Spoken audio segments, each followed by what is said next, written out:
ตอนเดี๋ยวก่อนพอพอถึงตรงนี้นิพพานนะอาชีพถ้าแต่ตัวที่อาจารย์จะต้องจ่ายเป็นเงินไฟเพราะว่าตรงนี้เดี๋ยวหลวงพ่อต้องไม่ทุกข์เราก็นั่งฟังธรรมจากหลวงพ่อนะมันจะไม่ได้ต้องสอนก็คืออัตภาพนี่หรือว่าพอตรงนี้อาจารย์จะกล่าวรายงานว่ามีผู้ปฏิบัติธรรมคือคนอะไรผิดหรือว่าหลังจากสมาทานศีลแปดถึงวันนี้จบศีลแล้วก็อาจารย์บอกรายงานช่วงนี้ว่าเมื่ออาจารย์รายงานเสร็จแล้วก็ค่อยกลับคำถวายมันต้องต่อมันต้องต่อเนื่องนะหรือเริ่มต้นเนี่ยเมื่อหลวงพ่อมาถึงกราบหลวงพ่อเสร็จแล้วเริ่มประการเป็นการปะต้องข้างหน้านี้เดี๋ยวจะมีผู้ถวายทานผู้มาเจ้าค่ะถ้าอย่างนั้นต่อจากด้านนู้นได้ไหมเจ้าค่ะต่อจากตรงนี้ต่อจากด้านนู้นขอบอกน้ำตาลน้องหญิงจะเอาบอกน้ำตาลให้ไม่ค่อย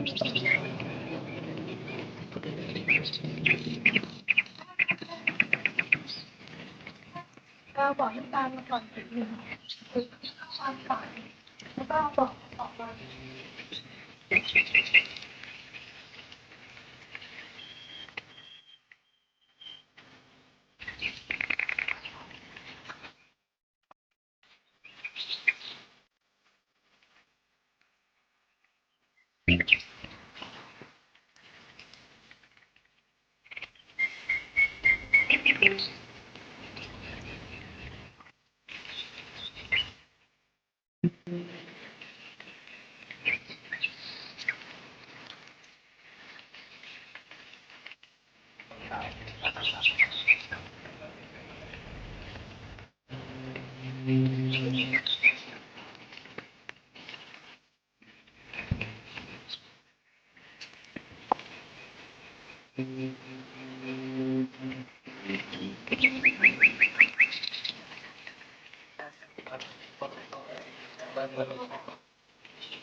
จบทุก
ก็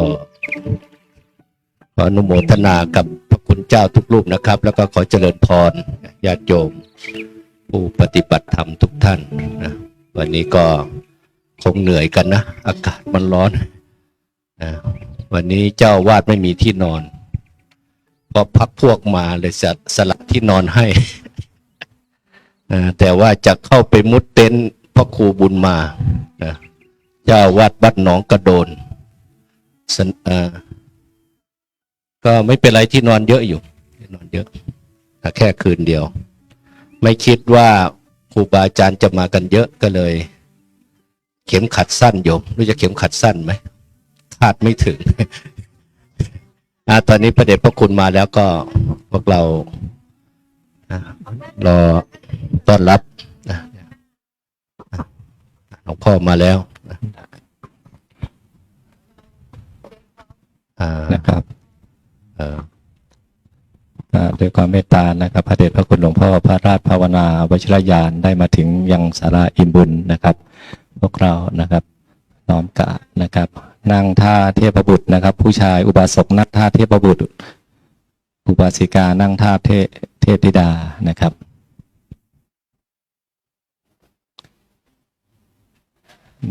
เราอุบาสกอุบาสิกาพนมมือไว้ก่อนนะครับเดี๋ยวให้คณะพระสงฆ์นะครับได้กราบนมัสการพระเดชพระคุณหลวงพ่อก่อนนะครับ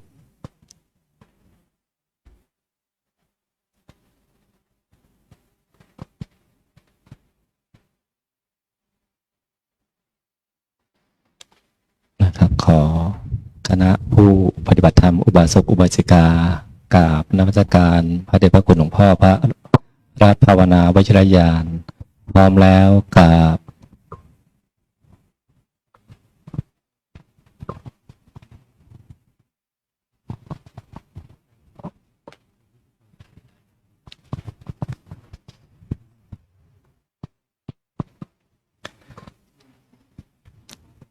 นะครับเดี๋ยวเรากล่าวคำนมัสการพระรัตนตรัยพร้อมกันนะครับขอโอกาสเป็นต้นเสียงนะครับอะระหังสัมมาสัมพุทโธภะคะวา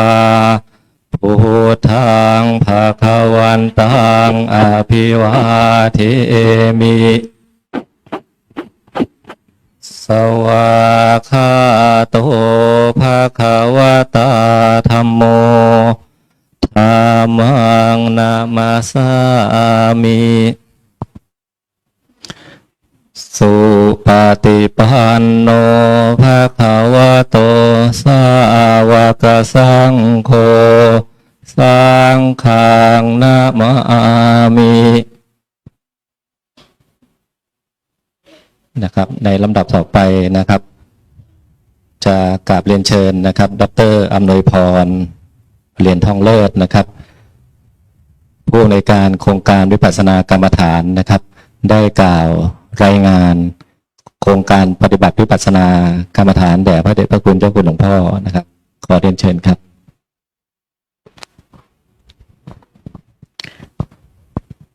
น้อมกราบนมัสการท่านพระราชภาวนาวชิรยานเจ้าอาวาสวัดมเหยงด้วยความเคารพอย่างสูงด้วยวันนี้ตรงกับวันพุธที่24มิถุนายนพุทธศักราช2569ซึ่งเป็นวันเปิดคอร์สกรรมฐานสติปัฏฐาน4รุ่นที่10ณวัดป่าชัยมงคลอำเภอลำปลายมาศจังหวัดบุรีรัมย์โดยมีท่านพระครูสมุทวีเกตุธัมโมเจ้าอาวาสวัดป่าชัยมงคลเป็นผู้ดำริโครงการและเป็นพระวิปัสสนาจารย์และโยมอำนวยพรเหรียญทองเลิศเป็นผู้จัดและเป็นประธานโครงการตลอดจนผู้เข้าปฏิบัติธรรมทุกท่านรู้สึกเป็นพระคุณอย่างยิ่งที่ท่านหลวงพ่อท่านเจ้าคุณได้เมตตารับอาราธนาได้มาเป็นพระวิปัสสนาจารย์ได้เมตตาเปิดคอร์สกรรมฐานในหลักสูตรคอร์สสติปัฏฐาน4รุ่นที่10ณวัดป่าชัยมงคลอำเภอลำปลายมาศจังหวัดบุรีรัมย์ระหว่างวันที่24ถึง30มิถุนายนพุทธศักราช2569โดยมีผู้สมัครเข้าร่วมโครงการทั้งสิ้นจำนวน57รูปคนประกอบด้วยพระภิกษุสงฆ์9รูปคุณแม่ชี2ท่านอุบาสก5ท่านอุบาสิกา32ท่านและคุณแม่ขาว10ท่านรวมจำนวนทั้งสิ้น58รูปคนในจำนวนนี้มีผู้ปฏิบัติธรรมใหม่ซึ่งไม่เคยเข้าปฏิบัติธรรมณวัดป่าชัยมงคลจำนวน28ท่านซึ่งในการอบรมคอร์สสติปัฏฐานครั้งนี้มีคณะพี่เลี้ยง ผู้ประสานงานผู้อำนวยความสะดวกและฝ่ายพี่เลี้ยงผู้ดูแลด้านโภชนาการอาหารเครื่องดื่มปานะตลอดช่วงของการอบรมซึ่งล้วนแล้วแต่เป็นนักศึกษาภาคพิธรรมผู้เป็นจิตอาสาจำนวน10 คนตลอดจนพุทธอาสาวัดป่าชัยมงคลคุณแม่ขาวอำเภอบ้านเมืองแฝกอำเภอลำปายมาศรวมจำนวน6 ท่านให้การดูแลเรื่องอาคารสถานที่ที่พักให้เกิดความเป็นสัพยะต่อผู้ปฏิบัติธรรม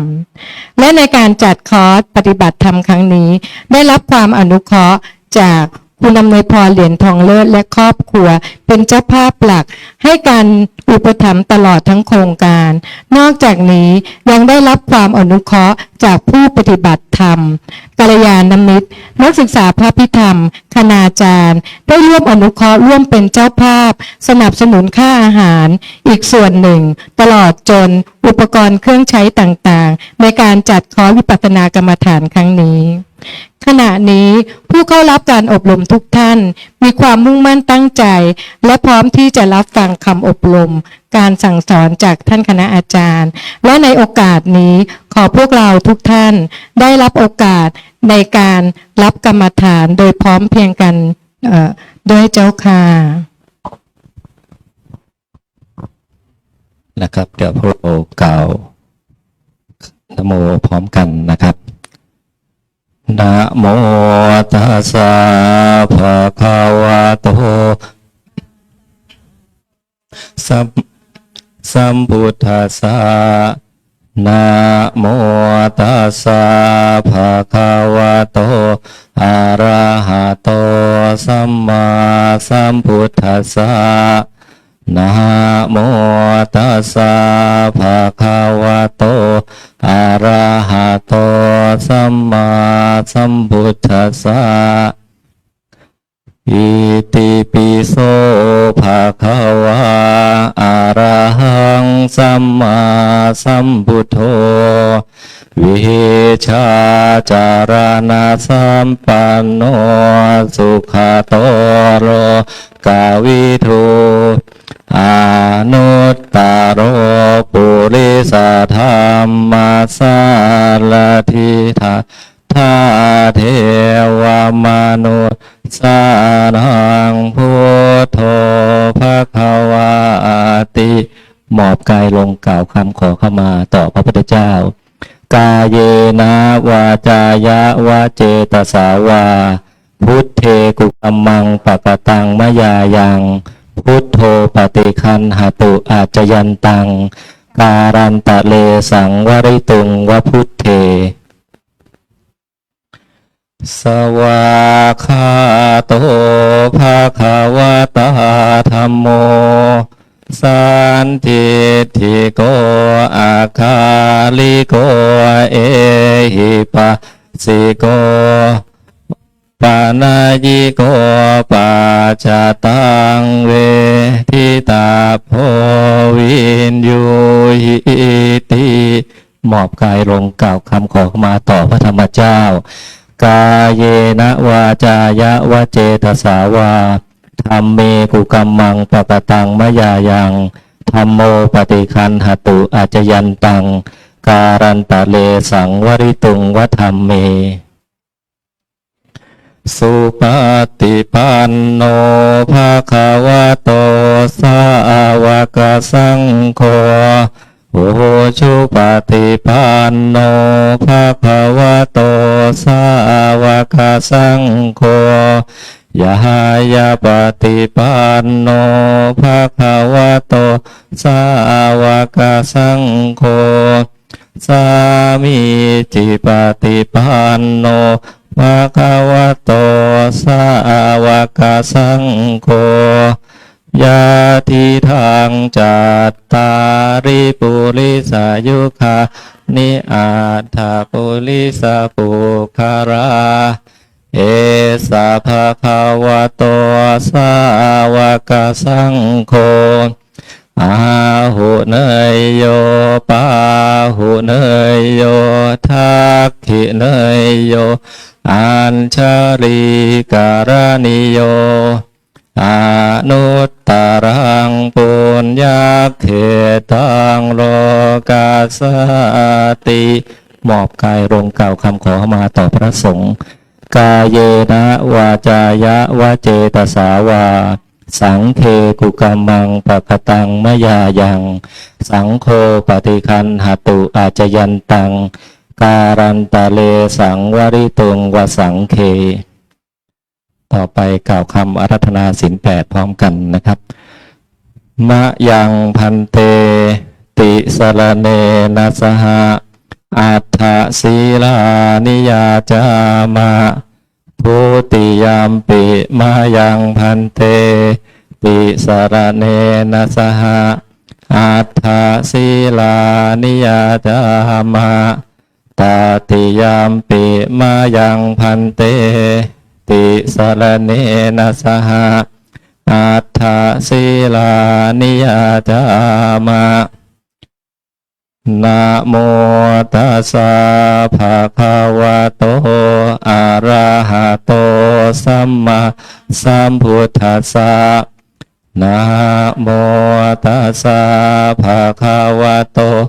อะระหะโตสัมมาสัมพุทธัสสะนะโมตัสสะภะคะวะโตอะระหะโตสัมมา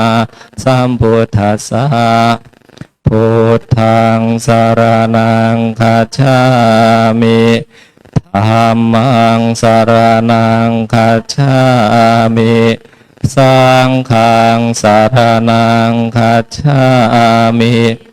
ทุติยามปิพุทธังสรณังคัจฉามิทุ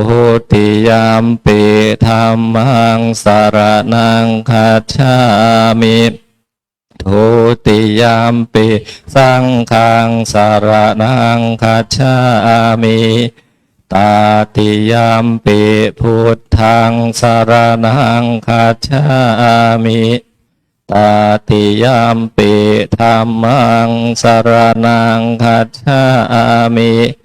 ตาติยามปิสังฆังสรณังคัจฉามิปานาติปาตาเวระมณีสิกขาปะทังสมาธิยามิอาทินนาทานาเวระมณีสิกขาปะทังสมาธิยามิอาพรหมจาริยาเวระมณีสิกขาปะทังสมาธิยามิมุสาวาทาเวระมณีสิกขาปะทังสมาธิยามิสุราเมรยมัชฌัปปมาทัฏฐานาเวระมณีสิกขาปะทังสมาธิยามิวิการโภชนาเวระมณีสิกขาปะทังสมาธิยามินัจจคีตาวาทิตาวิสุกทัสสนามหาราคันทาวิเลปนาธารณะมันดานาวิภูสนัฏฐานาเวระมณีสิกขาปะทังสมาธิยามิอุจจาสยนะมหาสยนาเวระมณีสิกขาปะทังสมาธิยามิอิมานิอัฏฐสิกขาปะทานิสิยามิอิมานิอัฏฐสิกขาปะทานิสมาธิยามิอิมานิสิกขาปะทานิสมาธิยามิ ให้ตัวแทนถือพานพุ่มนะครับ ตัวแทน2 ท่านนะครับ ถือพานพุ่มไว้ก่อนนะครับ หลังจากนั้นนะครับเราเปิดหนังสือที่หน้า50สีเลนะนิพุติงยันติตัสมาสิลังอิโสทะเย สาธุนะครับกล่าวคำถวายอัตภาพร่างกายแด่พระผู้มีพระภาคเจ้านะครับอิมาหังพันเตภควาอัตตะภาวังตุมหากังปาริจาชามิข้าแต่สมเด็จพระผู้มีพระภาคเจ้าผู้เจริญข้าพระองค์ขอน้อมถวายอัตภาพร่างกายนี้แด่องค์สมเด็จพระผู้มีพระภาคเจ้าเพื่อเจริญพระวิปัสสนากรรมฐานกราบ3 ครั้งครับ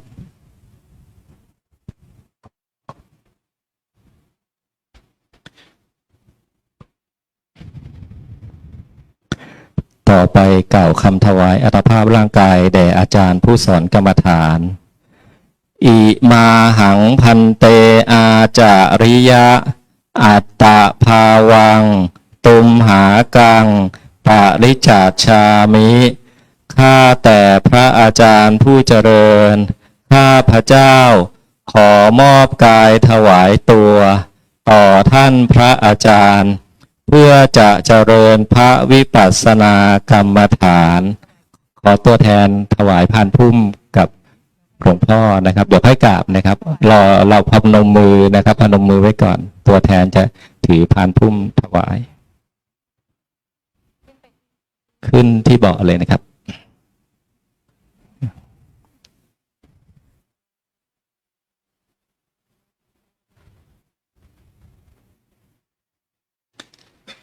พร้อมแล้วกราบ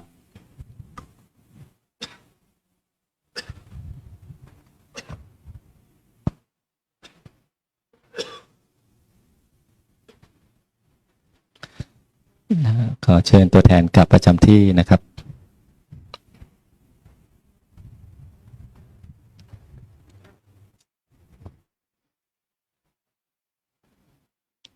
ต่อไปให้พวกเราตั้งใจนะครับกล่าวคำขอกรรมฐานกับท่านพระอาจารย์นะครับนิพพานัสสะเมพันเตสัจฉิกรณัฏฐายะกรรมัฏฐานังเทหิข้าแต่ท่านผู้เจริญโปรดให้พระกรรมฐานแก่ข้าพเจ้าเพื่อจะได้กระทำให้แจ้งซึ่งพระนิพพานทุกท่านนั่งพระเพียบฟังคำสอนจากพระอาจารย์ครับ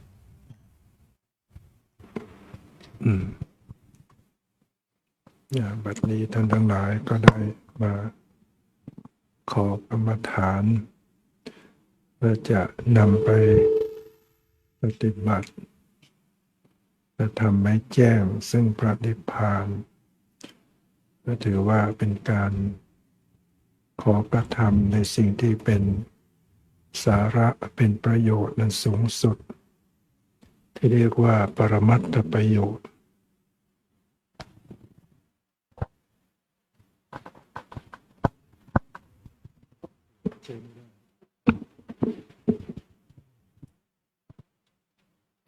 การปฏิบัติจะต้อง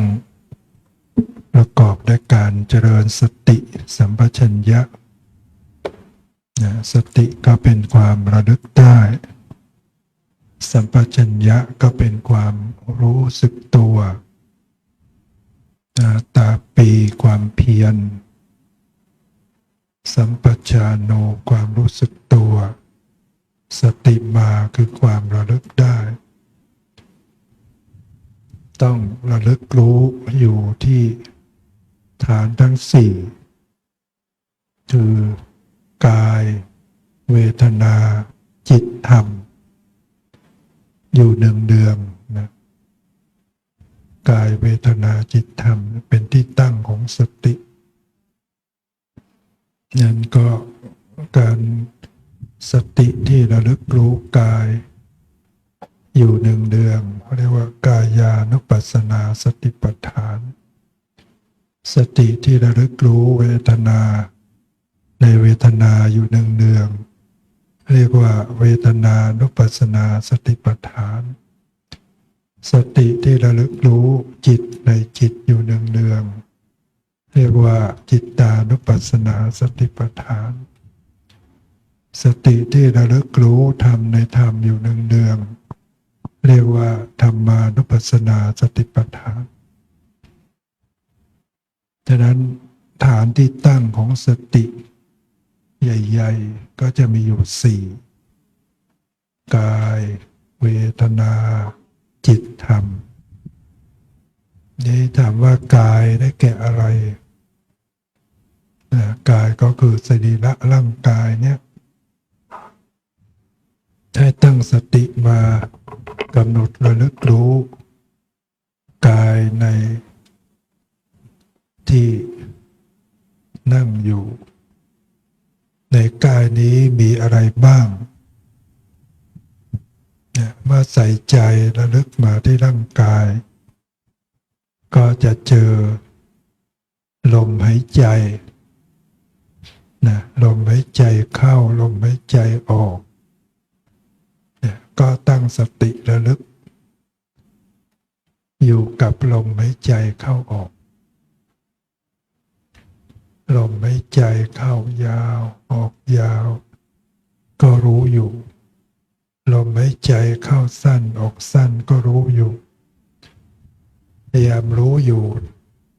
ทุกขณะของลมหายใจเข้าออกปรับผ่อนระงับลมหายใจเข้าออกให้ดีนะประคับประคองให้ดีปรับผ่อนให้ดีให้ลมจากลมหยาบก็จะละเอียดลงละเอียดลงจนกระทั่งสงบระงับไปเรียกว่าระงับกายสังขารเนี่ยเมื่อทำแล้วทำไม่มากจิตก็จะมีสมาธิพอจิตมีสมาธิมันก็จะเกิดปิติก็เป็นความอิ่มเอิบใจเกิดความอิ่มเอิบอาบซาบซ่านไปถึงสรีระร่างกายจากนั้นจึงมาระลึกกำหนดรู้ปิติที่เกิดขึ้นมีปิติมีความสุขความสุขก็เป็นความสบายความเย็นใจปลอดโปร่งโล่งใจระลึกปิติระลึกรู้ความสุขนั่นเป็นจิตตสังขารปรุงแต่งจิตจนระงับไปปิติคลายลงความสุขคลายลงจิตเข้าถึงความสงบจึงกำหนดรู้จิตใจเนี่ยซึ่งเป็นธาตุรู้รับรู้อารมณ์จิตที่ดำเนินเจริญสติมาอย่างนี้ได้ก็จะมีความบันเทิงเรียกว่าปราโมทย์เกิดความปราโมทย์หรือบันเทิงน่าเริงในธรรมแล้วก็เกิดสมาธิจิตตั้งมั่นกำหนดจิตที่ตั้งมั่นเรื่องจิตปล่อยวางนี้ก็ถือว่าเข้ามาสู่ฐานจิตจากนั้นก็จะเชื่อมโยงไปถึงฐานธรรมตามพิจารณาเห็นความไม่เที่ยงในกายในเวทนาจิตธรรมในกายในใจเนี่ยจะพิจารณาเห็นความเปลี่ยนแปลง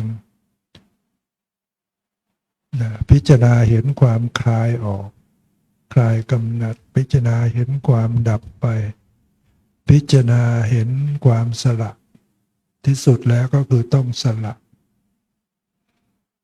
สละคืนสละทิ้งจากความทยานอยากจากความยึดมั่นถือมั่นก็จะไปสู่ความผลสำเร็จเกิดดวงตาเห็นธรรมจากขุงอุตตปาธิดวงตาเห็นธรรมเกิดขึ้นญาณังอุตตปาธิญาณเกิดขึ้น ปัญญาอุตตปาธิปัญญาเกิดขึ้นวิชชาอุตตปาธิวิชชาเกิดขึ้นอาโลโกอุตตปาธิแสงสว่างเกิดขึ้นเนี่ยที่จะทำให้รู้แจ้งสัจธรรมชีวิตสังขารนี้จริงๆมันก็เป็นเพียงธาตุหรือธรรมชาติมีความเกิดขึ้นเป็นธรรมดามีความเสื่อมไปเป็นธรรมดาเกิดขึ้นมาตามเหตุตามปัจจัยดับไปเพราะหมดเหตุหมดปัจจัยเนี่ยที่เรียกว่าปัญญารู้เห็นความจริงเนี่ยก็คือไปรู้เห็นสังขารร่างกายจิตใจเนี่ยมันไม่เที่ยงมันเป็นทุกข์มันเปลี่ยนแปลงมันแตกดับมันเป็นอนัตตากายนี้ก็สักแต่ว่ากายไม่ใช่ตัวเราของเราเวทนาที่มันรู้สึกสุขทุกข์ก็เป็นเพียงสักแต่ว่าเวทนาไม่ใช่ตัวเราไม่ใช่ตัวตนของเราจิตใจนี้ก็สักแต่ว่าจิตใจนะไม่ใช่ตัวตนไม่ใช่ตัวเราของเราสภาวธรรมต่างๆรูปธรรมนามธรรมล้วนแล้วแต่มีสภาพที่ต้องเปลี่ยนแปลงสิ่งใดเปลี่ยนแปลงที่เรียกว่าไม่เที่ยงสิ่งนั้นก็เป็นทุกข์คือทนอยู่ตั้งอยู่ไม่ได้สิ่งใดไม่เที่ยงสิ่งนั้นก็เป็นทุกข์สิ่งใดเป็นทุกข์สิ่งนั้นก็เป็นอนัตตานะปัญญารู้เห็นว่ามันไม่เที่ยงมันเป็นทุกข์มันเป็นอนัตตาเนี่ยอย่างนี้แหละที่เราถือว่าเราได้ปัญญาเราจะได้ดวงตาเห็นธรรมทำให้ชำระอาสวะกิเลสในจิตใจของเราให้หมดไปสิ้นไปฉะนั้นการที่จะมีปัญญารู้แจ้งอยู่เนี่ยเราจะต้องภาคเพียรขนขวายในการเจริญสติระลึกรู้กายเวทนาจิตธรรมอยู่เนืองๆเราจะมีการเจริญสติในทุกอิริยาบถเพราะว่าเรายังไม่สามารถนั่งรอบเดียวนั่งบัลลังก์เดียวแล้วก็บรรลุธรรมได้อินทรีย์บารมีเรายังไม่พร้อมเราก็ต้องไปเจริญสติในอิริยาบถอื่นนั่งท่าเดียวมันไปไม่ได้แล้วก็ต้องมีการเดินมีการยืนภาวนาเดินภาวนาที่เรียกว่าเดินจงกรมเดินจงกรมแล้วก็มานั่งพอมานั่งเจริญภาวนาสุดกำลังแล้วก็ลุกไปเดินใหม่แล้วก็สามารถจะปฏิบัติอย่างนี้ได้ทั้งวันเดินจงกรมแล้วก็มานั่งแล้วก็ไปเดินแล้วก็มานั่งแล้วการเจริญสติเราก็ไม่ใช่เฉพาะอิริยาบถใหญ่เท่านั้นต้องกำหนดต้องระลึกต้องทำความรู้สึกตัวในทุกอิริยาบถการคู่เหยียดเคลื่อนไหวก้มเงยเหนียวซ้ายแลขวาเดินหน้าถอยหลังต้องทำความระลึกรู้สึกตัวไปตลอดที่พระพุทธเจ้าได้ตรัสว่าพึงทำความรู้สึกตัวในการก้าวไปข้างหน้าถอยกลับมาข้างหลังมีไหมบางครั้งเราก็เดินก้าวหน้าบางครั้งก็ก้าวถอยหลังเดินเข้าห้องน้ำบางทีก็เปิดปิดประตูก้าวหน้าก้าวหลังให้ทำความรู้สึกตัวในขณะนั้นทำความรู้สึกตัวในขณะแลในขณะเหลียวเวลาแลเนี่ยหรือมองเวลามองเนี่ยหรือดูเนี่ยลืมตามองเนี่ยก็มองอย่างรู้สึกตัวขึ้นพอมีความรู้สึกตัวมันก็จะเหมือนมีตาในคือมีตาใจเกิดความรู้กายรู้ใจขึ้นมาตาเนื้อก็มองเห็นภายนอกแต่พอรู้สึกตัวมันจะมีตาในมารู้กายใจตัวเองเรียกว่ามองอย่างมีสตินะทำความรู้สึกตัวในขณะคู่อวัยวะเข้าเหยียดอวัยวะออกมีอวัยวะส่วนไหนบ้างที่มันคู่ได้เหยียดได้ วันหนึ่งเราจะมีงอแขนมีไหมเหยียดแขน งอขาเหยียดขาขณะนั้นนะให้ทำความรู้สึกตัวทำความรู้สึกตัวในขณะรับประทานอาหาร การเคี้ยวให้ทำความรู้ตัวเคี้ยวไปลิ้มรสไปลิ้นตลบไปเคี้ยวขากรรไกรขยับไปขยับมา ให้รู้สึกตัวในการรับประทานอาหารเป็นเวลาของการปฏิบัติทำความรู้สึกตัวในขณะนุ่งห่มเวลาเรานุ่งห่มเสื้อผ้าเราต้องขยับแขนขานะก็ทำความรู้ตัว หรือว่าถือภาชนะล้างถ้วยล้างจานทำความสะอาดมันต้องมีการขยับแขนขาร่างกายแล้วก็รู้ตัวไปด้วยเนี่ยคือการปฏิบัติหรือแม้แต่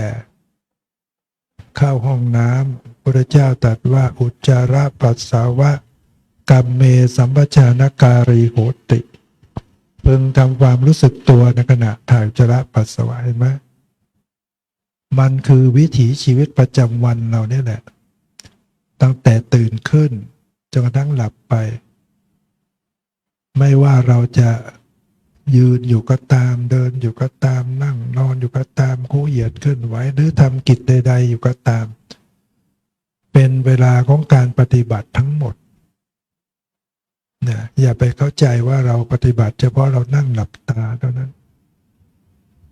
ไม่ใช่ปฏิบัติเฉพาะเรานั่งอยู่นิ่งๆเท่านั้นคำสอนพระเจ้าให้ปฏิบัติตลอดเวลาไม่ว่าจะยืนก็ตามเดินอยู่ก็ตามนั่งอยู่ก็ตามนอนอยู่ก็ตามแต่เวลานอนเราก็เจริญสติไปดูกายในท่าทางที่นอนจนกระทั่งหลับไปเนี่ยถ้าเราเจริญสติก่อนนอนนั่งภาวนาก่อนเนี่ยนั่งภาวนาให้จิตใจเราสงบระงับดีแล้วก็นอนก็เจริญสติดูกายในท่าที่นอนจนกระทั่งหลับไปเราก็จะหลับไปด้วยความสุขสงบร่มเย็นพอตื่นมาก็รู้สึกตัวเลยยังไม่ทันขยับกายรู้สึกตัวก่อนแล้วรู้ตัวขึ้นมาลุกขึ้นขยับขาขยับเดินลุกไปห้องน้ำรู้เนื้อรู้ตัวไปตลอดล้างหน้าแปรงฟันขับถ่ายเจริญสติตลอดเนี่ยนั่นชีวิตเราก็จะมีอย่างเนี้ยในการรับประทานอาหารมีการขับถ่ายมีการนุ่งห่มมีการเดินไปเดินมาต่างๆนะสนใจอยู่กับตัวเองเราจะไม่ไปใส่ใจภายนอกใครจะมาใครจะไปใครจะทำอะไรเราก็อย่าปล่อยใจไหลออกไปคอยกำกับคอยดูคอยให้มันอยู่กับตัวนะพอมันเผลอคิดออกไปนอกตัวแล้วก็รู้สึกตัวกลับคืนมานะเวลานั่งกรรมฐานไปเนี่ยมันจะมีการคิดจะมีไหมคิดนึกเนี่ยนั่งไปแล้วคิดเรื่องนั้นเรื่องนี้เรื่องอดีตอนาคตถ้าเราปล่อยให้มันคิดไปเรื่อยๆเนี่ยมันจะฟุ้งซ่าน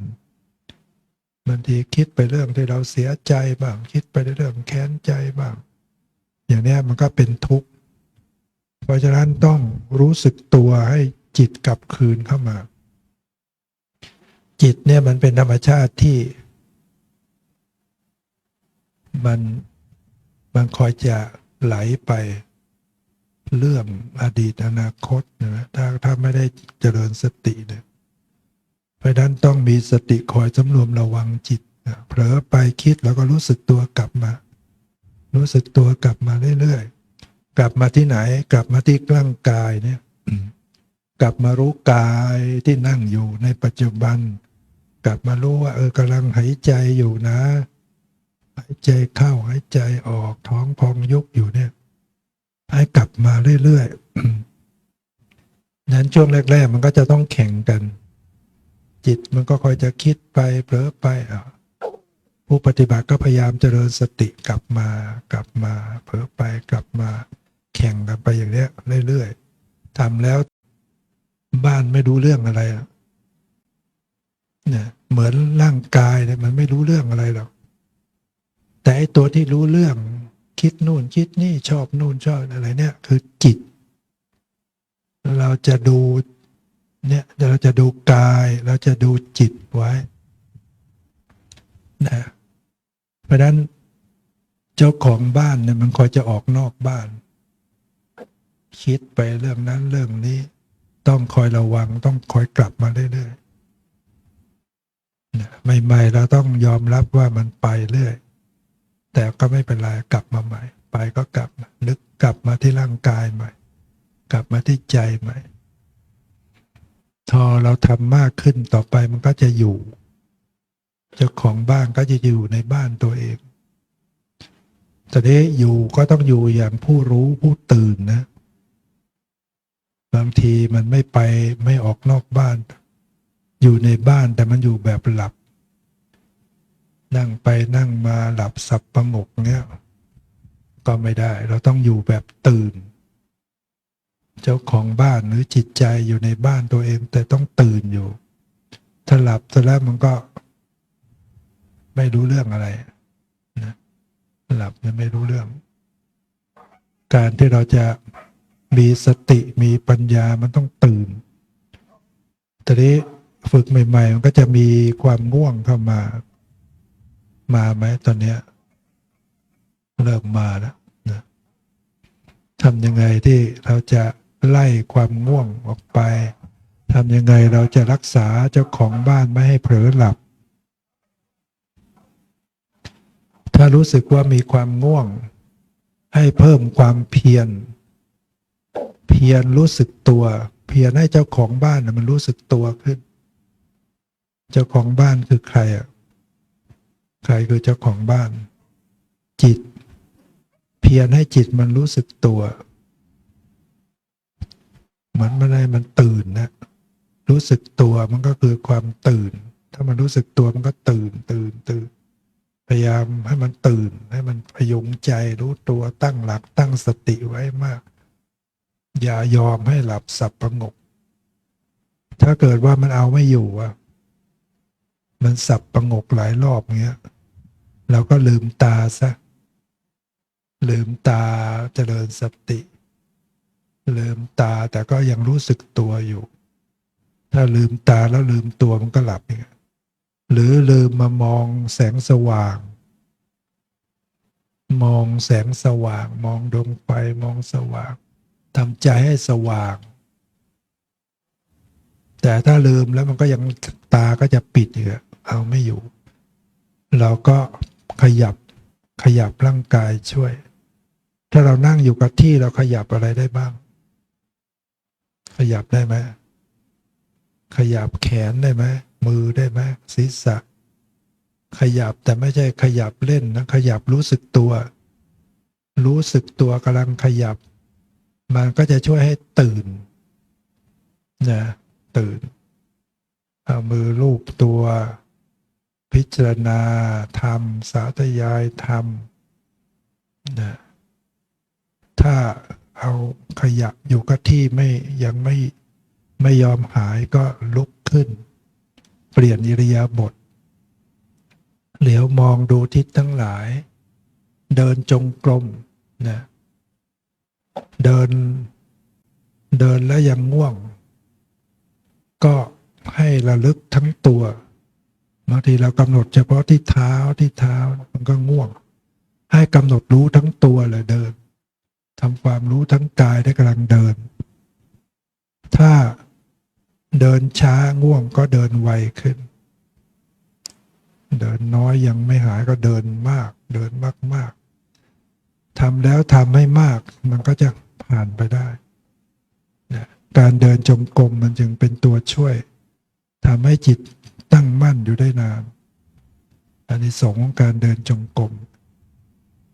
หนึ่งทำให้เป็นคนปวดเมื่อยทำให้เป็นคนอดทนในการเดินทางไกล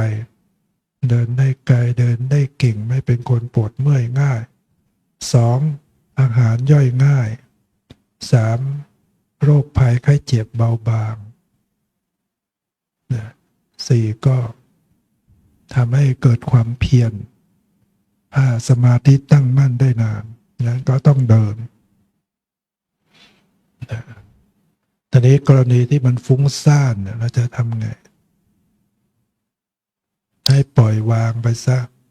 มันฟุ้งไปเรื่องอะไรก็ปล่อยออกไป รู้สึกตัวกลับคืนมารู้สึกตัวทั่วพร้อมอย่างปล่อยวางการปล่อยวางจะทำให้จิตมันสงบขึ้นจะนี้ว่าถ้ามันมีความง่วงด้วยมีฟุ้งด้วยจะทำยังไงถ้าปล่อยวางแล้วยังง่วงพอวางมันก็จะหลับเนี่ยขนาดไม่วางจะหลับพอวางก็หลับฟุ้งแก้เรื่องฟุ้งต้องวางต้องปล่อยแก้เรื่องความง่วงก็ต้องรู้สึกตัวถ้ามันมาทั้งง่วงทั้งฟุ้งแล้วก็ต้องเอาความรู้สึกตัวด้วยไปเอาการปล่อยวางด้วยอีกทำไปด้วยทำตามที่พูดด้วย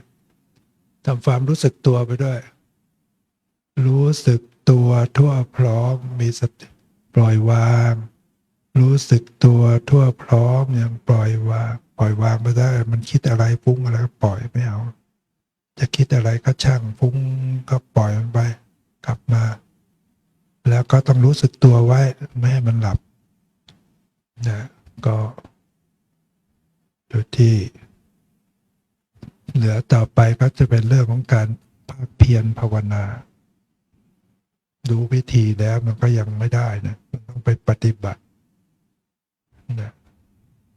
เรารู้วิธีขับรถแต่มันก็ยังขับไม่เป็นต้องไปลงมือขับฝึกขับบ่อยๆถึงจะชำนาญต่อไปนี้ก็ตั้งที่อุปจารสมาธิอัปปนาสมาธิวิปัสสนาญาณและมรรคผลนิพพานจะพึงบังเกิดขึ้นในขันธสันดานของข้าพเจ้าจะตั้งสติกำหนดรู้อยู่ที่กายเวทนาจิตธรรมหายใจเข้ารู้หายใจออกรู้3 หนและ7 หน100 หน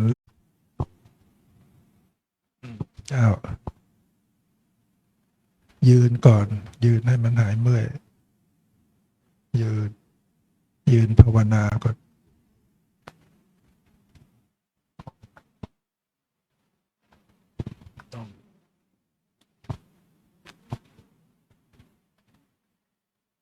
ยืนให้มัน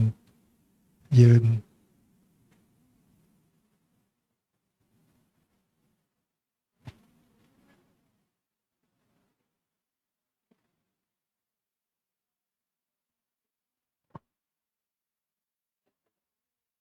ไว้ที่ตรงที่นั่งถือ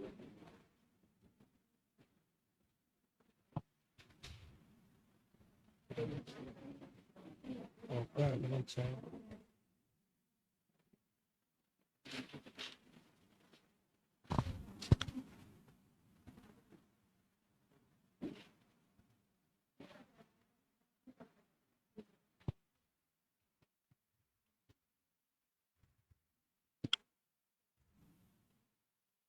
ยืนนิ่งๆยืนทำความรู้สึกตัวทั่วพร้อม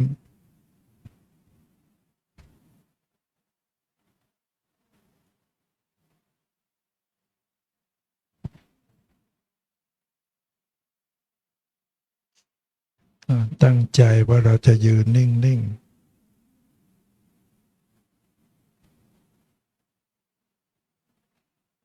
เอาจิตใจมาอยู่ที่ร่างกายรักษากายไว้นิ่งๆดูซิว่ากายมันนิ่งสนิทไหม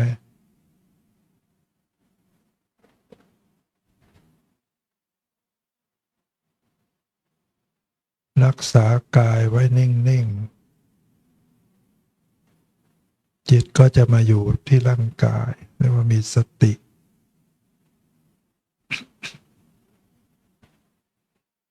กายนิ่งสนิทไหม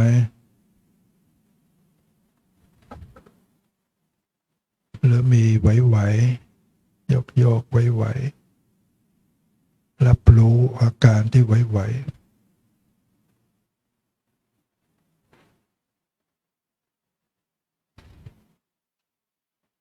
ใครที่วิงเวียนศีรษะหน้ามืดอะไรก็นั่งได้นะ ใครที่รู้สึกหน้ามืดอะไรเงี้ยนั่งซะเดี๋ยวล้มบางคนอาจจะสุขภาพไม่ดียืนนานไม่ได้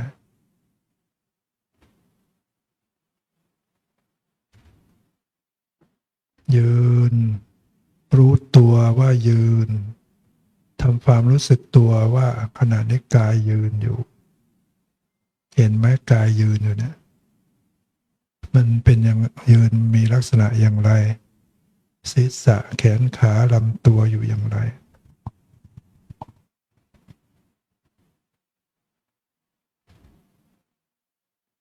ยืน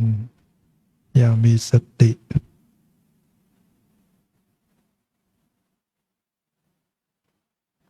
รู้ตัวพร้อมกายยืนนิ่งหรือว่ามีไหวกายนิ่งสนิทหรือมีไหวโยก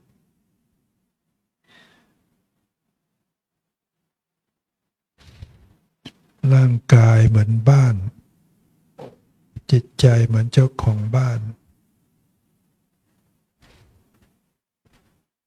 ดูออกไหมระหว่างกายกับจิตใจว่ามันคนละอย่างกัน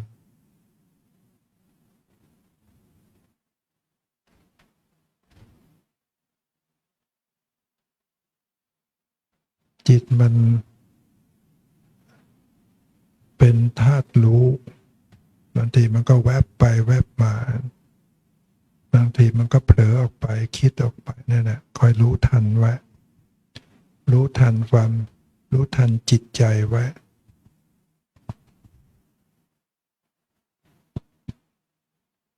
ฝ่าเท้าสัมผัสพื้นรู้สึกอย่างไร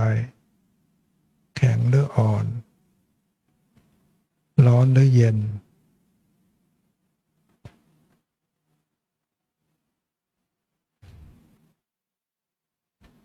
ทดลองเอียงไปขาข้างขวาเอียงน้ำหนักไปขาข้างขวาสังเกตขาข้างขวารู้สึกอย่างไรหนักหรือเบาตึงหรือหย่อนดูว่ามันตึงตรงไหนบ้างข้อเท้าตึงไหมน่องเข่าหน้าขาสะโพกข้างซ้ายหนักหรือเบาตึงหรือหย่อนสลับเอียงมาขาข้างซ้ายขาข้างซ้ายหนักหรือเบา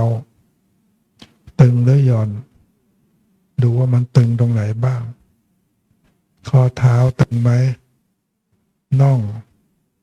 เข่าหน้าขาสะโพกข้างขวาหนักหรือเบาสลับเอียงมาขาข้างขวาสังเกตขาข้างขวาหนักหรือเบาตึงหรือหย่อนดูว่ามันตึงตรงไหนบ้างข้อเท้าตึงไหมน่องเข่าหน้าขาสะโพกหูสลับมาข้างซ้ายหนักหรือเบาตึงหรือหย่อนดูมันตึงตรงไหนบ้างสังเกตเนี่ยเรียกว่าสภาวะเนี่ยคือสิ่งที่เป็นจริงสลับมาข้างขวาสังเกตขาข้างขวาสลับมาข้างซ้ายสังเกตขาข้างซ้ายสลับไปสลับมาเนี่ยเจอไหมความตึงหย่อนไว้ เนี่ยเรียกว่าสภาวะ เวลาเราไปเดินมันก็จะมีสภาวะอย่างเนี้ยแต่ว่าที่เราจำกัด ต่อไปก็นั่งแล้วกัน จะย่อนั่งให้รู้ตัวว่าจะนั่ง ย่อตัวลงให้รู้ตัว ย่อตัวลงให้รู้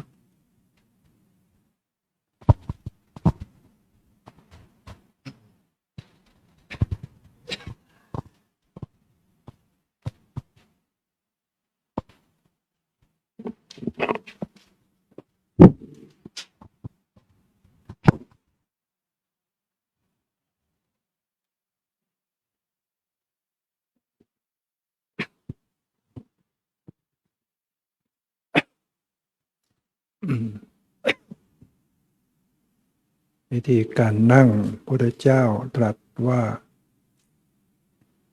คู่ขาเข้าหากัน วิธีการนั่ง ให้นั่งขัดสมาธิถ้านั่งขัดสมาธิได้มันจะสมดุลนะนั่งขัดสมาธินั่งขัดสมาธิคู่ขาเข้าหากันนะอุชุงกายยังตั้งกายตรงดำรงสติไว้มั่น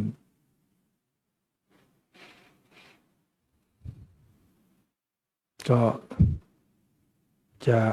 ซ้อนเท้าไม่ซ้อนเท้าก็แล้วแต่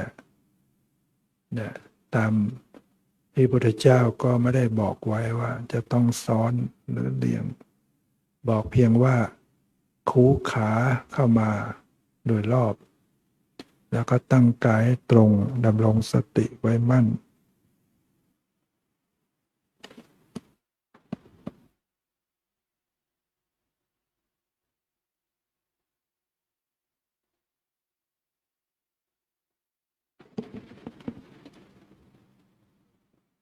มีสติเข้ามาตั้งกายตรงดำรงสติแล้วก็ระลึกรู้เข้ามาที่ร่างกายตอนนี้ร่างกายอยู่ในท่านั่ง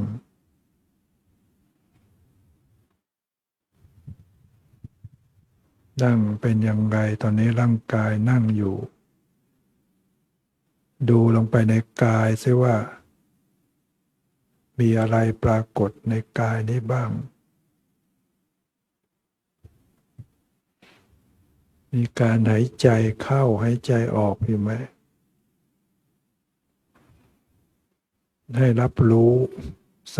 บายรับรู้สบายปรับผ่อนคลายทำลมหายใจให้คลี่คลาย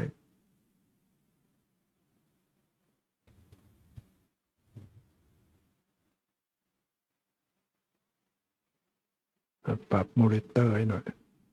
เปิดมอนิเตอร์ให้หน่อย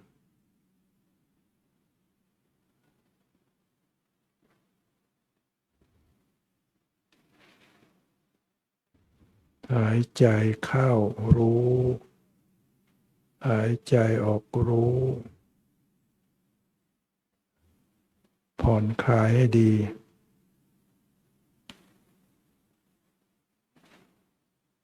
ทำให้มันสบายรู้สึกตัวทั่วพร้อมขึ้นมาทำความรู้สึกตัวทั่วพร้อมอย่างปล่อยวาง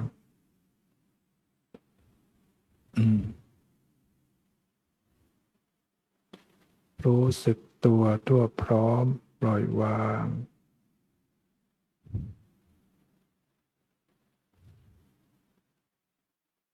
รักษาจิตใจให้ตื่นขึ้นมาตื่นรู้ขึ้นมา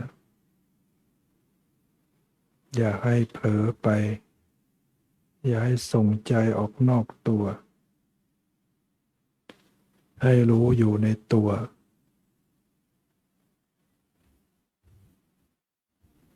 สังเกตดูลมหายใจเข้าลมหายใจออก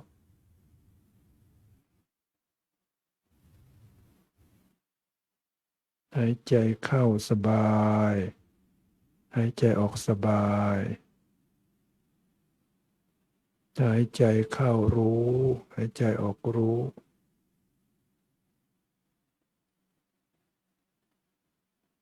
ต่างกันมาก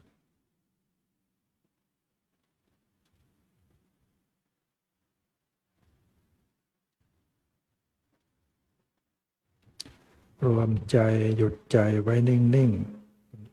ๆปล่อยวางทุกสิ่งภายนอกรวมใจหยุดใจไว้นิ่งๆปล่อยวางทุกสิ่งภายนอกไม่ส่งใจออกนอกตัวประคับประคองจิตใจให้อยู่กับตัว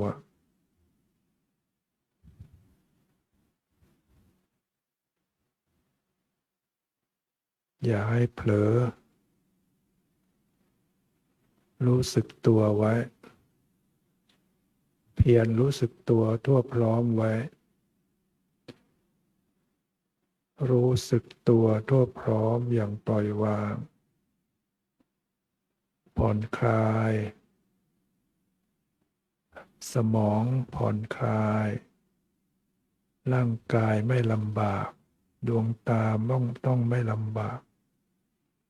พระพุทธเจ้าตรัสไว้อย่างนั้นภาวนาเนี่ยร่างกายไม่ลำบากดวงตาไม่ลำบากทำให้มันสบายทำให้มันผ่อนคลาย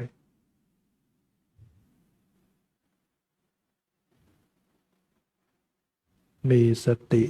รับรู้อยู่กับตัวเบาๆสบายๆรักษาใจให้ตื่นรู้อยู่ภายใน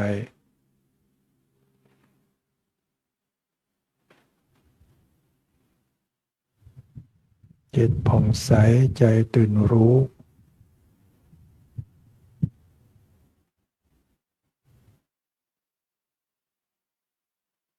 รวมใจหยุดใจอยู่ภายในปล่อยวางทุกอย่าง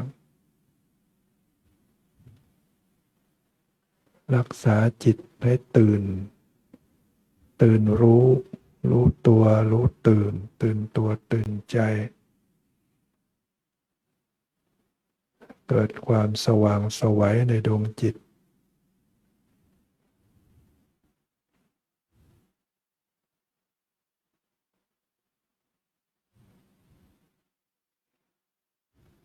จิตมีสติรู้ตัวว่ามีสติจิตเผลอให้รู้ตัวว่าเผลอจิตไหลออกไปให้รู้ตัวว่าจิตไหลออกไปกลับคืนเข้ามารู้สึกตัวพร้อมกลับคืนเข้ามากลับเข้าบ้านกลับมาอยู่ในกายในใจเนี่ย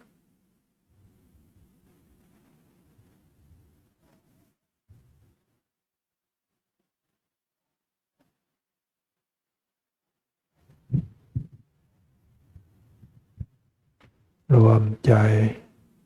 ไว้นิ่งปล่อยวางทุกสิ่งภายนอกหยุดใจไว้เฉยๆ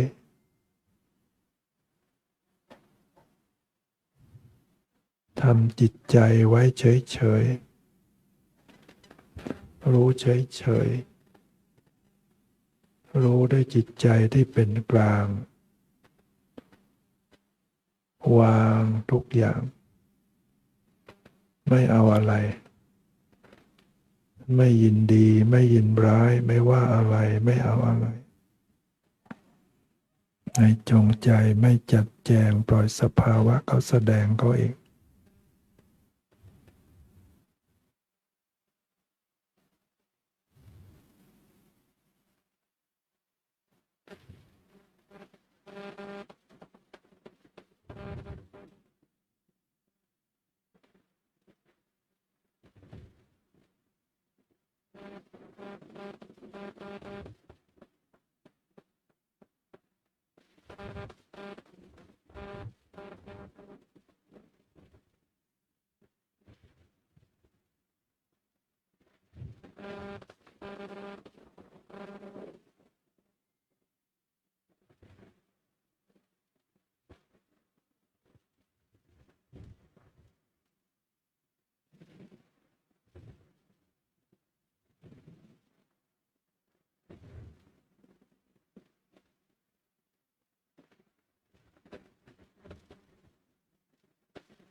เนี่ยก็ค่อย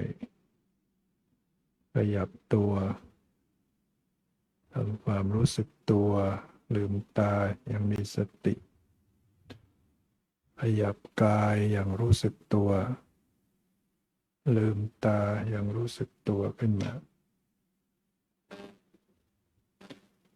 ตั้งจิตใจแผ่เมตแผ่อุทิศบุญกุศลแล้วก็แผ่เมตตาติทังเมยาตินังโหตุสุขิตาโหนตุยาตะโย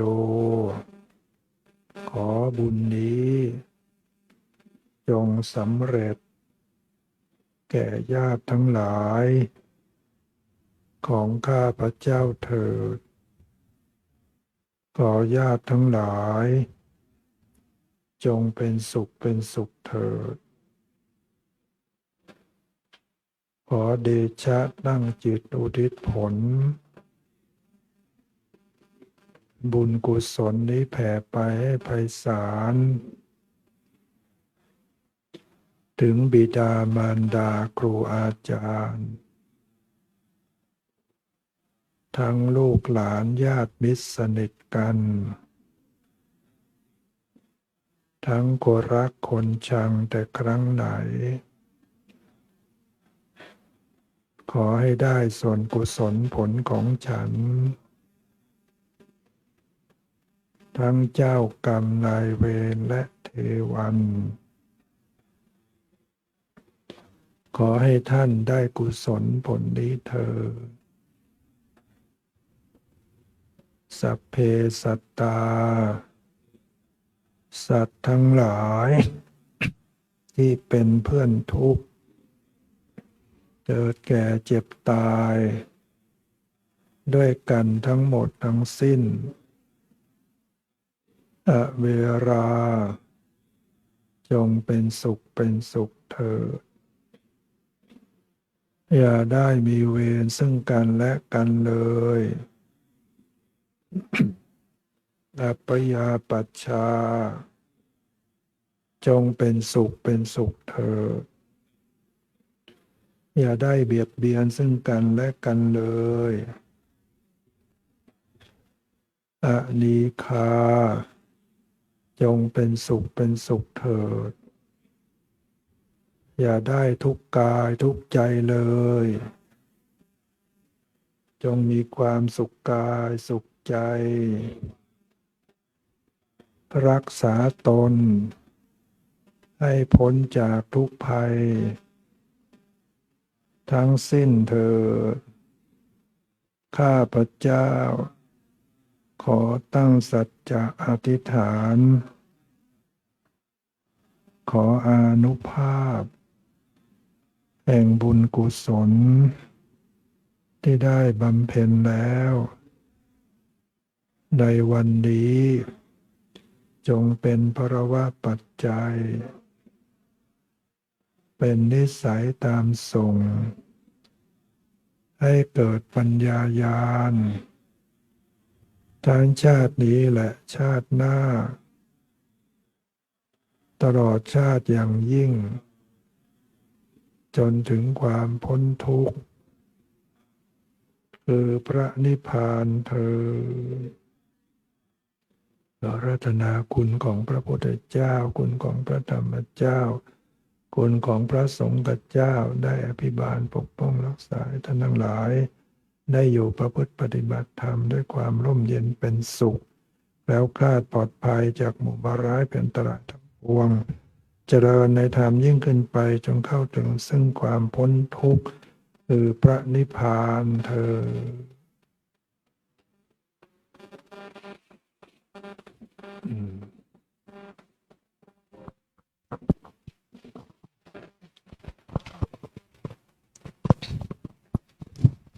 ขอน้อมกราบนมัสการ ท่านเจ้าคุณหลวงพ่อพระราชพยนาวชิรยานด้วยความเคารพ น้อมกราบขอบพระคุณท่านหลวงพ่อท่านเจ้าคุณอย่างสูง ที่ท่านหลวงพ่อได้โปรดเมตตา ได้รับมาเป็นพระวิปัสสนาจารย์ในการเปิดคอร์สกรรมฐานวิปัสสนากรรมฐาน ในสติปัฏฐาน4รุ่นที่10ระหว่างวันที่24ถึง30มิถุนายนพุทธศักราช2569ณวัดป่าชัยมงคลบ้านตำบลบ้านเมืองแฝกอำเภอลำปลายมาศจังหวัดบุรีรัมย์ด้วยความเคารพอย่างยิ่ง ด้วยในวันนี้เป็นวันเปิดคอร์สท่านหลวงพ่อท่านเจ้าคุณได้ให้ความเมตตาได้อนุเคราะห์แก่พวกเราอย่างยิ่ง วันนี้พวกเราได้รับความรู้ความเข้าใจในแนวทางการปฏิบัติในสติปัฏฐาน4และพวกเราจะตั้งใจในการทำความเพียรในการปฏิบัติตลอดในช่วง7วันนี้ เพื่อนำมาให้เป็นอุปนิสัยเป็นปัจจัยติดตัวไปในทุกภพทุกชาติจนกว่าจะเข้าถึงพระนิพพานในโอกาสนี้เหล่าศิษย์ทั้งหลายไม่มีสิ่งใดที่จะตอบแทนคุณของท่านพระอาจารย์ขอพวกเราทุกท่านได้ยก10 นิ้วพนม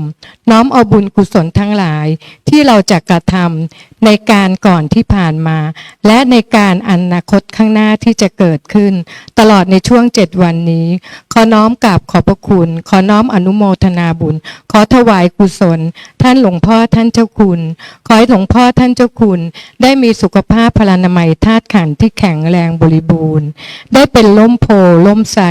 ร่มธรรมให้แก่เหล่าศิษย์ทั้งหลายและขอบุญกุศลทั้งหลายได้น้อมนำให้หลวงพ่อได้มีบารมีธรรมอันเต็มเปี่ยมน้อมเข้าสู่พระนิพพานในอนาคตการอันใกล้นี้ด้วยเถิดเจ้าค่ะแล้วขอเชิญพวกเราทุกท่านได้น้อมกราบขอบพระคุณท่านพระอาจารย์โดยพร้อมเพรียงกันค่ะค่ะกราบนิมนต์พระคุณเจ้าเจ้าค่ะ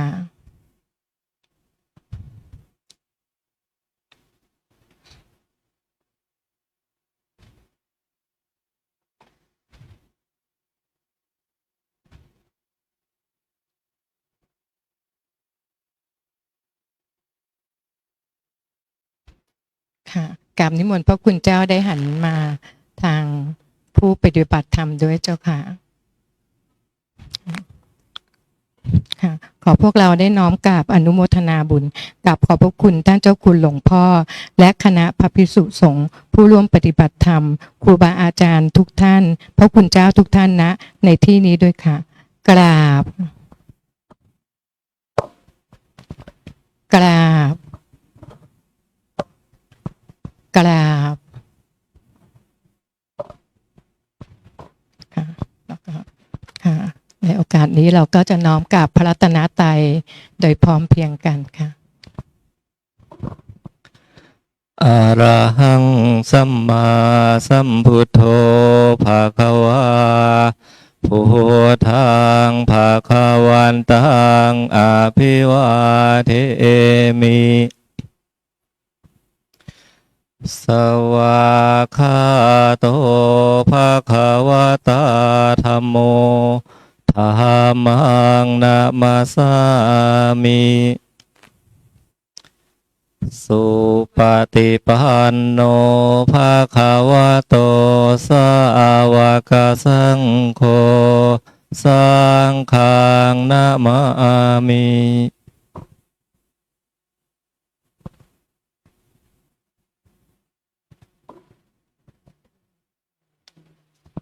นะครับผู้ปฏิบัติธรรมนะครับ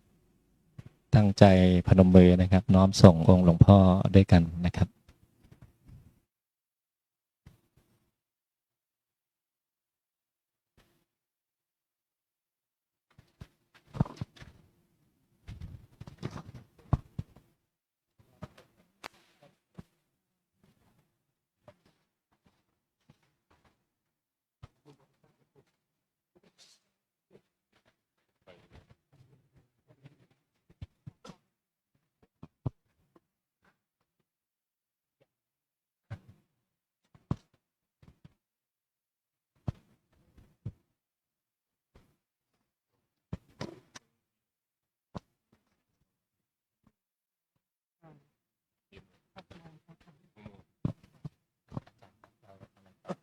มีช่วงแสดงครับหรือว่าตอนนี้ให้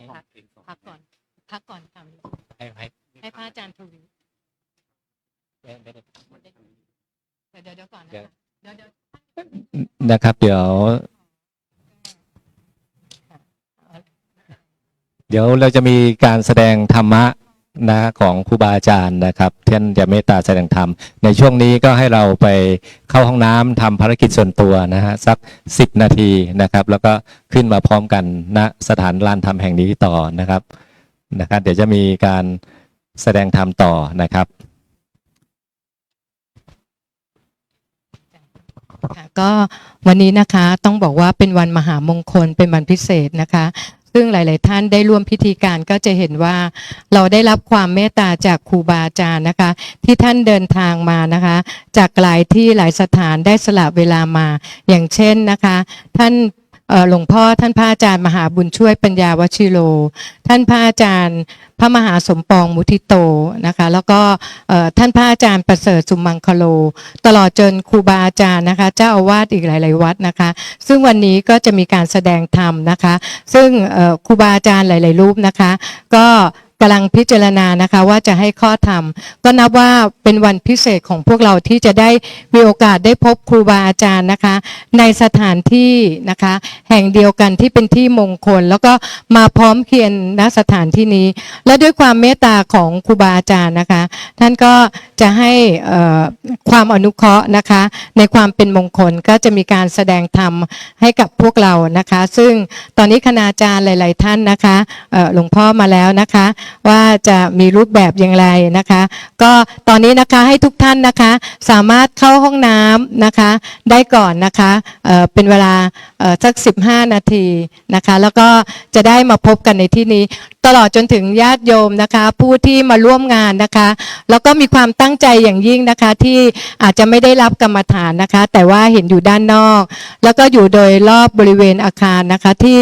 ได้มาร่วมกุศลกันก็ถือโอกาสอันเป็นมงคลนี้นะคะอย่าได้พลาดเวลาอันมีค่าที่สุดของเราวันนี้ที่เราจะได้ฟังพระธรรมเทศนานะคะที่ครูบาอาจารย์ได้เมตตานะคะที่จะประทานให้เรานะคะอาจารย์ก็ขอเชิญชวนนะคะผู้ที่อยู่ด้านนอกนะคะแล้วก็อยู่ข้างล่างนะคะก็ทำภารกิจเสร็จนะคะก็ขอให้เชิญขึ้นมานะคะเดี๋ยวครูบาอาจารย์ท่านก็ได้เตรียมการหลายๆอย่างนะคะที่จะได้อนุเคราะห์พวกเรานะคะก็เชิญทุกท่านนะคะประมาณนะคะ15 นาทีนะคะเราจะขึ้นมาพบกันที่นี้เพื่อเตรียมรอนะคะครูบาอาจารย์ที่ท่านให้ความเมตตากับเรานะคะค่ะก็เชิญทุกท่านได้เลยค่ะ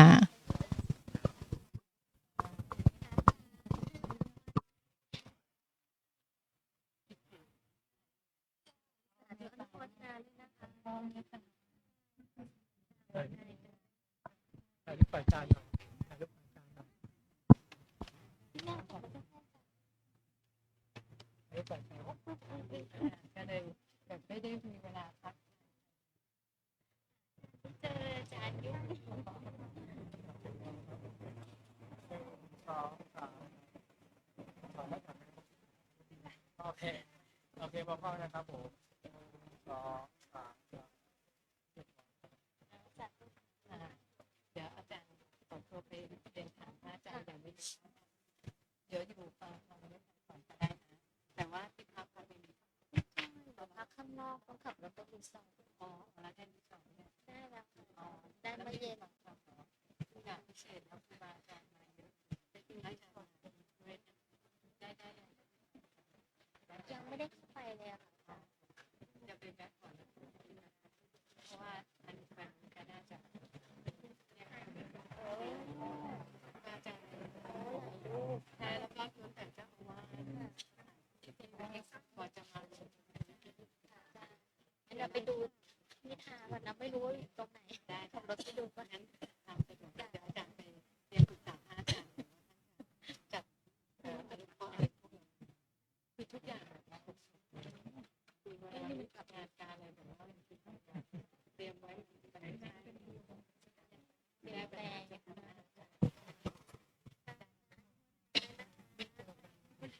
เจอกัน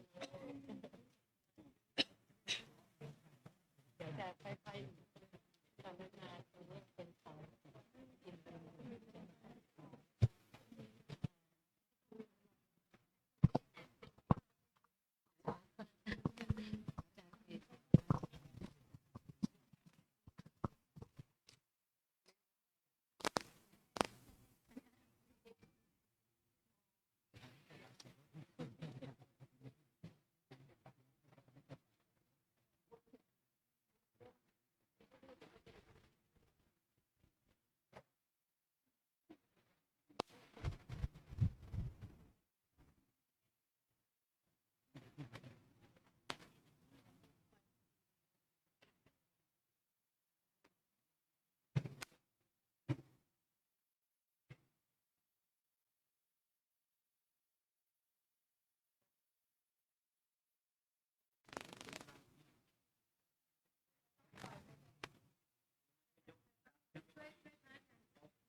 นะครับก็ถือว่าเป็นประเพณีงานบุญงานธรรมของวัดป่าชัยมงคลเลยนะครับถ้าถึงฤดูกาลที่มีงานบุญงานมงคลเมื่อไหร่นะครับโดยมีพระเถรานุเถระครูบาอาจารย์มากันหลายรูปนะครับเพราะฉะนั้นการแสดงธรรมก็จะใช้แนวในเรื่องของการนะครับเสวนาธรรมะนะครับ ก็ให้ผู้ปฏิบัตินะครับได้ช่วยกันนะครับ เก็บอาสนะนะครับไปซ้อนไว้ทางด้านหลังนะครับองค์หลวงพ่ออาจารย์ใหญ่นะครับ หลวงพ่อสมปองนะฮะท่านก็เมตตาอำนวยความสะดวกในการจัดสถานที่ให้กับพวกเรานะครับ ก็จะให้คณะผู้ปฏิบัติธรรมนะฮะได้นั่งเก้าอี้เพื่อฟังการเสวนาธรรมในค่ำคืนวันนี้นะครับ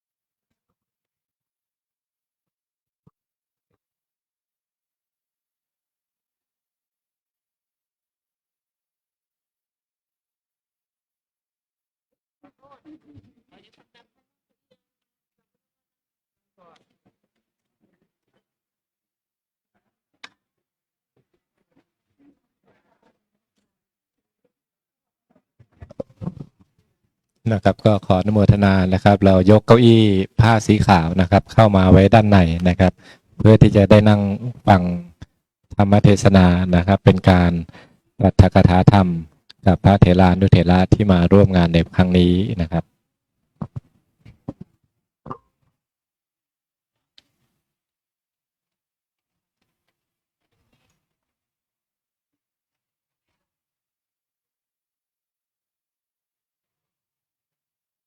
2 3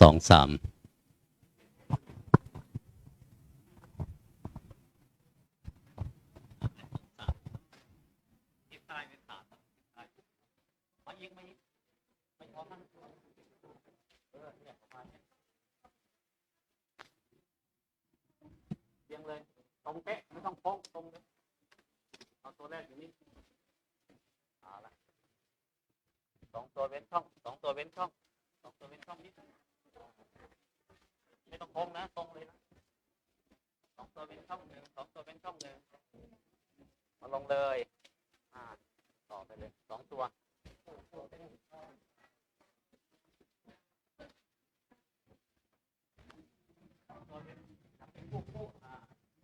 ย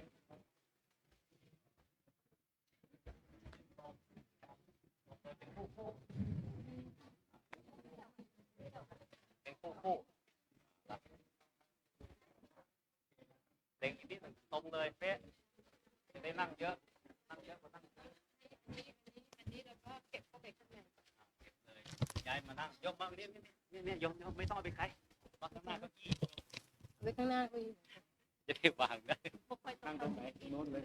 โยมนะเจ้าค่ะโยมก็ต้องนั่งตรงกลางๆก่อน เดินในกลางเอาโต๊ะไปเลยเอาโต๊ะไป อ๋อเอาโต๊ะเลยเจ้าค่ะ เอาใช้เลยเอากลางๆใช่ไหมกลางขนาดไหน กลางก็ได้เนี่ยเจ้าค่ะ มันเป็นคู่นะมันเป็นคู่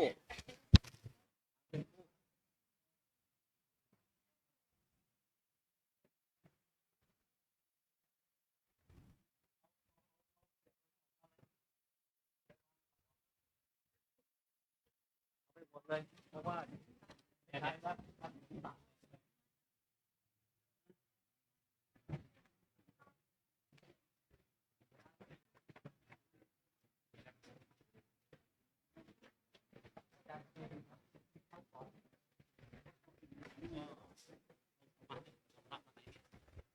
นิมนต์นั่งนิมนต์ต้องแก้กันยกแบ่งโซนนะโซนของโยมมานั่งด้านนี้ตรงนี้เจ๊พระนั่งโยมมาด้านนี้ต่อไปเรื่อยๆขึ้นสุด แล้วเรามาตรงนี้ถ้าจะได้นั่งด้าน อันนี้ทำไมมี3เอามีอีกคนหนึ่งจับคู่จับคู่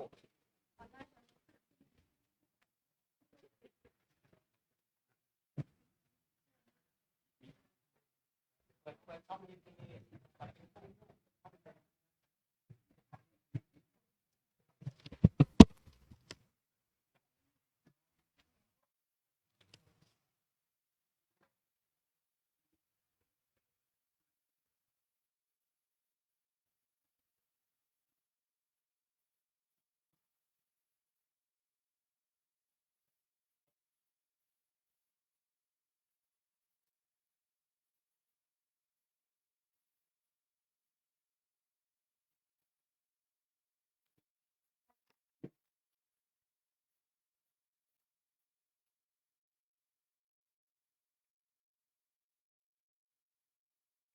ขอ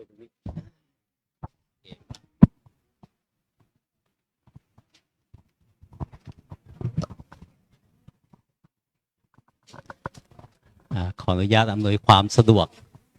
ในการเข้าฟังธรรม คืนนี้เป็นการฟังธรรมพิเศษ ซึ่งหันเอียงไม่ต้องตรงนะ เอียง40 องศาเชิญผู้ชายมาอยู่กับพระนี้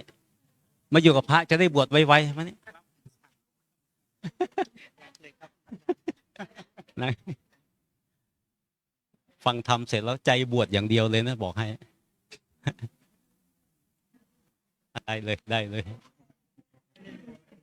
เชิญต่อไปอีกถ้ายังนั่งไม่หมดคนล้นเก้าอี้ก็ขยับเก้าอี้ถอยไปอีกแถวหนึ่งด้านเนี้ยเพิ่มได้ ตรงนี้ไว้เป็นทางเดินทำไมตรงนี้ไม่เป็นช่องทำไมตรงนี้ไม่เป็นช่องเนี่ยเล็งให้ตรงเพื่อนหน่อยสิเล็งให้ตรงเพื่อนตรงนี้ก็พอได้อยู่ส่วนด้านนี้เสริมเป็นคู่ได้เสริมเป็นคู่เลยโต๊ะถ่ายทอดสดเนี่ยเสริมเป็นคู่เก้าอี้มาเพิ่มตรงข้างนอกนั่นน่ะเดี๋ยวมาอีกนะเนี่ยคนที่ออกไปก่อนเดี๋ยวกลับเข้ามา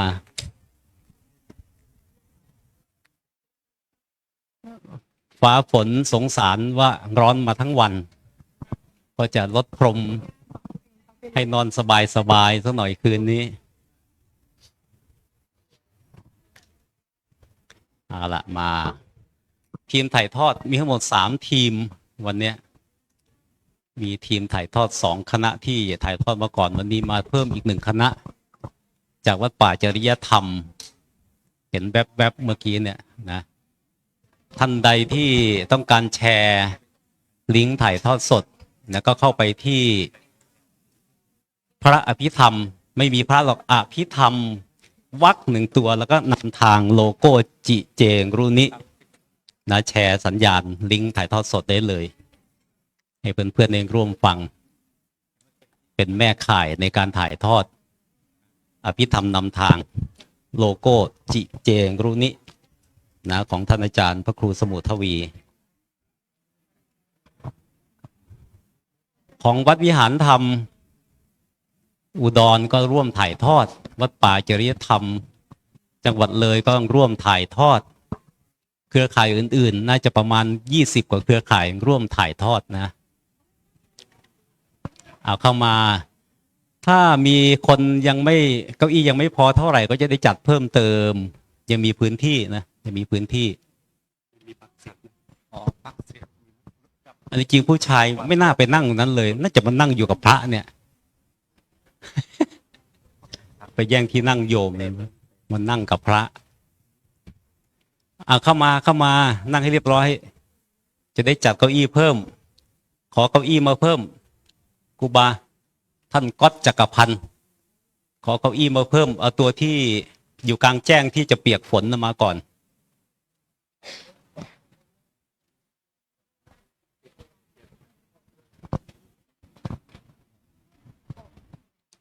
หลังจากวันพรุ่งนี้พิธีอัญเชิญประดิษฐานพระพุทธปฏิมาพุทธไตรรัตนญาณวิหารหลังนู้นก็เลยเรียกว่า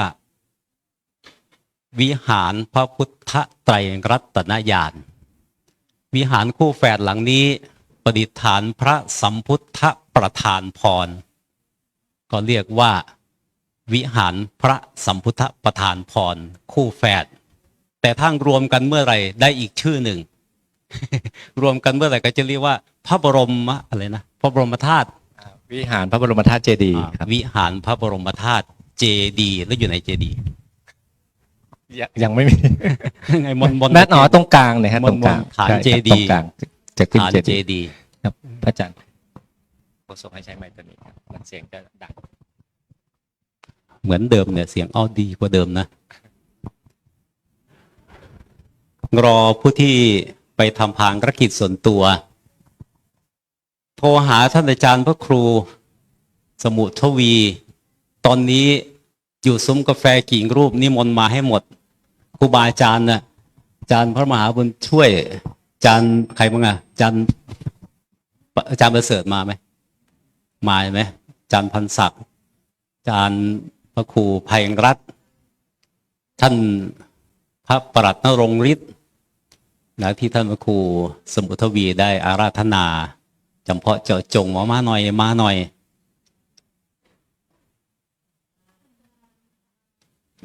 พาเลยอ๋อตอนนี้ใช่ไหมเอาแล้วใครจะเรียกพระให้ล่ะเนี่ยอุตส่าห์นัดกันไว้แล้วนะ20:30เจอกันที่นี่มี3 ทุ่มแล้วเนี่ย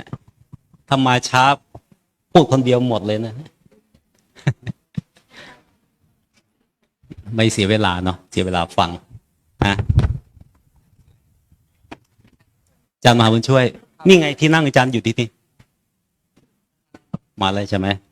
อาราธนา วันนี้ท่านถามปัญหาไปค้นให้อยู่เมื่อกี้เนี่ยอาจารย์พระมหาบุญช่วยท่านถาม มีคนบรรยาย เรื่องพระเถระรูปหนึ่งบรรลุเป็นพระอรหันต์ตั้งแต่4 ขวบ ชื่อว่าเอกทีปิยะเถระคนในพระบาลีมี4 คาถาในอปทานก็แปลว่าประวัติเถราประทานประวัติพระเถระพุทธาประทานประวัติพระพุทธเจ้าเถริยาประทานประวัติพระเถรีภิกษุณีซึ่งเป็นประวัติเฉพาะผู้บรรลุพระอรหันตสาวกเท่านั้นไปค้นในที่นั้นบอกว่าบรรลุเป็นพระอรหันต์ตั้งแต่อายุ4 ขวบในอัตถกถาก็ไม่มี4 ขวบในพระไตรปิฎกก็ไม่มี4 ขวบดีกาไม่มีแต่มีเลข4อยู่2 เลข4ตอนนี้ท่านอาจารย์มหาบุญช่วยท่านฟังอยู่1อดีตชาติหลังจากได้ถวายประทีปแด่พระพุทธเจ้าพระนามว่าปทุมุตตังระเสวยสุขในสมบัติทั้งอันเป็นทิพย์ทั้งอันเป็นโลกมนุษย์โดยเฉพาะได้เกิดเป็นพระเจ้าจักรพรรดิในโลกนี้4 ชาตินี่เลข4แรกนะ4 ชาติต่อมาได้บรรลุเป็นพระอรหันต์พร้อมด้วยปฏิสัมภิทา4ครั้งที่2มีแค่เนี้ยอายุ4 ขวบไม่เห็นเลยทั้งอัตถกถาทั้งบาลีแต่ว่าคนบรรยายมาจากไหนก็ไม่รู้เหมือนกันนะแต่ว่า5 ขวบมีนะมีอยู่4 รูปบรรลุเป็นพระอรหันต์ตั้งแต่5 ขวบนะซึ่งถ้อยคำที่นำมาโพสต์แม้แต่ท่านเอกทีปิยะเถระบอกว่าตอนท่านบวชนะบวชตอนอายุ4 ขวบเต็มบวชแล้วได้6 เดือนก็บรรลุเป็นพระอรหันต์เท่ากับอายุ5 ขวบคือ4 ขวบครึ่งพูดง่ายๆถ้าเกิน4 ขวบไป1 เดือนก็ต้องนับปีย่างก็เป็น5 ขวบไม่ได้เป็น4 ขวบนะแล้วมีพระที่บรรลุเป็นพระอรหันต์อายุ5 ขวบ4 องค์นะไปข้างหลังก็รับยากนี่มาข้างหน้าเลย นี่ถวายตรงๆข้างหน้านี่โอ้น่าจะองค์นี้เป็นประธานนะว่าไปแล้วนะรองเจ้าคณะอำเภอบางกรวยเจ้าวาดวัดอุบลวนาราม วัดบัว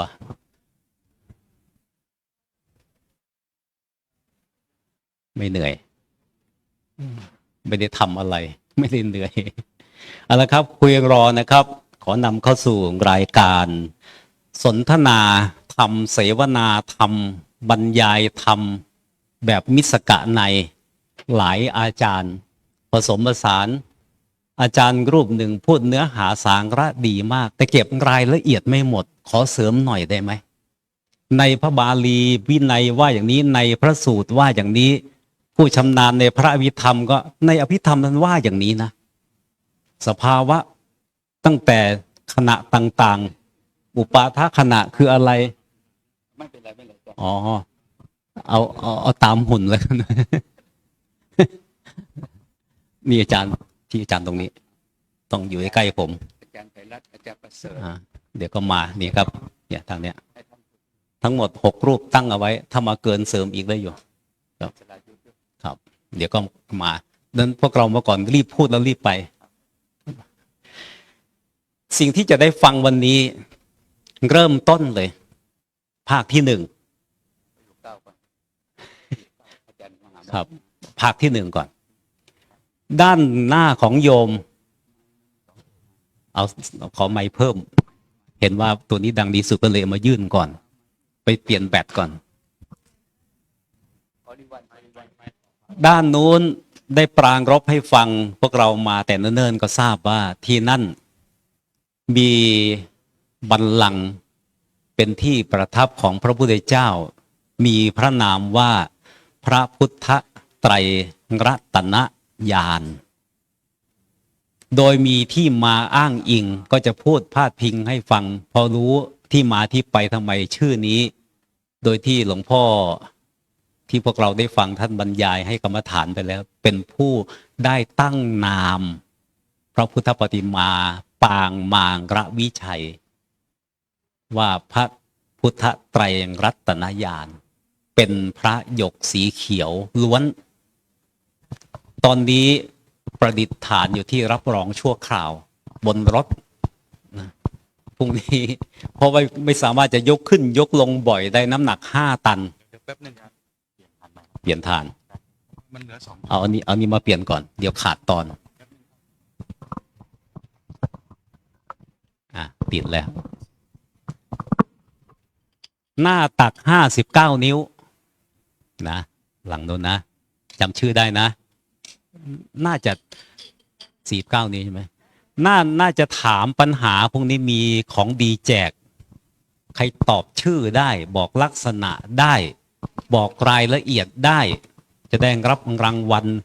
ผ้าไตรและใบมีดโกนประมาณนี้ ของโยมก็ชุดสีขาวเอ้า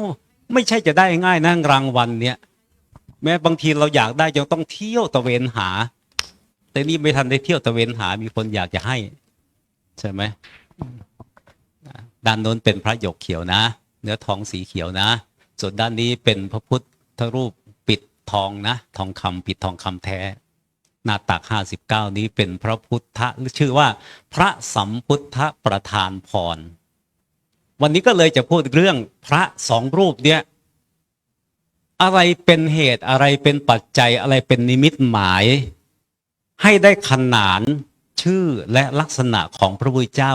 แบบนี้แบบนี้แบบนี้ซึ่งว่าโดยปางเป็นทางการพระพุทธรูปในประเทศไทยมีทั้งหมด56 ปางปางยืนก็มีปางนั่งก็มีปางนอนก็มีในอิริยาบถ4ปางเดินก็มีพุทธลีลาเห็นไหมนะพุทธลีลากำลังก้าวเท้าหลังซ้ายเยื้องข้างหลังนิดหน่อยเป็นปางเดินด้วยอิริยาบถ4นะเอาละไม่เสียเวลาขอแนะนำครูบาอาจารย์ที่มาพร้อมกันอยู่ตรงนี้ก่อนผมยังไม่ได้เขียนเลยนะใครชื่ออะไรนะพระมหาวัฒนาฉายาจันทโชโตขอแนะนำก่อนนะไล่ไปตามประเรียนแล้วกันนะใครประเรียนมากกว่าบรรยายก่อนท่านอาจารย์พระมหาวัฒนาจันทโชโตเจ้าอาวาสวัดอุบลวนารามหรือนักศึกษาพระวิธรรมก็เรียกแต่ว่าวัดบัวเขียวหรือบัวขาวหรือบัวขาบหรือบัวอุบลบัวอะไรปริญทำ9 ประโยคอ้าวที่ไปประจำบัวอะไรเขารับเลย ฮะ เสียงข้างนอกรับนะฮะ รับอะไร เนี่ย อ๋อเขาต้อนรับองค์ชบรรยายมาแล้วสาธุดังลั่นมาแล้วนะ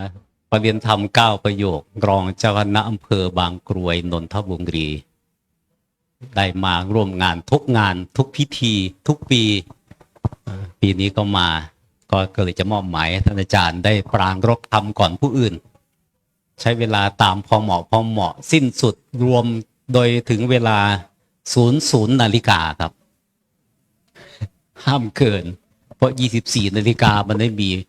มัน10 20 3:59ก็กลายเป็น00เลยไม่มี24สักทีนะก็เอาที่00นาฬิกาขอนิมนต์ครับ ครับก็ขอโอกาสพระอาจารย์พระมหาบุญช่วยนะครับ พระอาจารย์มหาสมปองก็เป็นพระเถระที่ในที่นี้ แล้วก็สวัสดีพระภิกษุที่เข้ารับฟังทุกรูปเจริญพรญาติโยมทุกท่านที่มาร่วมปฏิบัติธรรม แล้วก็มาร่วมทำบุญยกพระฟังพระเจริญพุทธมนต์ในวันนี้ แล้วก็ยกพระในวันพรุ่งนี้ ก็ตามที่หัวข้อนะพี่แล้วก็พี่มหาสมปองนะพี่สมปองก็เป็นอย่างนั้นก็ด้วยความคุ้นเคยกันมานะ30-40 ปีนะครับนะก็เป็นต้นมา นี่ก็เอาว่าเข้าเรื่องว่าพระทั้งสองรูปนี้ก็ต้องสององค์สินะรูปนี้น่าจะเป็นพระนะเป็นพระมีชีวิตนะถ้าองค์นี้เป็นผี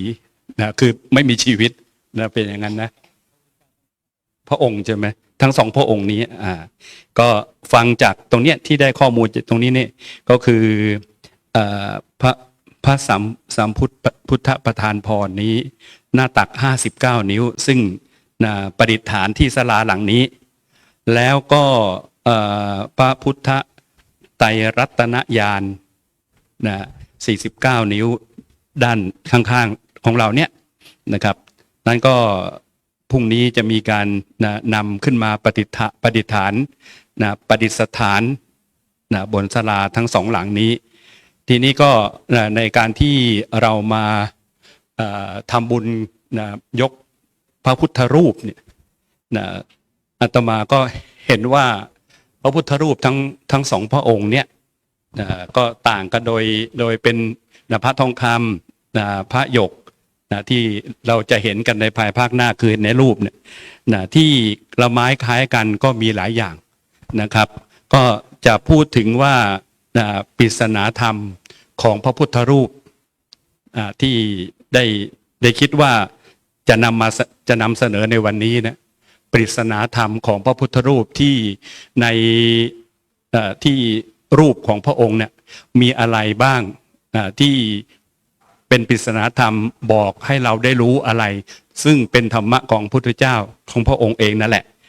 นี้ก็ปริศนาธรรมตรงนี้ก็ได้จากการได้อ่านได้เรียนบ้างแล้วก็ได้วิเคราะห์บ้างผิดถูกยังไงก็ขอหลวงพี่ทั้งสองรูปได้บอกได้กล่าวกันแล้วกันนะครับปริศนาธรรมในพระพุทธรูปทั้งโดยทั่วๆไปแล้วเนี่ยก็คือมีเกศตูมอกตั้งหลังตรงมองต่ำปากยิ้มแล้วก็หูยานถ้าหากเรานึกตามนะครับเกศตูมนี่ก็แน่นอนพระเกศพระเศียรของพระองค์นี่ตูมนี่ก็เกศตูมตรงนี้เป็นพระเศียรที่สูงขึ้นมาตรงเนี้ยเป็นปริศนาธรรมบอกถึงอะไรก็ได้ฟังมาว่าก็บอกถึงพระปัญญาธิคุณของพระองค์ท่านพระบารมีที่พระองค์สั่งสมอบรมมาปัญญาบารมี4 อสงไขยกับแสนมหากัปสำหรับพระพุทธเจ้าของเราพระองค์นี้ฉะนั้นพระปัญญาคุณนี้มากมายก่ายกองก็ในวันที่พระองค์ตรัสรู้ก็ฟังมาว่าพระองค์พิจารณานอกจากว่าอริยสัจ 4แล้วนะครับก็พิจารณาปฏิจจสมุปบาทก็ทำให้พระเกศของพระองค์พระศีลของพระองค์นั้นนูนขึ้นมาฉะนั้นก็เป็นอันว่าพระองค์ตรัสรู้อนุตตรสัมมาสัมโพธิญาณเนี่ยก็จึงเป็นสัญลักษณ์อย่างหนึ่งเป็นนิมิตหมายอย่างหนึ่งที่ให้รู้ว่าพระพุทธเจ้านั้นมีพระปัญญามากมายพระนามของพระองค์นั้นที่ชื่อว่าอรหังก็เป็นผู้ที่สิ้นจากกิเลสแล้วก็สัมมาสัมพุทโธผู้ตรัสรู้เองผู้ตรัสรู้ชอบได้โดยพระองค์เองแล้วอีกหลายๆนามโลกวิทูสยัมภูอะไรพวกนี้ก็ถือว่าเป็นพระนามที่พระองค์ได้รับขนานนามจากผู้ที่ใกล้ชิดผู้ที่เลื่อมใสศรัทธาในพระองค์นั้นอันนี้ก็เป็นนิมิตหมายว่าที่เกศตูมนั้นก็เพราะพระมหาปัญญาธิคุณของพระองค์ท่านอกตั้งนั้นอกตั้งคือตั้งอย่างสง่างามก็หมายถึงพระวิริยะความเพียรที่พระองค์ทรงปฏิบัติมาเป็นวิริยะบารมีตั้งแต่ต้นก็ไม่แพ้ ปัญญาบารมีที่พระองค์อบรมสั่งสมมา ความเพียรที่ในสัมมปทาน4ประการในโพธิปักขิยธรรม เพียรละวังบาปไม่ให้เกิดขึ้น เพียรละบาปที่เกิดขึ้นแล้ว เพียรทำให้กุศลที่ยังไม่เกิดให้เกิดขึ้น แล้วก็เพียรรักษากุศลที่เกิดขึ้นแล้วไม่ให้เสื่อมในโพธิปักขิยธรรมนั่นเป็นอย่างนั้นนั้นพระองค์ท่านครั้งยังเป็นพระโพธิสัตว์พระองค์ก็สั่งสมอบรมแนวความเพียรวิริยะบารมีอย่างนี้ถึงแม้ว่าพระองค์ตรัสรู้แล้วเป็นพระสัมมาสัมพุทธเจ้าแล้วเนี่ยพระองค์ก็ไม่ได้คลายความเพียรที่จะไปแนะนำสั่งสอนเวนยสัตว์ทั้งหลายให้รู้แจ้งเห็นจริงในธรรมที่พระองค์ได้ตรัสรู้แล้วอันนี้ก็เป็นตั้งคือหน้าอกที่ตั้งของพระองค์นั้นคือตั้งใจในการที่จะไม่ละย่อในการทำความเพียรหลังตรงหลังตรงคือตรงมุ่งมั่นไม่ท้อถอยตรงไปข้างหน้าอย่างเดียวเหมือนอริยมรรคซึ่งเป็นส่วนหนึ่งของโพธิปักขิยธรรมอริยมรรคมีองค์8มีสัมมาทิฏฐิเป็นต้นฉะนั้นองค์มรรคเหล่านั้นเมื่อรวมเป็นเอกสมังคีแล้วเนี่ยก็มุ่งหมายมุ่งมั่นไปหนทางเดียวคือเอกายโนมัคโคไปสู่พระนิพพานอย่างเดียวนั้นพระองค์นั้นถึงแม้ว่าพระองค์จะตรัสรู้แล้วการแนะนำสั่งสอนหมู่เวนยสัตว์นั้นอาจจะมีการแนะนำให้เหมาะสมกับอินทรีย์กับฐานะที่บุคคลนั้นจะพึงรู้พึงเข้าใจได้พระองค์ทรงแนะนำให้เขานั้นตั้งอยู่ในทางกุศลในเบื้องต้นและเข้าถึงมรรคผลนิพพานเป็นที่สุดนั้นความตรงนี้พระองค์ก็ปฏิบัติมา45พรรษาและจริงๆแล้วนะไม่ใช่เฉพาะที่พระองค์เป็นพระสัมมาสัมพุทธเจ้าเท่านั้นที่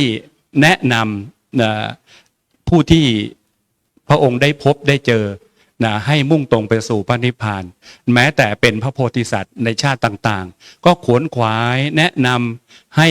ผู้ที่อยู่ใกล้เคียงหรือคบหาสมาคมกับท่านนั้นมุ่งตรงไปในทางเดียวคือความสิ้นทุกข์อันนี้คือบ่งบอกถึงหลังที่ตรงของพระองค์ท่านนั้นไม่คดไม่งอไม่มีความย่อท้อในการที่จะมุ่งไปข้างหน้าเพื่อความหลุดพ้นแล้วก็ข้อต่อมาก็คือมองต่ำตรงนี้ไม่ได้หมายถึงว่ามองด้วยการที่จะสิ่งที่น่าเกลียดหรือว่าเห็นใครก็ไม่มองหน้ามองแต่เท้าอย่างเดียวมองต่ำตรงนี้คือมองด้วยอาการสำรวมละวังสำรวมหมายถึงการที่ไม่ปล่อยจิตปล่อยใจไปตามอำนาจของกิเลสก็แล้วกันที่จะพาให้เราไปเลี้ยวซ้ายแลขวามองนั่นมองนี่มองอากาศมองทั่วไปหมดไม่มีการสำรวมระวังนั้นความสำรวมตรงนี้ในการที่สำรวมระวังในการที่จะละอกุศลในการที่จะเจริญกุศลให้เกิดขึ้นนั้นสำรวมตรงนี้พระองค์มีความสำรวมอยู่ด้วยกัน5ประการ1ปาติโมกข์สำรวมในพระปาติโมกข์สำรวมในสติสำรวมในญาณความรู้สำรวมในความอดทนสำรวมในความหมั่นเพียรหรือวิริยะที่เรียกว่าปาติโมกขสังวรสติสังวรญาณสังวรขันติสังวรแล้ววิริยะสังวรนั้นความสำรวมระวังความสังวรด้วยคุณธรรมทั้งหลายทั้งปวงนี้ก็ทำให้พระองค์นั้นเป็นผู้ที่ในการที่จะดำรงสติมั่นด้วยความเป็นพระพุทธเจ้าและยังสอนแนะนำให้พุทธสาวกนั้นมีความสำรวมระวังด้วยการดำเนินชีวิตด้วยคุณธรรมที่ให้เกิดการในการละอกุศลเจริญกุศลต่อไปแล้วก็พระองค์นั้นมีปากยิ้มพระพุทธรูปทุกพระองค์นะโดยมากเราก็จะเห็นว่าปากท่านยิ้มถ้าหากว่าพระพุทธรูปองค์ไหนปั้นแล้วหรือหล่อแล้วหน้าบึ้งเนี่ยคงจะไม่รู้มีหรือเปล่านะอาตมาก็ไม่รู้ถ้าดูแล้วก็คงจะไม่สบายใจคนเครียดมาหงุดหงิดมาพอมาเห็นหน้าพุทธรูปโอ้โหใจฝ่อเลยก็ต้องมองเห็นแล้วยิ้มพระองค์ยิ้มแล้วก็ยิ้มใช่ไหมนั้นก็การยิ้มตรงนี้เป็นการบ่งบอกถึงความมีพระเมตตาช่วยเหลือที่จะสรรพสัตว์ทั้งหลายเป็นมิตรเป็นญาติเป็นเหมือนคนในครอบครัวของสรรพสัตว์ทั้งหลายพระองค์นั้นป ฏิบัติเหมือนพ่อนะเหมือนพ่อเหมือนแม่ของเวนยศักดิ์ก็เราลองนึกดูว่าในปัจจุบันนี้เนี่ยคนที่นะบอกว่าเป็นพ่อเป็นแม่คนนะยังเอาลูกไปทิ้งนะยังทำแท้งแต่พุทธเจ้าเนี่ยคนไม่ใช่ลูกสักหน่อยหนึ่งดูพระเทวทัตจะใช่ลูกที่ไหนละพระองค์คุริมานไม่ใช่ลูกพุทธเจ้าที่ไหนนะแต่พระองค์รักเหมือนลูกบอกว่าพระองค์รักพระราหุลอย่างไรก็รักพระองค์คุริมานพระเทวทัตอย่างนั้นเหมือนกันรักเสมอเหมือนกันเลยนี่คือรักด้วยเมตตาแล้วก็กรุณาพระองค์ก็ยิ้มด้วยกรุณาคือสงสารเหล่าเวนยสัตว์ทั้งหลายที่ถูกเพลิงทุกข์เพลิงกิเลสฉะนั้นที่พระองค์ตรัสรู้แล้วนะ45 ปี 45 พรรษาเนี่ยพระองค์ทำงานไม่หยุดไม่หย่อนเลยทำเพื่อใครไม่ใช่เพื่อพระองค์นะเพื่อเวนยสัตว์ทั้งหลายแต่ละวันนั้นพระองค์ปฏิบัติเพื่อคนอื่นทั้งนั้นเลยนั้น45 ปีที่พระองค์มีชีวิตอยู่เพื่อบุคคลอื่นนั้นพระพุทธเจ้านั้นมีแต่ให้จริงๆแล้วก็สุดท้ายก็คือหูยานแต่เราไปเรียกพระกันนะพระกันหูยานนี้หมายถึงพระองค์ทรงมีความหนักแน่นในการฟังนะในการฟังในการได้ยินนั้นก็นะพระองค์นั้นการที่เราได้ยินกับได้ฟังนี่ดูเหมือนจะคล้ายๆกันนะได้ยินก็คือเสียงที่มากระทบหูได้ฟังคือเราพูดถึงผู้ที่ได้ฟังได้ยินคือเสียงที่มาทั่วสารทิศนั้นเสียงที่มาเนี่ยก็คงจะไม่มาจากเราคงจะมาจากคนอื่นพูดคนอื่นทำเราจึงได้ยินเราเป็นผู้ได้ยินฉะนั้นเสียงที่มารอบทิศรอบทางเนี่ยมันก็มีทั้งกุศลและอกุศลนะและส่วนการได้ยินนั้นคือตัวเราเองนะที่จะได้ยินนั้นก็เมื่อเราจะได้ยินเนี่ยเราจะฟังหรือไม่ฟังนะเราจะฟังหรือไม่ฟังถามว่าได้ไหมก็ได้แต่เสียงที่มีอยู่รอบด้านเนี่ยนะเราไปห้ามไม่ให้เสียงเหล่านั้นเกิดไม่ได้ก็ท่านบอกว่านะเราห้ามปากคนอื่นไม่ให้พูดไม่ได้แต่ห้ามหูของเราไม่ให้ฟังได้นั้นพระพุทธเจ้านั้นพระองค์ก็ดำรงพระชนอยู่ตรงเนี้ยนะเป็นเหมือนว่าที่หูยานก็เหมือนเป็นนิมิตหมายเป็นปริศนาธรรมให้บอกเรานะว่าเราก็ฟังสิ่งที่ควรฟังนะไม่ควรฟังมันมาแล้วก็ให้มันพัดผ่านไปอย่าไปรับเข้ามาสู่ใจของเราเพราะเสียงที่ฟังเข้าหูมันก็เป็นวิธีวิ่งเข้าสู่ใจเหมือนกันนั้นเราก็ได้พิจารณาว่ามันเสียงมันเป็นอกุศลให้เกิดบาปก็หยุดเป็นแค่นั้นอย่าเอาไปยกไปพิจารณาให้เกิดชวนะอะไรกันมากมายเป็นอกุศลเกิดขึ้นอันนี้ก็ประมาณนี้นะครับประมาณนี้ที่ว่าปริศนาธรรมที่ได้จากพระพุทธรูปนะครับผมแค่นี้นะครับ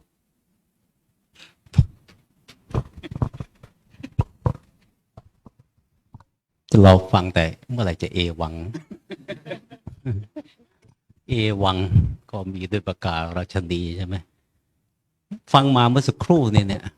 มีสกิดอยู่ข้อหนึ่งดีนะเกตตูม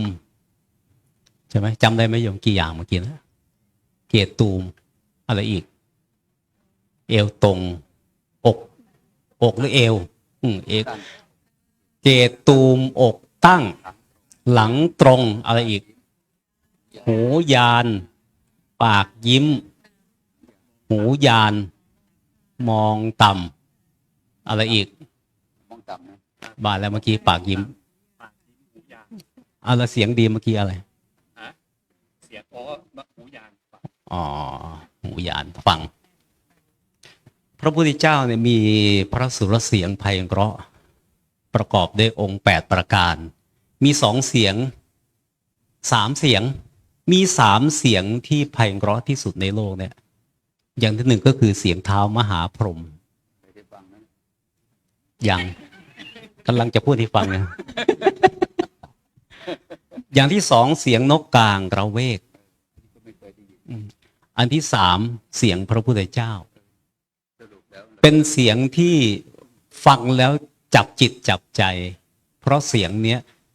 ประกอบด้วยองค์ของเสียง8อย่างมีคาถาว่าวิสัทธมัญชุวินเยยา สวนียาวิสานิโน พินทุคัมภีรนินนาทีเตวมัตถังคิโกสังโรเสียงของพระพุทธเจ้าประกอบด้วยองค์ 8 วิสัทธะมัญชวินเดยาเสียงฟังง่ายกลมกล่อมไพเราะจับใจเสียงพอดีไม่ทุ้มเกินไปไม่แหลมเกินไปไม่แหบเครือไม่พร่าไม่มีกระแอมพูดไป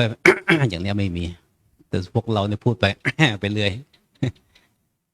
เนี่ยไม่ใช่อะไรนึกหาคำจะพูดต่อไปอะไรซะก่อนนะเสียงทีนี้มาดูว่าท่านอาจารย์ที่พร้อมกันอยู่ณที่นี้จะข้ามไปไม่ได้ก็คือท่านอาจารย์พระมหาบุญช่วยปัญญาวชิงโรปรริยนธรรม4 ประโยคโดยเฉพาะอย่างยิ่งที่รู้จักท่านก็ท่านอาจารย์ทวียังล้อเลียนเนี่ยรายการธรรมะคลายทุกข์ลาทุกท่าน เรียนเสียงไงก็ไม่เหมือนต้องฟังจากท่านอย่างเดียวมาอยู่ที่นี่แล้วในฐานะที่มีพรรษาการสูงกว่าเพื่อนเป็นเถระเป็นพระมหาเถระเป็นประธานณที่ตรงนี้ก็จะขออาราธนาท่านอาจารย์ได้โปรยปลายธรรมที่จะน้อมนำสู่กระแสจิตให้ได้เกาะติดเข้าสู่การเข้าถึงบรรลุธรรมต่อไปอาราธนาครับไอก่อนยงมองยังกระซิบ ขอนอบน้อมแด่พระรัตนตรัยขอถวายความเคารพท่านผู้มีอายุการพรรษาท่านพระอาจารย์มหาวัฒนาปริญธรรม9 ประโยคเจ้าวาดวัดบัวท่านพระอาจารย์มหาฉลาดวัดบัวลูกวัดเต็มขั้นแล้วก็ท่านพระอาจารย์มหาสมปองมุติโตพระเถรานุเถระครูบาอาจารย์ที่มาร่วมในสมาคมนี้อยู่ศาลาโน้นทั้งหมดเลยนะอาจารย์มหาไพรัตน์อาจารย์พันศักดิ์อาจารย์สลายุทธสิริสาโรและครูบาอาจารย์อยู่นั้น7-8 รูปนะท่านมาวันนี้ได้ฟังเรื่องของการบูชาที่มาเนี่ยเรื่องของการบูชาแปลว่าการยกย่องทำให้ปรากฏพูดและชื่นใจเขาเรียกบูชาเรานึกถึงแต่ยกดอกไม้ธูปเทียนขึ้นบูชาแต่การบูชามี2 อย่างอามิสบูชาแล้วก็ปฏิบัติบูชาขึ้นชื่อว่าบุญแล้วน้อยก็คือบุญมากก็คือบุญแต่บุญที่ทำเนี่ยบางคนทำได้มากเพราะมีบารมีมากบางคนทำน้อยบารมีน้อยอยากให้ได้มากเหมือนคนมีมากอันนี้พระพุทธเจ้าท่านตรัสไว้ในพระเถระรูปหนึ่งคือลกุณฑกภัตติยะยกขึ้นมาบทหนึ่งว่าการกระทำเนี่ยการเข้าถึงธรรมนึกถึงพุทธบทบาลีว่าโยอัปปัมปิธัมมังสุตวาธัมมังกายเยนะปัสสติสเวธรรมัทโรโหติโยธัมมังนัปปมัชชติภาษาบาลีนะภาษาบาลีโยอัปปัมปิธัมมังสุตวาบุคคลสดับธรรมแม้น้อยธัมมังกายเยนะปัสสิตแต่เห็นแจ้งธรรมนั้นด้วยนามกายด้วยปัญญาท่านขยายความว่ากายเยนะด้วยปัญญาเขาจะแปลทับศัพท์ธรรมกายก็คือด้วยปัญญาธรรมกายหมายเอาปัญญานะสเวธรรมทโรโหติผู้นั้นแลชื่อว่าเป็นผู้ทรงธรรมโยธัมมังนัปปมัชชติผู้นั้นแลชื่อว่าเป็นผู้ไม่ประมาทในธรรมเพราะฉะนั้นวันนี้เรามาปรารภถึงเรื่องการบูชาก็เลยปรารภอาตมานี่จับจูดนะโยมนะอาจารย์มหาสมปองท่านก็ไม่ได้บอกว่าจะอาตมาเนี่ยมาว่าจะร่วมไม่นึกว่าจะได้มาบรรยายเรื่องเหล่านี้เขาเรียกจับจูดรู้จักจับจูดไหมโยม ให้มาพูดเลยก็เลยเมื่อวานเนี่ยไปอ่านออกอากาศวิทยุเรื่องการบูชาไปอ่านในพระไตรปิฎกคัมภีร์ขุตกนิกายอปทานที่ท่านพระอาจารย์มหาสมปองมุทิโตได้ปรารภเราได้ฟังธรรมในพระพุทธศาสนาว่าคนที่จะบรรลุธรรมในอายุน้อยที่สุดเท่าไหร่เคยได้ศึกษามา7 ขวบแต่ เมื่อวานไปอ่านในคัมภีร์ขุทกนิกายอัปปทานแปลว่ายกย่องอานิสงส์ของบุญว่าเป็นของมีประมาณน้อยอัปปัมปิธัมมังสุตวาเนี่ยฟังแม้น้อยแต่เข้าใจนะท่านได้เอาประทีปบูชาพระสัมมาสัมพุทธเจ้าไม่ใช่บูชามากนะจุดประทีปดวงเดียวแต่ทำให้ติดต่อนะวิบากผลแห่งกรรมที่ท่านได้คำคานบูชาตั้งแต่นู้นพระปัทมุตตระสัมมาสัมพุทธเจ้าเนี่ยชื่อก็มีความหมายก็มาเนี่ยบอกว่ามีพระพุทธรูป2 องค์อีกแล้วชื่อก็มีความหมายลงพรใช่ไหมจะบอกว่าอำนวยพรก็ตรงเกินไป พระสัมพุทธประทานพรถูกแล้วตรัสรู้เองโดยชอบพรแปลว่าประเสริฐหรือพระพุทธไตรรัตนญาณคือจริงๆแล้วก็ไตรก็คือ3รัตนะก็ซ้ำแล้วญาณก็คือความรู้เนี่ยคือการได้ยกย่องสิ่งที่ท่านเหล่านั้นได้สำลิดกิจหรือสำเร็จกิจที่ท่านได้บำเพ็ญบารมีคือได้เป็นพระสัมมาสัมพุทธเจ้าการได้สร้างก็ดีการได้บูชาก็ดีพระพุทธเจ้านะแม้เป็นไปชั่วขณะเล็กน้อยอานิสงส์หาประมาณไม่ได้อัปปมาโนพุทโธเจ๊เคยได้ยินใช่ไหมคุณของพระพุทธเจ้านี้เท่าการบูชาเนี่ยหาประมาณไม่ได้เพราะอะไรบาลีท่านก็บอกว่าณทุกขติงณทุกขติงคือไม่ไปสู่อบายทุกข์กัปปะสตะสหัสเนสิ้นแสนแห่งกับพอมันแล้วพวกเราก็เรียนอภิธรรมอยู่แล้วขณะที่จิตคิดการบูชาเนี่ยคิดกระทำเนี่ยเพียงแต่คิดชั่วขณะเล็กน้อยอย่าว่าแต่คิดเลยชั่วขณะละที่มือพับเดียวเนี่ยนามเกิดขึ้นและดับไปแสนโกรธนะฮะ10 แสนเป็นล้าน10 ล้านเป็นโกรธแสนโกรธถ้าไม่เชื่อต้องไปถามอาจารย์สอนมัชฌิมตรี นี่นั่งอยู่ข้างหน้าเนี่ยเห็นไหมการบูชามีผลท่านได้จุดเทียนบูชาพระปัทมุตตระสัมมาสัมพุทธเจ้าชาตินั้นนะครั้งเดียวไม่รู้จักทุกขติสิ้นแสนแห่งกับและมาต่อมายอดแห่งบุญที่มันไม่ใช่อานิสงส์ของบุญโดยตรงแต่เป็นยอดของบุญที่มันยังไม่ส่งผลเพราะบุญเนี่ยจุดสูงสุดคือความสิ้นอาสวะกิเลสด้วยอานุภาพของความเลื่อมใสใจศรัทธายกย่องเอาประทีปบูชาไปเกิดเป็นพระเจ้าจักรพรรดิพระเจ้าจักรพรรดิเขาเรียกว่ามีบุญญาฤทธิ์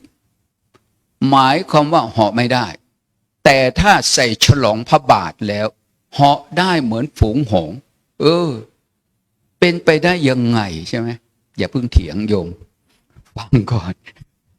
ใส่ฉลองพระบาทแล้วเหาะไปได้ในอากาศเหมือนฝูงหงส์อามาตย์ข้าราชเสวกบริวารนี่เป็นพระเจ้าจักรพรรดิถึง77 ชาติและเป็นพระราชาในประเทศราชที่นับได้27 ชาติเวียนว่ายตายเกิดจนถึงพุทธุปบาทคือองค์สมเด็จพระสัมมาสัมพุทธเจ้าไปเกิดในตระกูลเศรษฐีในเมืองสาวัตถีไปเห็นพระสัมมาสัมพุทธเจ้าด้วยอุปนิสัยใจคอที่เคยน้อมลำลึกนึกถึงพระพุทธเจ้าเกิดศรัทธาเลื่อมใสอายุแค่4 ขวบโยมเนี่ย4 ขวบได้เห็นพระพุทธเจ้าอยากบวชอายุ4 ขวบได้ฟังธรรมของพระพุทธเจ้าด้วยอานุภาพของการบูชาพระรัตนตรัยคือบูชาพระพุทธเจ้านามว่าปัทมุตตระครั้งนั้นครั้งเดียว ได้บรรลุเป็นพระอรหันต์ในอายุ4 ขวบนะบวชได้6 เดือนเขาเรียกว่าอัฏฐมาเสก็คือกึ่งเดือนที่6เนี่ยคือบรรลุธรรม4 ขวบนะบรรลุในคัมภีร์อปทานที่ยกมาว่าเนี่ยแล้วเป็นผู้มีในตาไม่มืดไม่พลางคือด้วยอานุภาพของทิพจักขุญาณทั้งทางบกทางน้ำที่มืดที่แจ้งนี่อานุภาพของการบูชาอามิสบูชาด้านนอกแต่พวกเรานี้ได้ทำการบูชาคนที่จะทำการบูชาเนี่ยเพิ่มปิตินะโยมนะหล่อพระทองเหลืองทองอิฐทองแดงให้เป็นองค์พระเขาเรียกภาษาบาลีว่าพุทธปฏิมาพุทธปฏิมาแปลว่ารูปเปรียบหรือตัวแทนการสร้างตัวแทนเนี่ยเป็นการสร้างบุญแบบถาวรยังไงมันส่งผลในระหว่างที่องค์พระยังปรากฏนะบุญไม่มีคำว่าลบเลือนเอาให้เห็นง่ายๆนะโยมนะสร้างองค์พระยังไม่พูดถึงอย่างเมื่ออาจารย์มหาวัฒนาท่านว่าเกศตูมหรือเกศแหลมเกศตูมอกตั้งหลังตรงมองต่ำปากยิ้มหูหยานใครจำไม่ได้ก็เป็นเรื่องของอาตมาภาพทั้งหลาย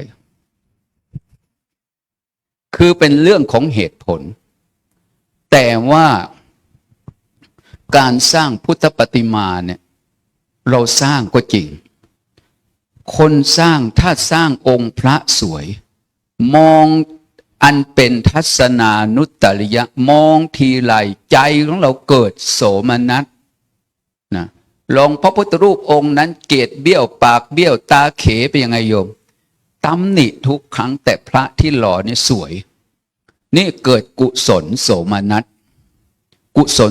สเรากราบทีไรกิริยาที่กราบนั้นคือเหตุทำให้เกิดบุญกราบตอนเช้าก็ได้บุญกราบตอนเพลก็ได้บุญกราบตอนเย็นก็ได้บุญกราบตอนกลางคืนก็ได้บุญอันนี้กิริยาทำให้เกิดบุญคนได้มากราบได้บุญนั้นเกิดขึ้นแก่ท่านเหล่านั้นพุทธปฏิมาใครสร้างบัดนี้มาดูแล้วนะพุทธปฏิมานั้นใครสร้างเจ้าภาพพวกเราเนี่ยวันพรุ่งนี้เราจะร่วมกันใช่ไหมโยมว่าทำดีหรือไม่ทำดีอาตมาว่าทำดีกว่าโยมพรุ่งนี้เราจะร่วมกันนะน้อยก็คือดีมากก็คือดีถ้าโยมไม่มีนะยกมือสาธุดีไหมดีเพราะฉะนั้นทำดีกว่าโยมแล้วมันจะได้ดีเพราะฉะนั้นการกราบพระองค์นี้จะมีอายุเป็นร้อยเป็นพันปีถ้าใครมากราบบุญเกิดขึ้นแก่ท่านเหล่านั้นบุญนั้นสะท้อนไปหาใครเจ้าภาพคือผู้สร้าง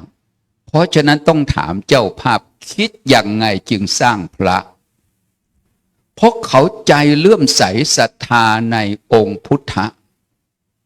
ว่าพระพุทธเจ้ารู้ดีรู้ชอบโดยพระองค์เองก่อนแล้วสอนผู้อื่นให้รู้ตามคือให้พ้นทุกข์เขาเห็นประโยชน์อันนี้เขาจึงสละทรัพย์ภายนอกให้มันเป็นอริยทรัพย์ภายในเป็นองค์พระพุทธปฏิมาคือรูปเปรียบแทนองค์สมเด็จพระสัมมาสัมพุทธเจ้าเนี่ยพูดถึงเล็กน้อยอัปปัมปิธัมมังสุตวาเราเรียนมาแล้วเราก็สร้างเป็นองค์พระทั้งสองพระองค์ขึ้นมาเนี่ยก็คือตัวแทนพุทธปฏิมาคือตัวแทนหรือรูปเปรียบแทนองค์สมเด็จพระสัมมาสัมพุทธเจ้าที่อาจารย์บอกว่าเป็นบุญถาวรเพราะว่าใครมากราบทีไรก็ได้บุญขณะนั้นแล้วเรากราบไปเป็นร้อยเป็นพันปีมันก็ได้บุญแบบบุญญาณิธิใช่ไหมโยมเราตั้งบุญญาณิธิเป็นกองทุนหรือฝากธนาคารบุญเอาไว้แต่ละปีมันออกดอกไหมโยมออกดอกมาให้เราใช้ชั้นเดียวธนาคารข้างนอกทรัพย์ภายนอกฝากเราได้เราได้กำไรได้ผลแต่บุญที่เราทำเนี่ยมันไม่ได้ออกดอกเป็นตัวอย่างนั้นบุญเลยที่เรานึกขึ้นมาทีไรมันก็ได้บุญในขณะนั้นเป็นพุทธานุสติเนี่ยบุญถาวรนะบุญถาวรเพราะฉะนั้นการสร้างองค์พระเนี่ย จะสร้างวัดไหนจะได้บุญมาก ถ้าไปสร้างในป่ามันก็ได้ที่ป่า ถ้าไปสร้างที่บ้านก็อยู่ที่บ้าน แต่จริงๆเรื่องของการสร้างพระต้องสร้างให้คนได้มากราบมาไหว้แต่พระองค์ใดสร้างแล้วคนรู้แล้วเฮกันมากราบมาไหว้อันนั้นน่ะได้บุญมาก เพราะฉะนั้นเจ้าภาพจึงได้ภูมิใจว่าเราได้สร้างบุญญาณิธิให้บุคคลอนุชนรุ่นหลังได้มากราบมาไหว้เนี่ยอันเนี้ยมันเป็นยอดสร้างทางสวรรค์ให้แก่คนอื่นเนี่ยเขาทำไมเขาจึงสร้างอย่างเพราะธรรมังกายเยนะปัสสติเห็นแจ้งธรรมนั้นด้วยปัญญาอันยิ่งเห็นแจ้งคือเข้าใจเรื่องบุญว่าทำแล้วมันเจริญทางด้านจิตใจสเวธรรมทโรโหติผู้นั้นแหละเป็นผู้มีธรรมอยู่ในหัวใจนะโยธรรมังนปัสสติผู้นั้นแหละชื่อว่าเป็นผู้ไม่ประมาทนี่ก็เรื่องของการว่างสร้างองค์พระก็เล่าให้ญาติโยมได้เห็นอานิสงส์ของบุญไว้แค่นี้ครับตอนนี้ครับสาธุดังๆหน่อยไม่สาธุดังๆก็จะเข้าใจว่าหลับแล้ว ไม่เสียเวลาขออนุโมทนาขอบคุณท่านอาจารย์พระมหาบุญช่วยปัญญาวชิงโกรฟังแล้วได้อะไรเมื่อสักครู่เนี่ยอะไรคือแก่นแท้ของธรรมะของอาจารย์เอาลมผ่านหู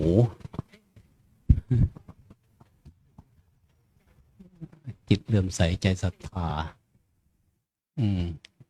บุญไม่ทำไม่ดีเลยใช่ไหมทำจึงจะดีใช่ไหมถ้ายังย้ำอีกพรุ่งนี้ต้องทำ พรุ่งนี้ต้องทำไม่ทำไม่ดีแน่ขออนุโมทนาขอบคุณท่านอาจารย์ครับรูปที่3อยู่ด้านนี้มาจากวัดเดียวกันดูที่หุ่นนะโยมนะหุ่นเหมือนกันเพราะฉันอาหารอย่างเดียวกันบำรุงเลี้ยงดีนะท่านอาจารย์พระมหาช่างลาดจักกะวังโรปรริญญาธรรม7 ประโยคอาจจะรู้จักท่านหลายๆฐานะเช่นเป็นครูสอนพระอภิธรรมเป็นนักรจนาคัมภีร์คู่มือศึกษาพระอภิธรรมใครยังไม่เคยเห็นหนังสือท่านก็วันไหนไปวัดบัวก็ขอดูหน่อยท่านอาจารย์หนังสือนะมีแจกไหมแจกฟรีไหมอย่าลืมถามด้วย จะได้ขอไว้เป็นคู่มือศึกษานิมนต์ท่านอาจารย์ครับใช้เวลาตามพอเหมาะสมครับกราบนมัสการอาจารย์มาสมปองแล้วก็อาจารย์พระมหาบุญช่วยแล้วก็พระอาจารย์มหาวัฒนาอาจารย์ท่าโชโตครับแล้วก็เพื่อนสาธมิกทุกท่านแล้วก็ขอเจริญพรนะญาติโยมกัลยาณมิตรผู้ใจบุญสุนทานทุกท่านตอนแรกนึกว่าจะรอดซะแล้วไปแอบอยู่ฝั่งนู้นพระอาจารย์พระครูสมุทวีเรียกมานึกว่าจะมาให้อาตมามานั่งอยู่กับท่านพอมาถึงปั๊บท่านก็ผลักมานี่เลยโยมนึกในใจว่าชิบหายรู้แล้วก็ไม่เป็นไรก็วันนี้ทำใจเหมือนกับว่าอาตมาอยู่ในท่ามกลางของราชสีห์นะครับดูครูบาอาจารย์แต่ละท่านดินะ3 ท่านไม่ธรรมดานะไม่ธรรมดาแล้วก็นึกในใจว่ามีคาถาที่ท่องอยู่อหังสีโหตวังสุกโลอหังสีโหตวังสุกโลเรานี่แหละคือราชสีห์ตัวท่านคือหมูเพราะฉะนั้นพอมาถึงตอนนี้ก็มันไม่ใช่แล้วนะอหังสุกโลตวังสีโหเราเป็นหมูตัวหนึ่งท่านตัวเป็นราชสีห์นะครับก็ไม่เป็นไร นะไม่เป็นไรแล้วก็ ที่วันนี้ก็เป็นวันดีสำหรับนะอาจารย์ดร.อำนวยพรเรียนทองเลิศและกัลยาณมิตรทุกคนทุกท่านนะเป็นวันที่เราจะได้เขาเรียกว่าทำพิธียกพระประธานนะครับชื่อว่าอะไรนะสัมพุทธประธานพรพระพุทธรัตนไตรรัตนญาณนะจำชื่อยากนะถ้าว่าโดยอานิสงส์แล้วเนี่ยมันมีอานิสงส์หาประมาณไม่ได้นะการที่เราได้สร้างธรรมเจดีย์สร้างเขาเรียกว่าอุเทสิกาเจดีย์เป็นหาเขาเรียกว่าเป็นอานุภาพเป็นอานิสงส์หาประมาณไม่ได้ สิ่งที่ไม่เห็นด้วยตาไม่ใช่ว่าจะไม่มีนะครับเหมือนกำมือที่อาตมาเนี่ยเหมือนไม่มีอะไรพระพุทธเจ้าอยู่ในใจเสมอได้ยมนะเนี่ยเป็นสโลแกนของพระครูสมุทวีว่าอย่างนั้น นะถ้าพูดถึงเจดีย์ทั้ง4ประการเจดีย์ทั้ง4ประการนั้นก็มีอะไรธาตุเจดีย์การสร้างสิ่งประดิษฐานพระลักษาลิเลกธาตุพระบรมธาตุขององค์พระสัมมาสัมพุทธเจ้า1ละ2บริโภคเจดีย์ก็คือสถานที่สิ่งใช้สอยขององค์พระสัมมาสัมพุทธเจ้า3ธรรมเจดีย์นะธรรมเจดีย์ก็หมายความว่าการสิ่งของหรือว่าการสร้างพระคัมภีร์หรือว่าพระปฏิปิฎกไว้ในคัมภีร์ลงในพระพุทธศาสนานะครับแล้วก็อันที่3ก็คืออุเทสิกาเจดีย์ก็คือการสร้างพุทธปฏิมารูปเหมือนขององค์พระสัมมาสัมพุทธเจ้าเพื่อที่จะปรารถนาให้คนทั้งหลายได้มากราบไหว้พุทธปฏิมาการที่อาจารย์ดร.อำนวยพรเหรียญทองเลิศพร้อมทั้งครอบครัวแล้วก็กัลยาณมิตรทุกคนทุกท่านได้สร้างก็เรียกว่าอุเทสิกาเจดีย์ก็คือรูปพระปฏิมาขององค์พระสัมมาสัมพุทธเจ้าทั้ง4เจดีย์นี้ก็หาประมาณไม่ได้อานิสงส์ก็หาประมาณไม่ได้นะครับแล้วก็การสร้างอุเทสิกาเจดีย์นั้นบุคคลนั้นต้องเป็นผู้ที่มีศรัทธาความเลื่อมใสในพระพุทธศาสนาจริงๆมีปัญญามีความเพียรก็คือวิริยะและความอุตสาหะที่จะสร้างคนที่จะสร้างได้กับต้องไม่ธรรมดานะครับการสร้างอุเทสิกาเจดีย์แล้วก็อานิสงส์เนี่ยมันก็หาประมาณไม่ได้แล้วก็อาจารย์ดร.อำนวยพรเหรียญทองเลิศนี่ท่านไม่ใช่ว่าจะสร้างแต่อุเทสิกาเจดีย์คือพุทธปฏิมาขององค์พระสัมมาสัมพุทธเจ้าเท่านั้นนะก็ในปีพ.ศ. 2566นี่ท่านได้สร้างอะไรนะสร้างธรรมเจดีย์ยมธรรมเจดีย์ก็หมายความว่าอาการบรรจุคัมภีร์คำสอนลงในหนังสือใบลานหรือพระไตรปิฎกหรือหนังสือเล่มใดเล่มหนึ่งนะครับก็คือท่านเป็นประธานในการสร้างหนังสืออภิธรรมัตถสังฆวิธารประกาศินีจิตตสังฆวิภาคก็ถือว่าเป็นการสร้าง ธรรมเจดีย์นะแล้วก็ต่อไปก็จะเป็นเล่มที่สองนะหลังจากที่เราได้สร้างอุเทศิกาเจดีย์แล้ว ก็ถือว่าเป็นบุคคลที่นะสามารถที่จะทำให้รวมจิตใจของคนทั้งหลายรวมในที่เดียวกัน การสร้างพระพุทธรูปเนี่ยเป็นการประกาศให้คนทั้งหลาย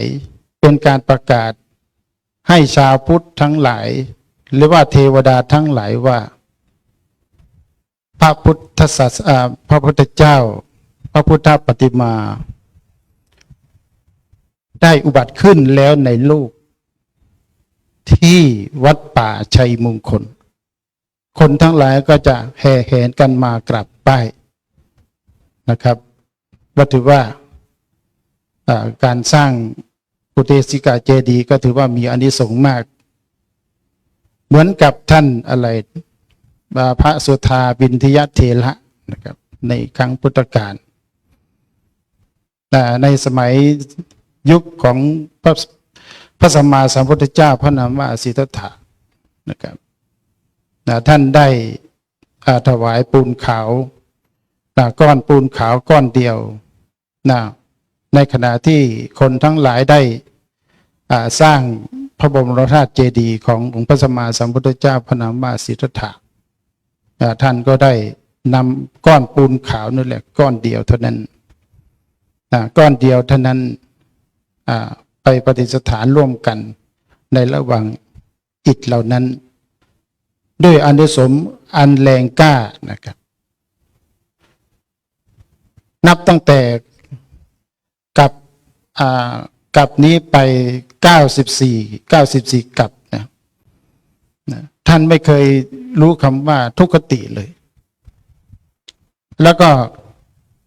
30กับเนี่ย30กับก็เป็นพระเจ้าจักรพรรดิ13ครั้งก็มีพระนามว่าปฏิสังขาระแล้วก็ชาติสุดท้ายนะครับก็ได้บรรลุเป็นพระอรหันต์พร้อมด้วยปฏิสัมภิทา4วิโมกข์8อภิญญา6เราร้อนนึกไปว่าการที่คนเราจะสร้างบารมีนี่บางคนนี่สร้างบารมีอย่างเช่นว่าคนที่สั่งสมในเรื่องของพระวินัยนะครับเมื่อได้บรรลุพระอรหัตผลอรหัตมรรคแล้วอรหัตมรรคนั้นก็จะมาพร้อมกับวิชา3บุคคลที่สั่งสมหรือสร้างบารมีเกี่ยวกับพระสูตรอภิญญา6ก็จะมาพร้อมกับอรหัตมรรคบุคคลที่สั่งสม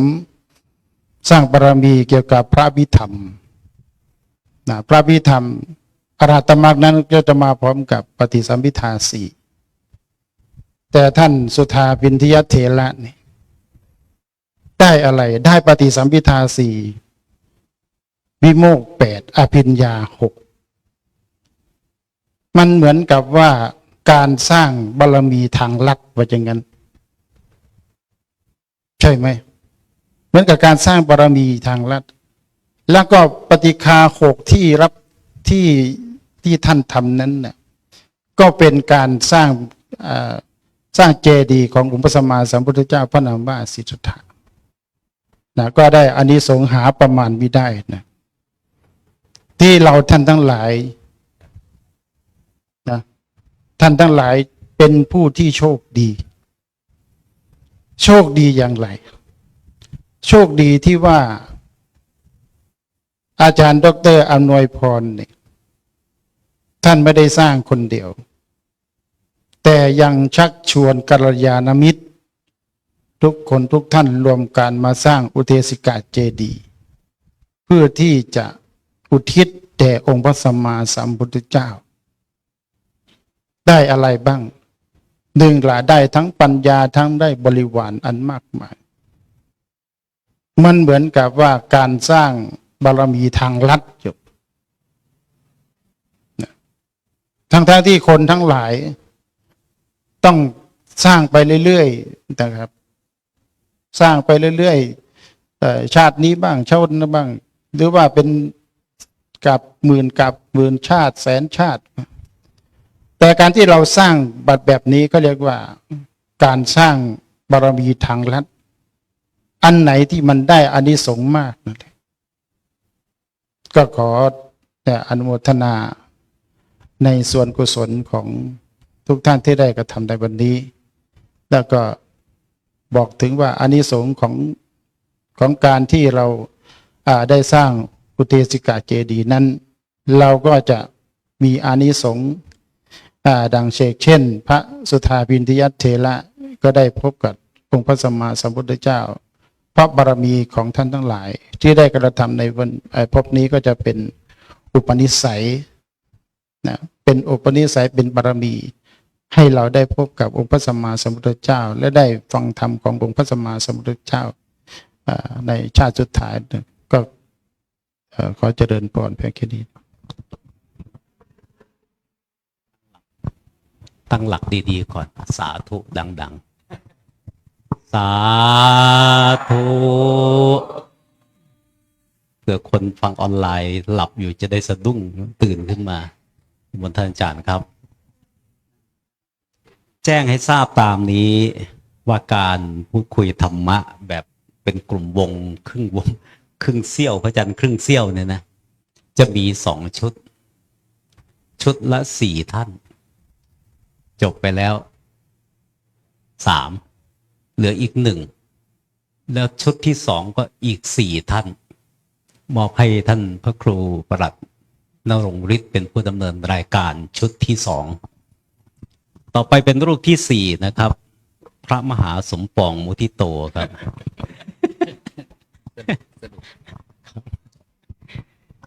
ก่อนจะฟังรูปนี้เรามองภาพรวมรอบๆใครชวนเรามาวันเนี้ยมาทำไมนะเราก็ไล่ลำดับเหตุการณ์ดูมาให้ได้รู้ได้เห็นเจริญกุศลเจตนา เพื่อจะได้เป็นบ่อเกิดแห่งกรรมดีทั้งมวลเมื่อจิตเลื่อมใสแล้วกรรมดีทั้งหลายก็เกิดขึ้นบนพื้นของจิตเลื่อมใสนั่นแหละนะบุญใดที่ยังไม่บริบูรณ์ก็จะได้ถึงความบริบูรณ์บุญใดยังไม่เกิดเลยก็อาศัยบุญที่เป็นจุดเริ่มต้นอาศัยบุญเกิดขึ้นมาโดยลำดับเพื่อใกล้ตัวเข้ามาอีกนิดหนึ่งจะได้เล่าถึงความเป็นมาแบบตำนาน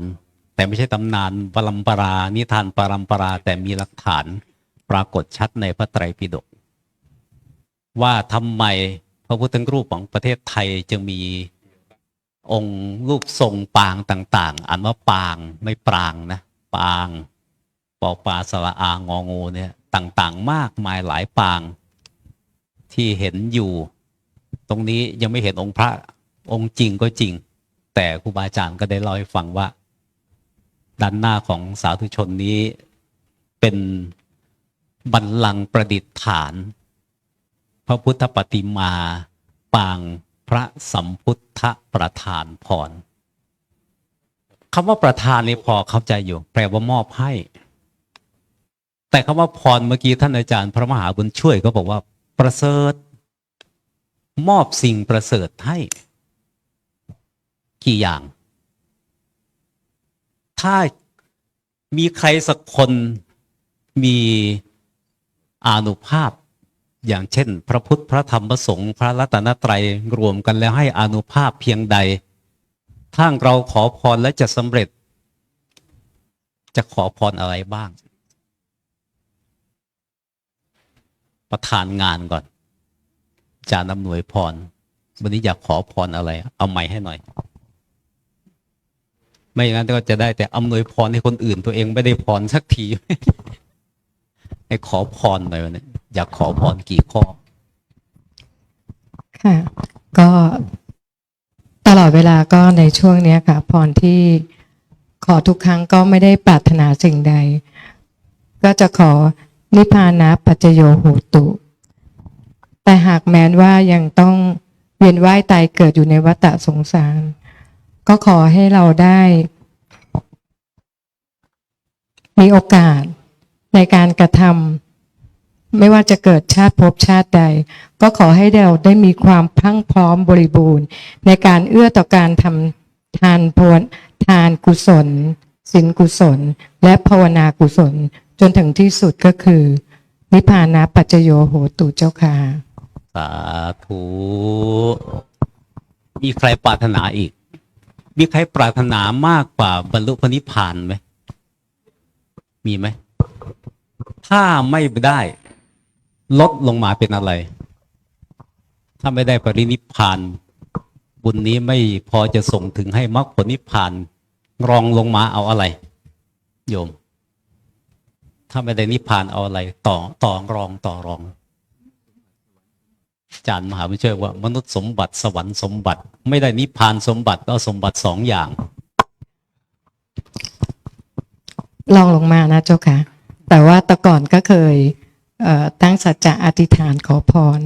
แต่ณปัจจุบันนี้อาจจะขอตะกี้ที่เก่านะคะ แต่ก่อนหน้านี้ก็ขอว่า ก็ขอให้เราได้เกิดมาเป็นมนุษย์ ได้พบพระพุทธศาสนา ได้มีโอกาสได้ศึกษาธรรมฟังธรรม ได้เข้าถึงและได้เข้าใจพระสัทธรรมขององค์สมเด็จพระสัมมาสัมพุทธเจ้า แล้วสุดท้ายในทุกๆครั้งในทุกวันนี้เวลาไหว้พระสวดมนต์ก็จะบอกว่า ขอพระสัทธรรมจงดำรงมั่นอยู่ในตัวของข้าพเจ้าตลอดกาลจนถึงพระปรินิพพานเจ้าค่ะ สาธุ เอาอีก ถ้าพระสัทธรรมยังไม่ตั้งมั่นลดลงมาจะเอาอะไร ตอนแรกปรารถนาให้บรรลุพระนิพพาน ระหว่างที่ยังไม่บรรลุพระนิพพานรองลงมาว่าขอให้พระสัทธรรมจงตั้งมั่นในใจของตัวเอง ถ้าพระสัทธรรมยังไม่ตั้งมั่นจะเอาอะไรอีก ก็ตะกี้ที่กล่าวเนี่ยเจ้าค่ะว่า ก็ขอได้เกิดมาเป็นมนุษย์ ได้พบพระพุทธศาสนา ได้มีโอกาสฟังธรรมศึกษาธรรม ได้เข้าใกล้พระธรรม ได้เข้าใกล้สัตตบุรุษ แล้วก็ที่สำคัญที่สุดก็คือ ขอให้พระสัทธรรมก็จงดำรงมั่นอยู่ในตัวของข้าพเจ้าตลอดกาลนานจนถึงพระนิพพานด้วยเจ้าค่ะ สาธุ อยากถามต่ออยู่แต่ไม่ถามนะ นะที่ถามไล่ถามเนี่ย เพื่อจะเปรียบเทียบกับตัวอย่างที่มาในพระไตรปิฎกมีคนขอพรแตกต่างกันมากมาย อย่างเช่นใครก็ตามที่จะขอพรเมื่อคืนก็เล่าไปครั้งหนึ่งการขอพรเนี่ยนะขอให้ข้าพเจ้าจงมีส่วนแห่งธรรมที่ท่านรู้แล้วด้วยเถิดเจอใครก็ช่าง ดูหน้าตาผ่องใสเหมือนท่านอาจารย์พระมหาบุญช่วย เหมือนท่านอาจารย์เอาไปไหนแล้วอาจารย์มหาวัฒนาไปนู่นแล้วนะแต่ว่าอยากจะยกตัวอย่างเปรียบเทียบ คนที่ขอพรในโลกเนี่ยเอาพระพุทธเจ้าปางประทานพรมาเป็นต้นแบบก่อน คนที่ขอพรที่ปรากฏชัดว่าพระพุทธเจ้าให้จริงๆต่อหน้าต่อตาเลยอะอย่างเช่นขอพรคือการบรรลุมรรคผลนิพพานหลายคนก็ได้เดี๋ยวนั้นแต่ว่าการบรรลุนิพพานนั้นไม่ได้ขอแต่พระพุทธเจ้าพิจารณาอัธยาศัยของเวไนยอย่างเช่นพระพุทธเจ้าจะเสด็จจากพระคันธกุฎีมีใครปรากฏในข่ายยานนะทรงพิจารณาว่าผู้ปรากฏในข่ายยานของเราเป็นเวไนยเมื่อเราไปให้เขาเห็นเขาจะศรัทธาไหมพิจารณาต่อไปอีกว่าหากเขาศรัทธาเขาจะถวายทานไหมอ้าวถวายทานเขาอยากสมาทานศีลไหมสามารถสมาทานเขาจะฟังธรรมไหมสามารถฟังธรรมได้เขาจะบรรลุตามธรรมที่เราแสดงไหมสามารถบรรลุได้เพราะครบถ้วนอย่างนี้พระพุทธเจ้าจึงจะเสด็จไปโปรดถ้าปรากฏในข่ายยานอยู่ถ้าเราไปถึงเขาจะไหว้ไหมนะอ๋อไหว้แต่เขาจะฟังธรรมไหมไม่ฟังไม่ไปไม่ครบถ้วนนะ ดังนั้นวันนี้จึงยกตัวอย่างคนขอพรที่เรารู้จักมาเป็นอย่างดีสองท่าน ท่านที่หนึ่งคือท่านพระอานนท์เถระพุทธอุปถากซึ่งท่านเองรับตำแหน่งพุทธอุปถากในพรรษาที่20ของพระพุทธเจ้าตอนที่พระเจ้าประทับจำพรรษารอบที่5ณพระเวรุวันเมืองราชคฤห์ในพรรษาที่20ออกพรรษาแล้วเวลานั้นพระพุทธเจ้ามีพระอุปถากอยู่ถึง5รูป5องค์เป็นพระอริยะเรียก5องค์แล้วกันในจำนวนนั้นใครๆก็ลงความเห็นว่าท่านพระอานนท์เมื่อเปรียบเทียบกับอีก4รูป4องค์ที่อุปถากพระพุทธเจ้าเนี่ยท่านพระอานนท์ทำได้ดีกว่าผู้อื่นจึงได้เสนอให้ท่านพระอานนท์เป็นผู้อุปถากประจำพระพุทธเจ้าจะได้แบ่งเบาภาระท่านอื่นๆที่อุปถากมาก่อนท่านพระอานนท์ได้รับมอบหมายจะให้ได้เป็นผู้อุปถากพระพุทธเจ้าท่านก็เลยเข้าไปเฝ้าพระพุทธเจ้าขอพร8ประการถ้าให้จะรับหน้าที่นี้ถ้าไม่ให้ก็จะไม่รับความคิดของท่านพระพุทธเจ้าก็ทราบดีพร8ข้อฟังดูนะ1พรนี้ป้องกันไม่ให้มีโทษ2พรนี้ทำให้ได้รับประโยชน์2ประการละ4ข้อเพื่อป้องกันโทษไม่ให้เกิดขึ้นในวงการของพุทธสาวกทั้งหลายโดยเฉพาะผู้ที่ติดตามใกล้ชิดคอยดูแลอุปถากพระพุทธเจ้ามารู้จักพร8ข้อโดยย่อๆก่อน1ขอให้พระเจ้าประทานพรว่าอย่าให้จีวรที่ประณีต2อย่าให้อาหารบิณฑบาตที่ประณีต3อย่าให้อยู่ในกุฏิร่วมหลังเดียวกันกับพระพุทธเจ้า4อย่าให้ท่านไปกิจนิมนต์ร่วมกับพระพุทธเจ้า5ถ้าท่านเป็นผู้รับนิมนต์ขอให้พระเจ้าไปงานนิมนต์ของท่านพระอานนท์แต่พระอานนท์จะไม่ไปงานนิมนต์ของพระพุทธเจ้าแต่ขอให้พระเจ้าไปงานนิมนต์ของพระอานนท์6ขอให้พระพุทธเจ้าอนุญาตว่าเมื่อมีบริษัท4เดินทางไกลมาขอเข้าเฝ้าพระพุทธเจ้าขอให้ได้มีโอกาสเข้าเฝ้าทันทีไม่ต้องผลัดว่าเอาไว้ก่อนบ่ายดีไหมเช้าดีไหมไปเข้าห้องน้ำท่าก่อนค่อยมาดีไหมไม่มีเมื่อมีผู้ประสงค์จะเข้าเฝ้าพระเจ้าเดินทางไกลมาขอให้ได้เข้าเฝ้าเดี๋ยวนั้นทันทีต่อมาข้อ7ถ้าหากท่านพระอานนท์เกิดความสงสัยข้ออัดข้อธรรมซึ่งเป็นธรรมดาของพระโสดาบันท่านยังเป็นพระโสดาบันอยู่ตราบเท่าที่พระเจ้ายังไม่เสด็จดับขันธปรินิพพานนะท่านพระอานนท์เป็นพระโสดาบันตลอดบรรลุอรหันต์ก็หลังจากพระเจ้าปรินิพพานแล้ว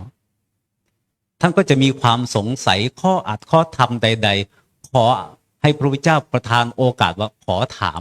เมื่อสงสัยทันทีจะเก็บความสงสัยไว้ข้ามวันข้ามคืนและข้อ8สุดท้ายขอให้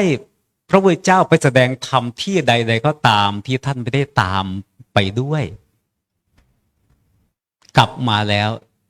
แสดงให้ท่านฟังซ้ำอีกรอบหนึ่งแบ่งเป็น2ประการ1ป้องกันโทษ2บำรุงประโยชน์ฝ่ายละ4ข้อ4ข้อเพื่อป้องกันโทษในหมู่บริษัททั้งหลายจะไม่กล่าวตำหนิขอรหาท่านว่าที่ดูแลพระพุทธเจ้าพระพุทธเจ้าเนี่ยเขาอยากได้จีวร นี่เองเพราะอยากได้ฉันอาหารอร่อยนี่เองเพราะว่าอยากจะอยู่อาศัยใกล้ชิดพระพุทธเจ้าอยู่ในกุฏิเดียวกันนี่เองเพราะว่าอยากติดตามพระพุทธเจ้าไปกิจนิมนต์ในราชสำนักในเครือข่ายของข้าบดีเศรษฐีมหาเศรษฐีนี่เองท ท่านก็เลยขอพระเจ้าว่าอย่าเป็นอย่างนั้น อย่าให้อาหารประณีตเช่นพระเจ้าใครๆก็อยากถวายพระพุทธเจ้าอาหารประณีตที่สุดก็ถวายเมื่อท่านพระนนท์เป็นผู้อุปถากอยู่เบื้องหลังถวายงานพัดเวลาพระเจ้าเสวยพระกยาหารเดี๋ยวพระเจ้าก็จะส่งอันนั้นอานนท์เหมือนเราเป็นครูบาอาจารย์มีลูกศิษย์มันยังใกล้อะไรดีๆไปฉันนี่หมดหรอกอันนี้ไม่ได้ท่านขอว่าพระพุทธเจ้าอย่าให้เพราะภิกษุอื่นๆผู้บวชก่อนก็ตามบวชมาภายหลังก็ตามก็จะคอรหาท่านว่าที่อุปถากพระเจ้าเนี่ยเพราะเหตุอย่างนี้นี่เองหรือว่าจะศรัทธาในพระเจ้าที่ไหนได้อยากได้ของอร่อยนะก็เลยขอพรเอาไว้นะอันนี้คือป้องกันข้อคอรหา4 ข้อไม่ให้จีวรที่ดีๆอย่าได้ให้อาหารที่ดีๆอย่าให้อยู่ในกุฏิหลังเดียวกันและอย่าให้ไปกิจนิมนต์ด้วยถ้านิมนต์พระเจ้าตรงท่านจะไม่ไปซึ่งข้อนี้ก็ไปตรงกับข้อที่ไปแสดงธรรมที่ไหนและกลับมาแล้วต้องให้แสดงให้ท่านฟังก่อนข้อนี้ป้องกันทั้งโทษทั้งบำรุงประโยชน์ด้วยส่วนข้อที่เป็นประโยชน์โดยตรงนั้นตั้งแต่ข้อ5ถึงข้อ8นะบอกว่าขอให้พระพุทธเจ้าไปงานนิมนต์ของท่านแต่ท่านจะไม่ไปงานนิมนต์ของพระพุทธเจ้าขอให้พระพุทธเจ้าอนุญาตให้ได้เข้าเฝ้าทันทีเมื่อมีผู้เดินทางไกลมาขอเข้าเฝ้าขอให้พระพุทธเจ้าคลายความสงสัยให้ทันทีเมื่อท่านมีความสงสัยและขอให้พระพุทธเจ้าได้แสดงธรรมตามที่พระองค์ได้ไปแสดงที่ใดๆที่ท่านพระอานนท์ไม่ได้ตามไปฟังเพื่อจะได้รักษาธรรมรักษาวินัยที่พระเจ้าทรงแสดงทุกประการท่านพระอานนท์จึงเป็นผู้รู้คำสอนของพระพุทธเจ้ามากกว่าภาษาวกรูปอื่นทั้งหมดแม้จะเป็นเพียงพระโสดาบันก็ตามเวลานั้นพระพุทธเจ้าทำอะไรอยู่ท่านพระอานนท์ขอพรเนี่ยนั่งอยู่ในพระคันธกุฎีพระพุทธรูปปางขอพรมีอยู่2 ปางไม่ใช่ขอพรประทานพร 1. นั่งประทานพร 2. ยืนประทานพรต้องถามเจ้าภาพว่าพระปฏิมาปางสัมพุทธประทานพรองค์เนื้อทองที่จะอัญเชิญขึ้นประดิษฐานในวันพรุ่งนี้อ่านว่าประดิษฐานไม่อ่านว่าประดิษฐานพจนานุกรมไทย ทำท่ายังไงประทานพรนะถามเจ้าภาพ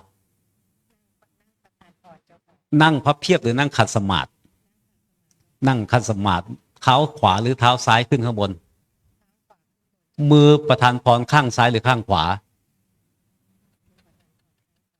ข้าง ทำท่ายังไงมือทำท่ายังไงทำท่าไงหรืออย่างนี้หรืออย่างนี้ทำไงเอาสร้างพระเองแล้วเนี่ยฮะอย่างนี้ใช่เหรอประทานพรอย่างนี้เหรออย่างนี้งอศอกหน่อยหรือตรงๆอย่างนี้อย่ามาใกล้อย่ามาใกล้ ถ้ามันไงจะรู้เนี่ยเจ้าวาดไปไหนเจ้าวาดอ่ะร่วมสร้างอ่ะพระอยู่ไหนตอนเนี้ยท่านก็ลงไปดูทำท่าอย่างไรมาแสดงเดี๋ยวนี้เนี่ยอยู่ใต้เต็นท์เนี่ยปิดไว้เหรอคำดูก็ได้เห็นไป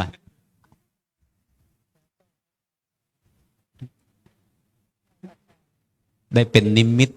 ที่ได้สร้างพระติดใจติดตาติดใจขนาดไหนเนี่ยปางประทานพรนะประทานพรอันนี้คือนั่งประทานพรต่อมายืนประทานพรไม่ยากหรอกตอนนี้ใครมีโทรศัพท์ก็เปิดดูพระพุทธรูปปางประทานพรทำท่าน้อยเปิดดู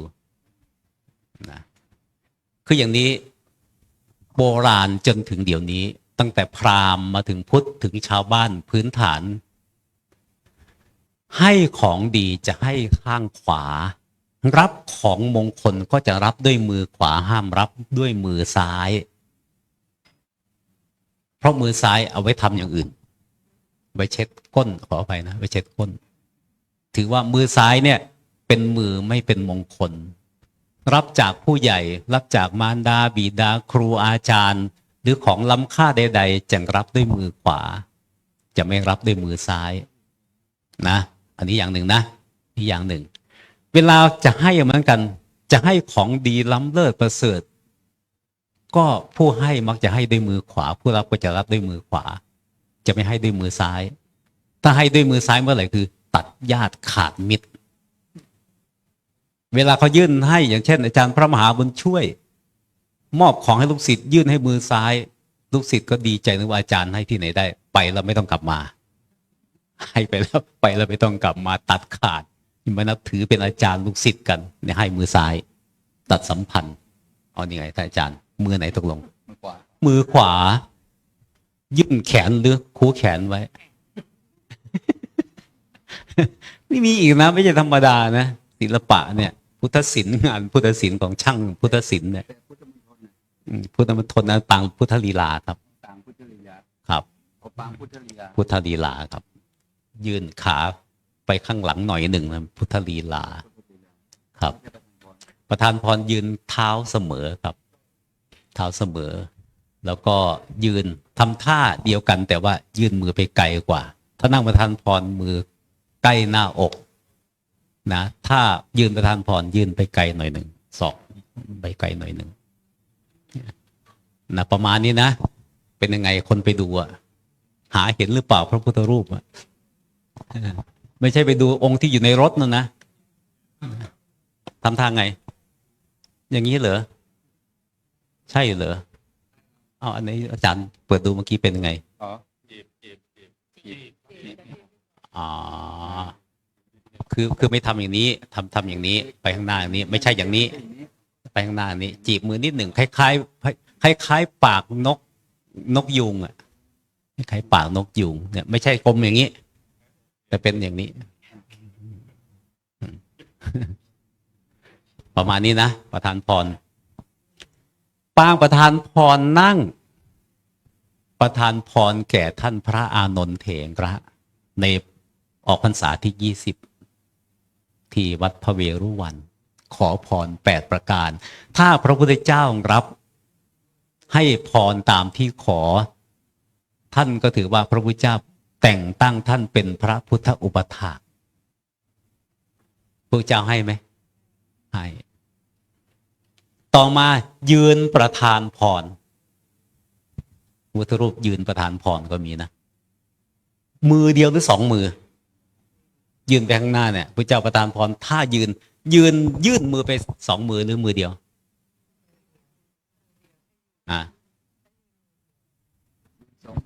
ถ้ายื่น2 มือห้ามญาติ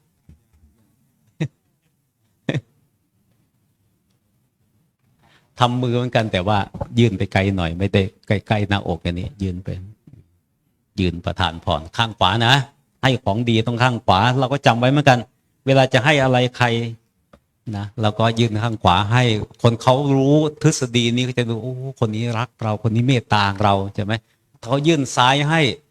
รีบหนีไกลๆรับแล้วไม่อยากเห็นหน้าเห็นตาแล้วรีบไป นะประมาณนี้นะต่อมาประทับยืนประทานพรให้พรใครให้พรนางวิสาขาคราวครั้งหนึ่งนางวิสาขาทำบุญเลี้ยงพระแต่พระยังไม่มาพระมาสายเพราะทำกิจวัตรก็เลยใช้นางทาสีบอกว่าไปดูซิพระทำไมมาช้าวันนี้แล้วพระพาทำหัตถกรรมงานวัดเยอะแยะแล้วก็พากันรีบส่งน้ำนางทาสีไปถึงวัดเอ้ยใช่เหรอแล้วเราเข้าวัดผิดหรือเปล่าวัดพุทธทำไมเป็นอย่างนี้เป็นเหมือนพวกวัดชีเปลือยเลยอ่ะพอพระท่านอาบน้ำบ่อเดียวกันไม่มีผ้านุ่งเปลือยกายส่งน้ำนางทาสีเห็นตกใจนึกว่าเข้าวัดผิดรีบกลับมาแจ้งนางวิสาขานางวิสาขาเข้าใจว่าเกิดอะไรขึ้นนะคนฉลาดบรรลุเป็นพระโสดาบันตั้งแต่อายุ7 ขวบนะ ตอนนี้เข้าใจ เมื่อพระพุทธเจ้าเสด็จมานำพระภิกษุสงฆ์อรหันต์500มาเสวยพระยาหารที่เรือนนางวิสาขา ตอนพระพุทธเจ้าลุกจะเสด็จกลับ นางไปยืนรออยู่เบื้องหน้า ขอพรพระพุทธเจ้า8 ข้อเหมือนกัน ขออะไรบ้าง ขออนุญาตให้พระเจ้าอนุญาตให้ได้ถวายเป็นนิจไม่ต้องกำหนดการ มีอะไรบ้าง 1. ขอถวายผ้าอาบน้ำฝนทุกฤดูฝน นะขอถวายขอให้พระเจ้าอนุญาตให้ได้ถวายผ้าอาบน้ำฝนทุกฤดูฝน อย่างที่สองขอให้พระเจ้าอนุญาตได้ถวายอาคันตุกะพัดเพราะปกติสมมติว่าวัดประเทศไทยมีอาคันตุกะมาพักมาจากจังหวัดนู้นมาจากภาคนี้เจ้าอาวาสก็จะเข้มงวดในกติกาข้อบังคับของวัดอาคันตุกะมาขอพักอาจจะงดเว้นกิจวัตรบางอย่างไม่ให้ไปร่วมเพราะยังไม่รู้อย่างเช่นวัดในกรุงพระชนบทมาขอพักค้างคืนอาจจะไม่ให้เข้าร่วมกิจนิมนต์เพราะว่ายังไม่รู้พฤติกรรมท่านทำอย่างนี้เป็นไหมท่านสวดถูกไหมใช่ไหมก็จะมีงดเว้นเอาไว้ไม่ได้มีโอกาสได้เป็นรับพัดในโรงพัดร่วมกับภิกษุผู้เป็นอาวาสิกะอาคันตุกะเว้นไว้ก่อนนะไม่ท่านไม่ต้องไปนะเดี๋ยวจัดมาถวายต่างหากอะไรประมาณนี้นะแต่นางวิสาขาถ้ามีอาคันตุกะมาพักในวัดพระเชตวันหรือวัดปุพพางรามนางนิมนต์อย่าได้เว้นอาคันตุกะให้นิมนต์อาคันตุกะมาด้วยทุกครั้งต่อมาข้อ 3ขอถวายขมิกะพัดพัดสำหรับภิกษุผู้เตรียมจะเดินทางไกลเป็นพิเศษ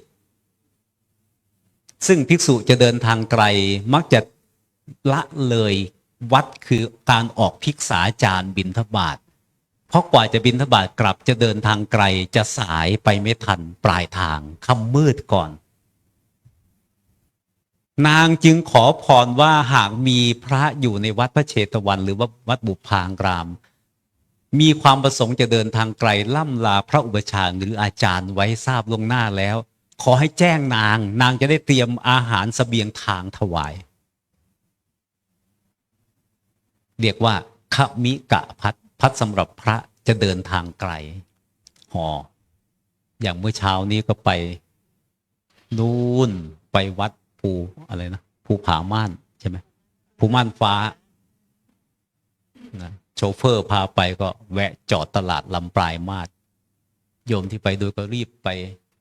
ถวายขมิกะพัดข้าวเหนียวหมูปิ้ง มาถวายอันนี้เขาเรียกว่าขมิกะพัดเพื่อภิกษุผู้เดินทางนะต่อมาข้อ 4ขออนุญาตถวายคิลานพัดภัตตาหารที่ไม่แสลงโรคกับภิกษุผู้กำลังเจ็บป่วยอาพาธเมื่อทราบว่าภิกษุรูปใดป่วยด้วยโรคอะไรอาหารชนิดไหนเป็นของแสลงซึ่งอาหารปกติที่บิณฑบาตได้ปกติพระรูปนั้นอาจจะฉันไม่ได้เพราะแสลงต่อโรคกำลังป่วยอยู่นั้นแล้วท่านก็จะได้ไม่ได้ฉันเลยอดอาหารเพราะไม่มีอาหารอันนี้ก็แสลงโรคชนิดนี้นี่ก็แสลงโรคชนิดนี้ฉันไม่ได้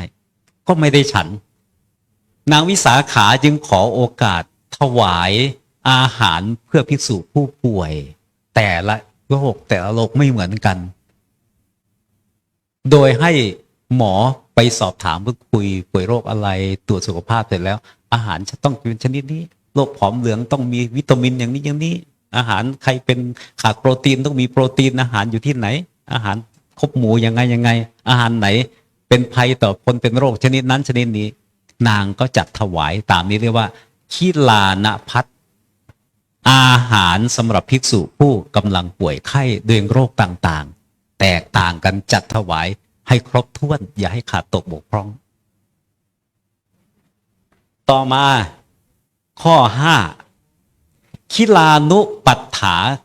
กะพัทถ้ามีภิกษุรูปใดรูปหนึ่งมีภิกษุอีกรูปหนึ่งนับถือกันโดยเป็นสหธรรมิกหรือเป็นสัพพรหมจารีหรือเป็นอาจารย์กับลูกศิษย์ผู้ใดผู้หนึ่งอาพาธอีกรูปหนึ่งก็จะต้องอยู่ดูแล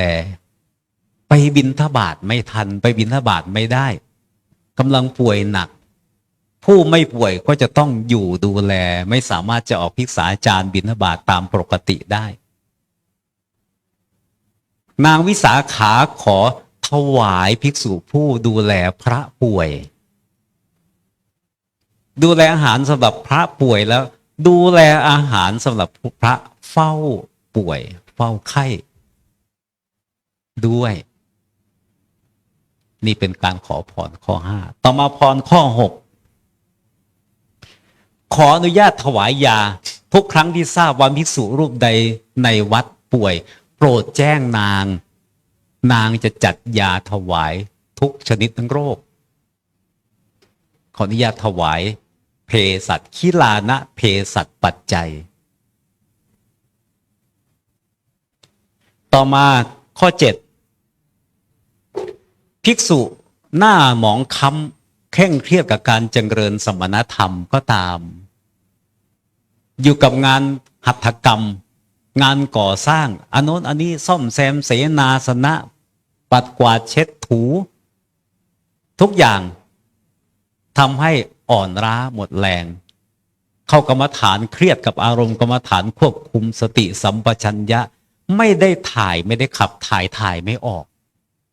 เครียดกับการเจริญสมณธรรมนางวิสาขาจึงขออนุญาตถวายข้าวยาคูสำหรับผู้ธาตุอ่อนอาหารไม่ค่อยย่อยเป็นคนกินยากอาหารไม่ย่อยฉันนิดๆหน่อยๆก็ท้องอืดเฟ้อเรอเหม็นเปรี้ยวร่างกายไม่คล่องแคล่วขออนุญาตถวายข้าวยาคูรู้จักข้าวยาคูไหมข้าวต้มเดี๋ยวเหลวต้มชนิดที่ไม่ใช่โจ๊กนะ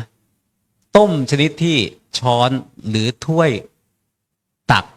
แล้วยกดื่มเข้าไปไม่มีเม็ดใดๆชนเหงือกฟันเลยเหลวอย่างนั้นไม่ใช่น้ำข้าวจานข้าวเลยแต่ต้มจนเหลวจนเม็ดข้าวนี่ใสปิ้งเป็นน้ำเลยอ่ะไม่ใช่โจ๊กเพราะโจ๊กเนี่ยมันจะสากโจ๊กสมัยนี้ใช่ไหมเขาใช้ข้าวปั่นแล้วมาทำโจ๊กอ่ะแต่มันก็ยังสุกจริงแต่ว่ามันมีเม็ดสากเหงือกลิ้นฟันอยู่ใช่ไหมอันนี้เรียกว่าเลวคือไม่ต้องเคี้ยวข้าวยาคูใช้กริยาว่าดื่มไม่ใช้กริยาว่ากินดื่มข้าวยาคูซึ่งข้าวยาคูเนี่ยให้อานิสงส์ถึง5ประการได้อานิสงส์5ประการ1แก้หิวอันนี้ชัดเลยเนาะแก้หิว2แก้กระหายเห็นไหมเพราะข้าวยาคูเนี่ยมีน้ำเยอะหิวดื่มลงไปหายหิวกระหายน้ำดื่มลงไปหายกระหาย2ขับลมท้องอืดเฟ้อตื้อจุกไม่เบานั่งกรรมฐานฉันมาอาหารไม่ย่อยเพราะไม่ได้ขยับขยื่นเลยนั่งอยู่ในอิริยาบถนั่งนานเกินไปท้องผูกเวลาดื่มข้าวยาคูไปแล้วจะขับลมปูดปาดนั่งอย่างเบาสบายโล่งไม่ได้แปลว่าออกทางล่างอย่างเดียวนะลมเนี่ยบางทีก็เลยโอ้ยช่วยก็ยังดีขึ้นแล้วนะอย่างเนี้ยขับลมต่อมาล้างลำไส้ให้สะอาดใครเป็นโรคลำไส้ทางเดินอาหารขับถ่ายไม่ค่อยดีทำข้าวยาคูดื่มต่อเนื่อง7 วันหายแนะนำหลายคนก็ดีขึ้นนะดีขึ้นนิยาของพระพุทธเจ้าและข้อ 5สุดท้ายช่วยย่อยอาหารเก่าที่ตกค้าง อาหารไม่ย่อย ดื่มข้าวยาคูแล้วจะย่อยไม่ตื้อเบาแล้วข้าวยาคูดื่มแล้วไม่หนักท้องเบาๆนะต่อมาข้อที่8สุดท้ายพรนางวิสาขา ขอถวายผ้าอาบน้ำฝนสำหรับภิกษุณีด้วย เพราะเวลานั้นไม่ว่าภิกษุหรือภิกษุณีไม่มีผ้าอาบน้ำฝนเวลาจะอาบน้ำทีต้องเปลือยกายอาบภิกษุณีก็เหมือนกันเปลือยกายอาบน้ำนางวิสาขาจึงขออนุญาตถวายผ้าสำหรับอาบน้ำแก่ภิกษุณีเป็นนิดหมดเมื่อไหร่บอกหมดเมื่อไหร่บอกเก่าเมื่อไหร่บอกขาดเมื่อไหร่บอกถวายพระพุทธเจ้าให้ไหมพร8ข้อแก่นางวิสาขาเนี่ยให้ดังนั้นเมื่อไหร่เราไปกราบไหว้พระพุทธปฏิมาในที่ต่างๆสังเกตโอ้ทำมือแบบนี้ทำมือนี้นั่งทำมือแบบนี้ยืนทำมือแบบนี้เป็นพระพุทธรูปปางประทานพรขอซะเลยขออื่นนอกจากพรนางวิสาขาจะได้ไหมเชื่อมั่นในพุทธคุณแค่ไหนเชื่อมั่นกรรมดีที่สั่งสมอันให้วิบากเป็นสุขขนาดไหนเพราะพรส่วนใหญ่มักจะขอความสุขสุขกายสุขใจถ้าเชื่อมั่นในพุทธคุณสามารถประทานพรให้แก่เรา1ปรากฏในข่ายญาณจริงแล้วคิดว่าเราจะปรากฏในข่ายญาณพระพุทธเจ้าไม่คิดว่าในชีวิตหนึ่งเส้นทางชีวิตดำเนินชีวิตมาเนี่ยถ้าพระพุทธเจ้าแผ่ข่ายพยานตรวจดูเวไนคิดว่าเราจะปรากฏในฐานะเป็นเวไนของพระพุทธเจ้าหรือยังคิดว่าปรากฏไหมเป็นไหมเป็นยังไงทานก็ให้มามากศีลก็รักษาไม่เคยขาดตั้งแต่เกิดมาไม่เคยนินทาใครเลยแม้กระทั่งเจ้าอาวาส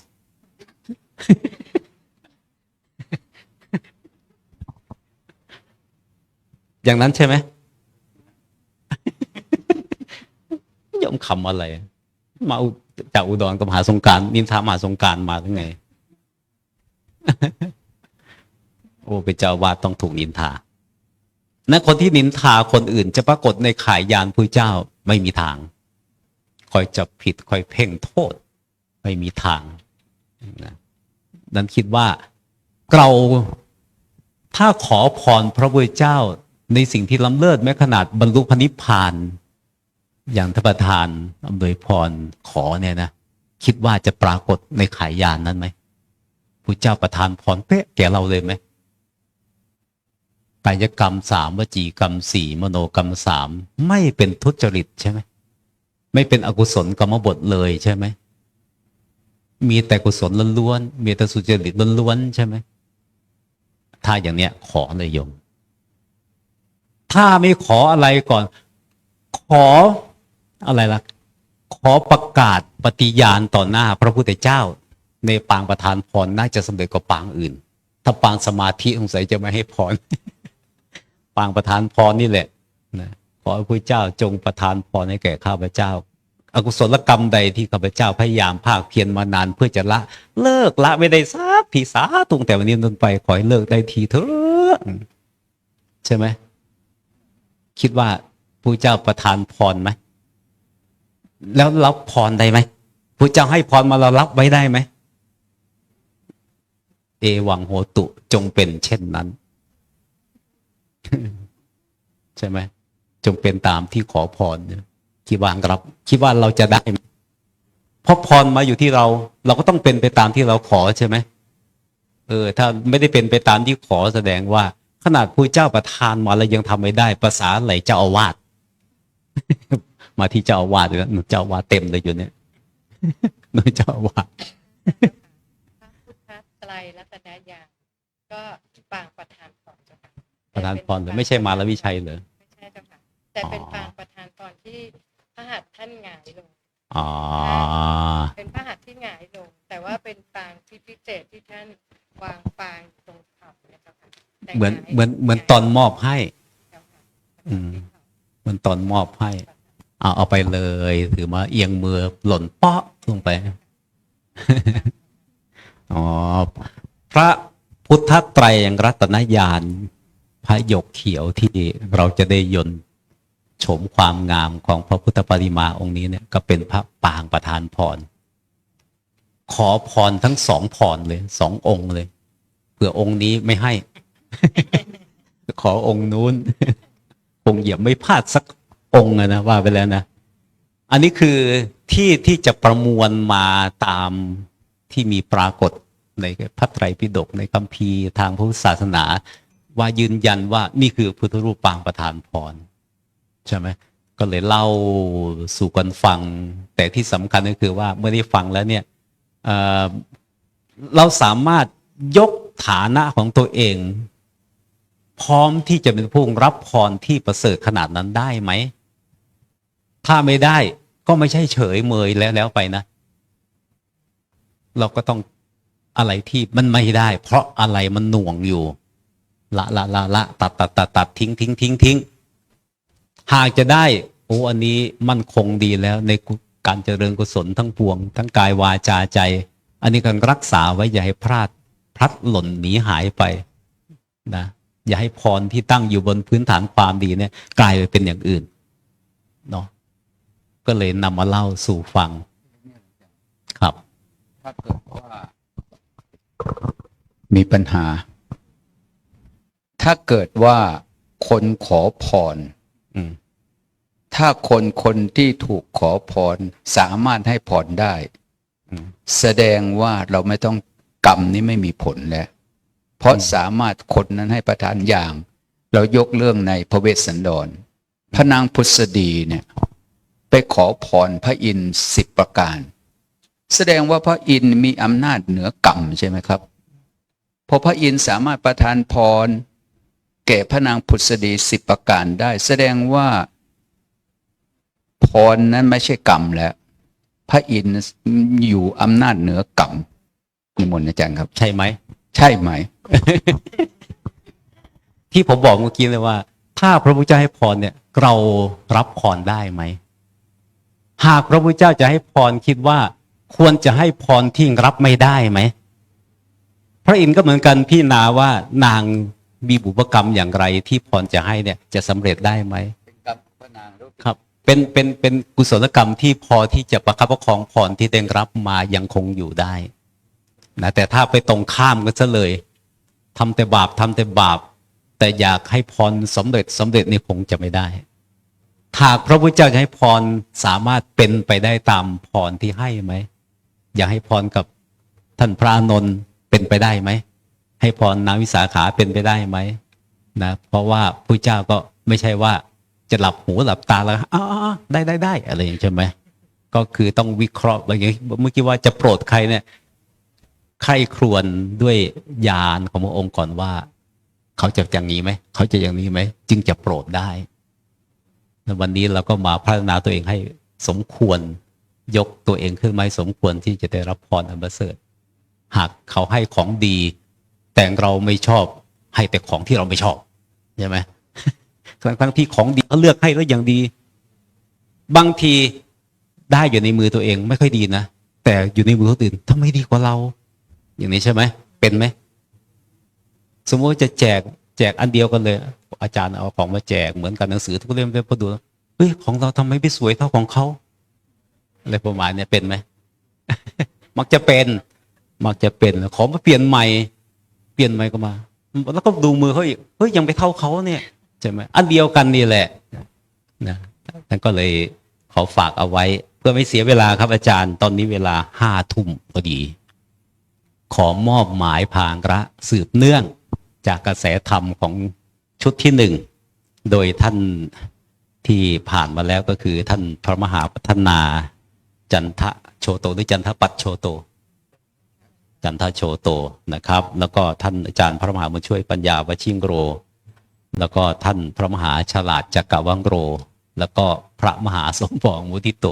4 รูปชุดที่1ผ่านไปเพราะว่าไม่ได้เรื่องเท่าไหร่แต่ว่าชุดที่รออยู่ข้างหลังนี่สิจะขนาดไหนโยมนะมอบให้ท่านอาจารย์ประหลัดณรงค์ฤทธิ์เป็นผู้ดำเนินรายการนำครูบาอาจารย์เข้าสู่กระแสธรรมแล้วก็น้อมนำอัธยาศัยของสาธุชนผู้ฟังทั้งในวัดป่าชัยมงคลแท้ติดตามอยู่ในทางโลกโซเชียลทุกท่าน ได้ติดตามกระแสธรรมนี้ต่อไปให้บรรลุให้ทันก่อนธรรมเทศนาจะจบลง เราทั้งสี่ท่านขอลาตรงนี้ครับอาจารย์ครับ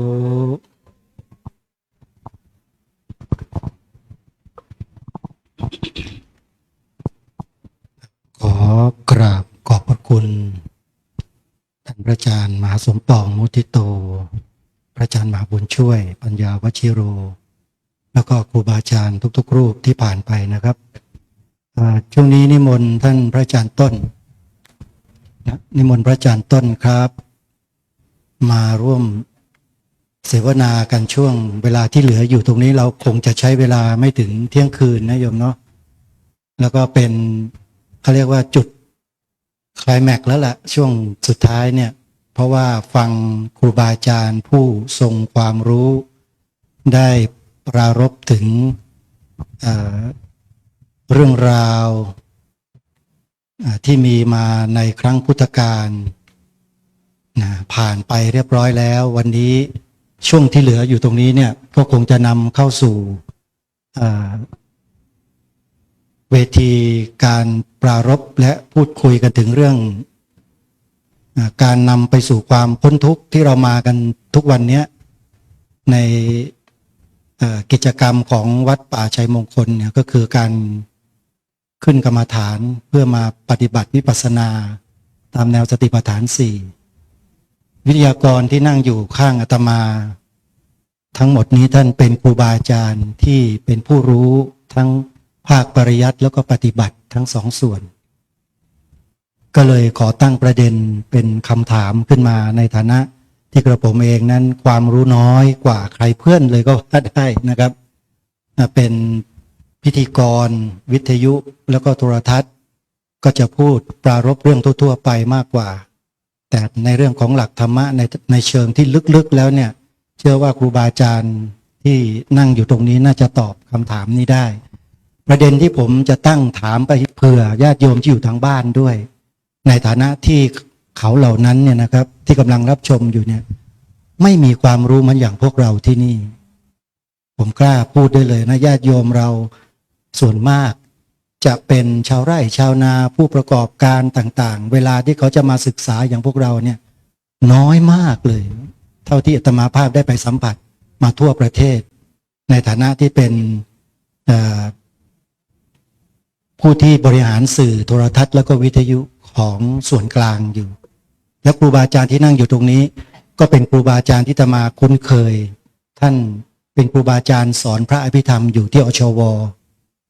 อาตมาภาพก็เรียนจบจากที่อชวเหมือนกันก็คือพระอภิธรรมเหมือนกับพวกเรานั่นแหละแต่สิ่งหนึ่งที่ผมอยากจะถามครูบาอาจารย์ที่นั่งอยู่ตรงนี้นะครับเป็นประเด็นเดียวกันเลยนะฮะแล้วแต่ท่านใดจะตอบก่อนนะครับผมก็คือหนึ่งการศึกษาพระปริยัติธรรมเนี่ยครับที่เราเรียนกันมาเนี่ยจำเป็นไหมครับที่ผู้ปฏิบัติกรรมฐานจะต้องทำความรู้ในสิ่งเหล่านี้ก่อนในเบื้องต้นก่อนที่จะไปปฏิบัติวิปัสสนากรรมฐานหรือสมถกรรมฐานก็ตามครับตัวนี้ท่านใดจะตอบก่อนครับอาจารย์พระครูภาวนาธีระคุณนิมนต์ครับอาจารย์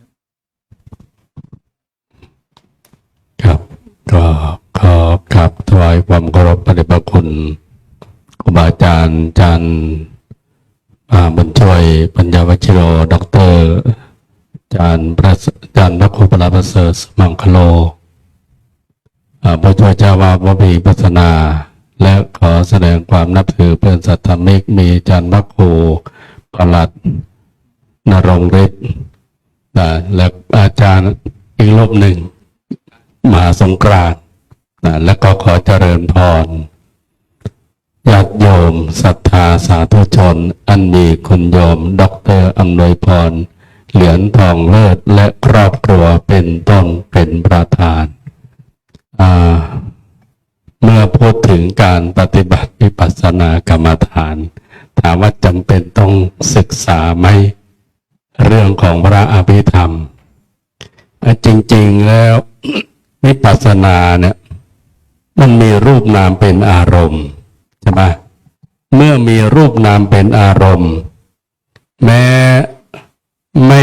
ไม่ได้ศึกษาในห้อง แต่ก็ต้องรู้เรื่องของรูปนาม เพราะถ้าไม่รู้เรื่องของรูปนาม และจะเอาพื้นฐานอะไรที่ไหนไปปฏิบัติ เพราะขั้นตอนของพุทธศาสนาก็มีอยู่แล้วนี่ใช่ไหมปริยัติปฏิบัติปฏิเวทอันนี้ชัดเจนอยู่แล้วทีนี้คำว่าปริยัติเนี่ยไม่ได้แปลว่าจะต้องนั่งอยู่ในห้องสี่เหลี่ยมเสมอไป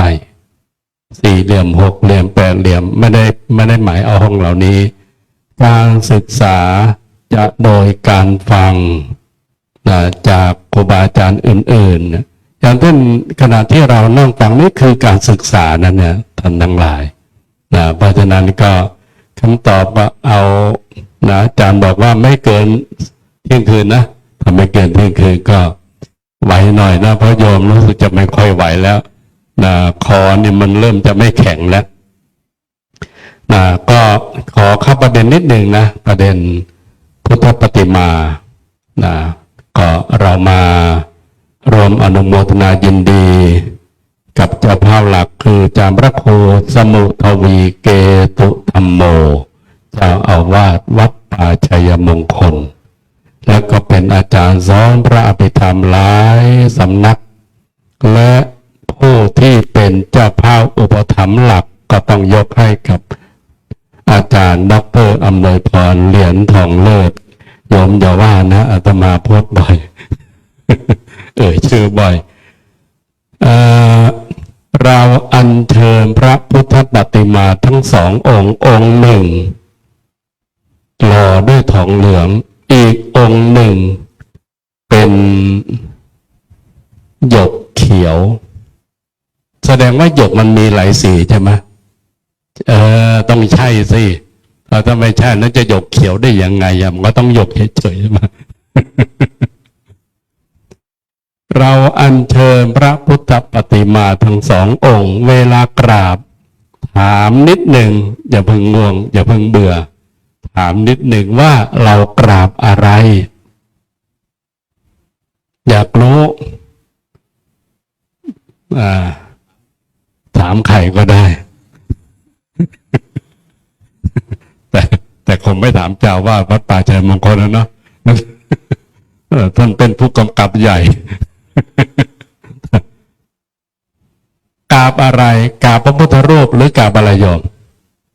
กราบอะไรตอบไปเถอะไม่มีผิดไม่มีถูกก็อย่าไปคิดมากเลยแต่มาไม่ได้ว่าอะไรถ้าตอบผิดแล้วไม่ให้กลับกรุงเทพอีกเรื่องหนึ่ง เราจะเคยได้ยินว่าได้ไปกราบพระที่นั่นที่นี้ช่างมีบุญมีวาสนาเช่นพระพุทธรูปทองคำวัดไตรมิตรวิทยารามพระพุทธรูปทองคำใหญ่ที่สุดในโลกนะไม่ใช่ในประเทศโชคดีมีบุญใหญ่แล้วเราแสดงว่าเรากราบพระพุทธรูปเฉยยังไม่ถึงพระพุทธยังไม่ถึงพุทธะยังไม่ถึงพระพุทธเพราะฉะนั้นจะกราบให้ถึงพระพุทธก็คือต้องระลึกนึกถึงคุณของพระผู้มีพระภาคพระเจ้ามีคุณเท่าไหร่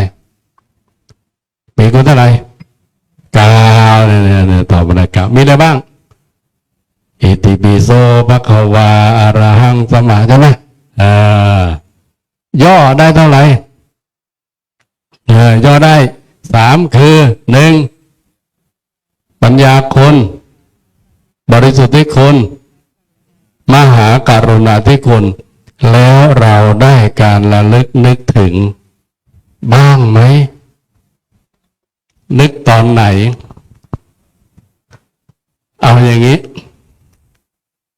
ที่เรามาเนี่ยเราเริ่มพิธีกันตั้งแต่ต้นนะตั้งแต่ต้นก็คือตั้งแต่เจริญพุทธมนต์ใช่ไหมนะถามว่าเราได้ถึงพุทธคุณ3ประการของพระองค์แล้วยังถึงแล้วยังถึงตอนไหนตอนที่กราบพระตอนที่กราบพระก็ อ่า คุณสามประการของพระผู้มีพระภาค จริงๆแล้วทุกท่านเปล่งกันเนืองๆเสมอวันหนึ่งไม่รู้กี่รอบต่อกี่รอบ ก็คือบทว่านะโมตัสสะภะคะวะโตอะระหะโตสัมมาสัมพุทธัสสะ3 จบใช่ไหมนี่แหละคือคุณ3 ประการของพระผู้มีพระภาคอยู่ในตรงนี้พระปัญญาคุณพระบริสุทธิคุณพระมหากรุณาธิคุณส่วนไหนล่ะสำนวนไหนที่ได้ชื่อว่าเป็นพระปัญญาคุณสำนวนไหนชื่อว่าพระบริสุทธิคุณพระมหากรุณาธิคุณเหล่านี้พอจะจำแนกแยกแยะได้ไหมละเป็นบทเนี้ยหมายถึงพระปัญญาคุณสำนวนเนี้ยบริสุทธิคุณสำนวนเนี้ยมหากรุณาธิคุณไม่เป็นไรหรอกประโยชน์ไม่ได้เรียนบาลีอาตมาก็ถามไปงั้นแหละ เราเริ่มที่นะโมตัสสะภะคะวะโตจับที่ภะคะวะโตนะภะคะวะโตอะระหะโตสัมมาสัมพุทธัสสะเอาสามสำนวนนี้3 ท่อนนี้นะโมตัสสะไม่ต้องเพราะมีคนเอาไปตั้งชื่อร้านตัดผมนะโมตัสสะ โอ้สุดยอดเลยคนตั้งชื่อนี้ เห็นชื่อร้านแล้วเข้าใจเลยนะโมตัสสะ ภะคะวะโตแปลหน่อยสิภะคะวะโตแปลว่าพระผู้มีพระภาคที่เราแปลในนั้นน่ะแต่แปลอีกทีหนึ่งแปลไทยเป็นไทยแปลว่าผู้จำแนกธรรมเดี๋ยวจะต้องกับเรียนพระอาจารย์มหาวัฒนาแปลให้ฟังประโยคเก่า ภะคะวะโตผู้จำแนกธรรมผู้จำแนกธรรมเนี่ยตรงกับพระคุณข้อไหนจำแนกธรรมเพื่อใครล่ะเพื่อใครเพื่อเวนยสัตว์โปรดสัตว์ทั้งหลายสัตว์ทั้งหลายคือใครพวกเราก็ได้ เพราะฉะนั้นเมื่อโปรดเราทั้งหลายเนี่ยโปรดมนุษยชาติทั้งหลายหรือว่าบริษัททั้งหลายเนี่ยถามว่าจัดเข้าในพระคุณข้อไหนมหากรุณาปัญญาบริสุทธิ์มหากรุณาเพราะเผื่อแผ่ต่อสัตว์โลกทั่วไปไม่จำกัดนี่ต่อไปอะระหะโตแต่มันก็ต้องลำดับเหมือนกันนะเดี๋ยวมันจะลืมอะระหะโตแปลว่าผู้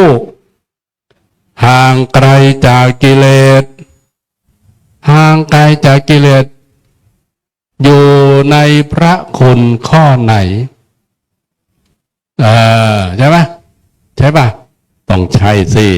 อรหัตโตนี้ตรงกับบริสุทธิคุณสัมมาสัมพุทธัสสะตรัสรู้ดีรู้ชอบได้ด้วยพระองค์เองไม่ต้องถามนะอยู่ข้อไหนนะไม่ต้องถามนะเฉลยเลย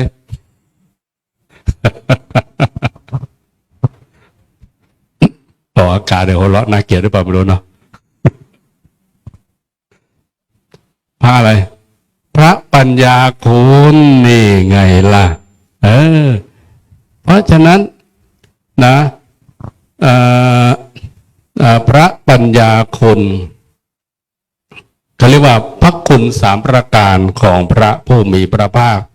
เวลาเรากราบพระพุทธปฏิมาอาจารย์บุญช่วยด็อกเตอร์ท่านแปลให้แล้วพระพุทธปฏิมาแปลว่าอะไรไปย้อนเทปดูเอา วันนี้ถ่ายทอดสดอยู่ไปย้อนเทปเอาพุทธปฏิมาเวลากราบให้ชำแรกพุทธปฏิมาให้ถึงคุณ3 ประการนี่เวลาตั้งนะโมเหมือนกันใ ให้น้อมจิตระลึกนึกถึงคุณสามประการของพระองค์ แล้วใจเราจะแนบแน่นอยู่กับพระผู้มีพระภาคอยู่กับพระพุทธศาสนา โอ้ไม่ธรรมดาพระมหากรุณามีพระมหากรุณาต่อสัตว์โลกทั่วไปไม่จำกัดไม่จำกัดจริงๆใครจะชังพระองค์ใครจะรักพระองค์ไม่ได้ใส่พระทัยเลยใช่ไหมเทวทัตน่ะดูสิทำอันตรายเยอะแยะตั้งแต่จ้างนายตรัสพระเทวทัตสั่งพระราชาให้ไปจ้างนายขมังธนูยิงพระพุทธเจ้าอย่าพูดเยอะเลยนะเดี๋ยวโยมง่วงแล้วนะพระบริสุทธิคุณพระองค์มีพระฤทัยที่บริสุทธิ์หมดจดสะอาดปราศจากกิเลสอันเป็นเครื่องเศร้าหมองด้วยประการทั้งปวงนี่นะและพระปัญญาคุณพระองค์ท่านมีปัญญาเฉลียวฉลาดล่วงสามัญมนุษย์ไม่มีผู้ใดเทียมถึงบุคคลใดในวัฏฏะนี้ที่บรรลุธรรมเป็นบุคคลแรกบุคคลนั่นแหละเราเรียกว่าพระสัมมาสัมพุทธะมีเจ้าไหมมีเจ้าต่อไหมไม่มีเราต่อเองเราต่อกันเองจริงๆนะพระสัมมาสัมพุทธะไอ้คำว่าเจ้าเนี่ยมันมาจากพระองค์ทรงเป็นกษัตริย์หรือเปล่าไม่แน่ใจน่าจะประมาณนี้นะแล้วก็พระพุทธเจ้าจริงๆพุทธะพุทโธพุทโธพุทธะแล้วก็ต่อคำว่าเจ้าเข้ามาตอนนี้เทวดาก็โปรยปลายฝนลงมาแล้วเพราะฉะนั้นนี่คือฝากไว้เวลากราบพระพุทธปฏิมาให้น้อมจิตระลึกนึกถึงคุณสามประการของพระผู้มีพระภาคเพราะ9เนี่ยมันเยอะไปกราบอิติปิโสภควาว่าจะจบได้ไหมโอ้โหนาน ยาวสรุปแล้วเหลือ3เท่านี้แหละเพราะฉะนั้นก็คำตอบของอาจารย์มโคที่ถามมาก็ตอบสั้นๆไม่ต้องตอบยาวนะก็หลากหลายเหตุผลนะแล้วก็เพิ่มเติมในเรื่องของการน้อมระลึกนึกถึงพระคุณของพระผู้มีพระภาคเวลาตั้งนะโมให้เข้าใจเวลานี้เราน้อมระลึกนึกถึงคุณ3ประการของพระผู้มีพระภาคนะและจริงๆแล้วเขามาไหว้เขาก็จะน้อมต่อไปว่าใครน้อเป็นเจ้าภาพเนี่ยมันจะนึกไปเรื่อยเลยนะประมาณนี้ก็อนุโมทนากับเจ้าภาพแล้วก็ทุกท่านนะที่มาอนุโมทนาใช่ไหมก็ถือว่าได้เป็นผู้มีส่วนร่วมในการสร้างมหากุศลครั้งนี้นะก็การปรารภธรรมก็คงพอสมควรครับอาจารย์สาธุญาติโยมทางบ้านได้รับความรู้ไปด้วยนะการสวดมนต์ถ้าเรารู้ความหมายเขาเรียกว่ารู้อัตถะอันนี้จะเป็นประโยชน์อย่างมากและจะนำไปสู่ความสำเร็จในการประพฤติปฏิบัติของเราด้วยความรู้และความเข้าใจตรงนั้นนะครับประเด็นเดียวกันครับท่านไปที่ท่านพระอาจารย์พระครูประหลัดประเสริฐพระอาจารย์ครับอย่างที่ผมได้ตั้งประเด็นคำถามไว้ตรงนั้นนะครับพระอาจารย์ช่วยให้ความรู้กับญาติโยมเราที่กำลังติดตามรับชมกันอยู่หลายๆท่านอยู่ตอนนี้ครับเรื่องของปริยัติมีความจำเป็นเพื่อจะไปใช้ในการปฏิบัติเนี่ยพระอาจารย์จะมีคำอธิบายให้กับญาติโยมเรายังไงนิมนต์ครับพระอาจารย์ครับขอโอกาสพระเถรานุเถระท่านเจ้าวาดพระครูสมุทวีเกตุธรรมโมแล้วก็เจริญพรประธานแล้วก็เพื่อนๆครูแล้วก็นักศึกษาทุกคนที่มาปรารภธรรมแล้วก็มาทำบุญพิเศษนะได้ร่วมกันสร้างอาคารปฏิบัติธรรมนะเป็นวิหารหลวงพ่อทั้งพุทธรูปเนาะถามเรื่องปริยัติเดี๋ยวจะตอบ หลังแต่ว่าขอเพิ่มเติมเพราะว่าได้ยินได้ฟังมาพอสมควรว่าทำไมคนปัจจุบันมองการสร้างพุทธรูปไหว้พุทธรูปไม่ได้บุญอะไรแม้กระทั่งบูชาข้าพระพุทธก็ไม่ได้บุญอะไรพระพูดเองอะไรเงี้ยก็รู้สึกเป็นห่วงศาสนาเหมือนกันทำไมพวกเรากันเองทำไมมาวิจารณ์กันเองโดยที่ขาดเหตุผลเคยได้ยินหรือเปล่าดูโซเชียลบ่อยๆต่อมาก็ท่องเที่ยวโซเชียลเหมือนกันอะไรเงี้ยก็จะได้เห็นข้อมูลแล้วก็มาพูดคุยแล้วก็มาแก้ไขเรามาแก้เองแต่ไม่ได้ว่าใครเหตุผลคือบอกว่าเวลาไหว้พระเนี่ยถามว่าไหว้พุทธรูปใช่หรือไม่ที่ครูอาจารย์ได้ปรารภไปแล้วใช่ไหมไหว้พุทธรูปใช่ไหมอยากบอกว่าการไหว้พุทธรูปไม่ได้ไหว้พุทธรูปแต่พุทธรูปเป็นพระปฏิมาเพื่ออะไรเพื่อระลึกถึงพระพุทธเจ้าเวลากราบพระเราต้องกราบคำว่าอะไรอรหังสัมมาสัมพุทโธภควาก็กราบพุทธเจ้าไม่ใช่เหรอพุทธรูปไม่ใช่พุทธเจ้านะแต่ว่าเป็นพระปฏิมาเพื่อระลึกถึงพระองค์เป็นพุทธานุสติไม่ได้ผิดอะไรเนี่ยถูกไหมแล้วเวลาโยมเดินทางไปประเทศอินเดียบ่อยๆบอกไปกราบต้นโพไปกราบต้นไม้กราบเพื่ออะไรคงได้เหตุผลใช่ไหมพุทธเจ้าบอกว่าไม่ให้เคารพต้นไม้เนอะแต่ว่าทำไมไปกราบต้นไม้อะไรเงี้ยอยากบอกว่าเรากราบต้นไม้เพื่ออะไรแต่นั้นที่โยมประธานก็ไปอินเดียบ่อยไปอาจารย์พระครูพระมุโตยีนะกราบเดี๋ยวอธิษฐานไว้ก็คงได้ไปถามว่ากราบต้นโพใช่ไหม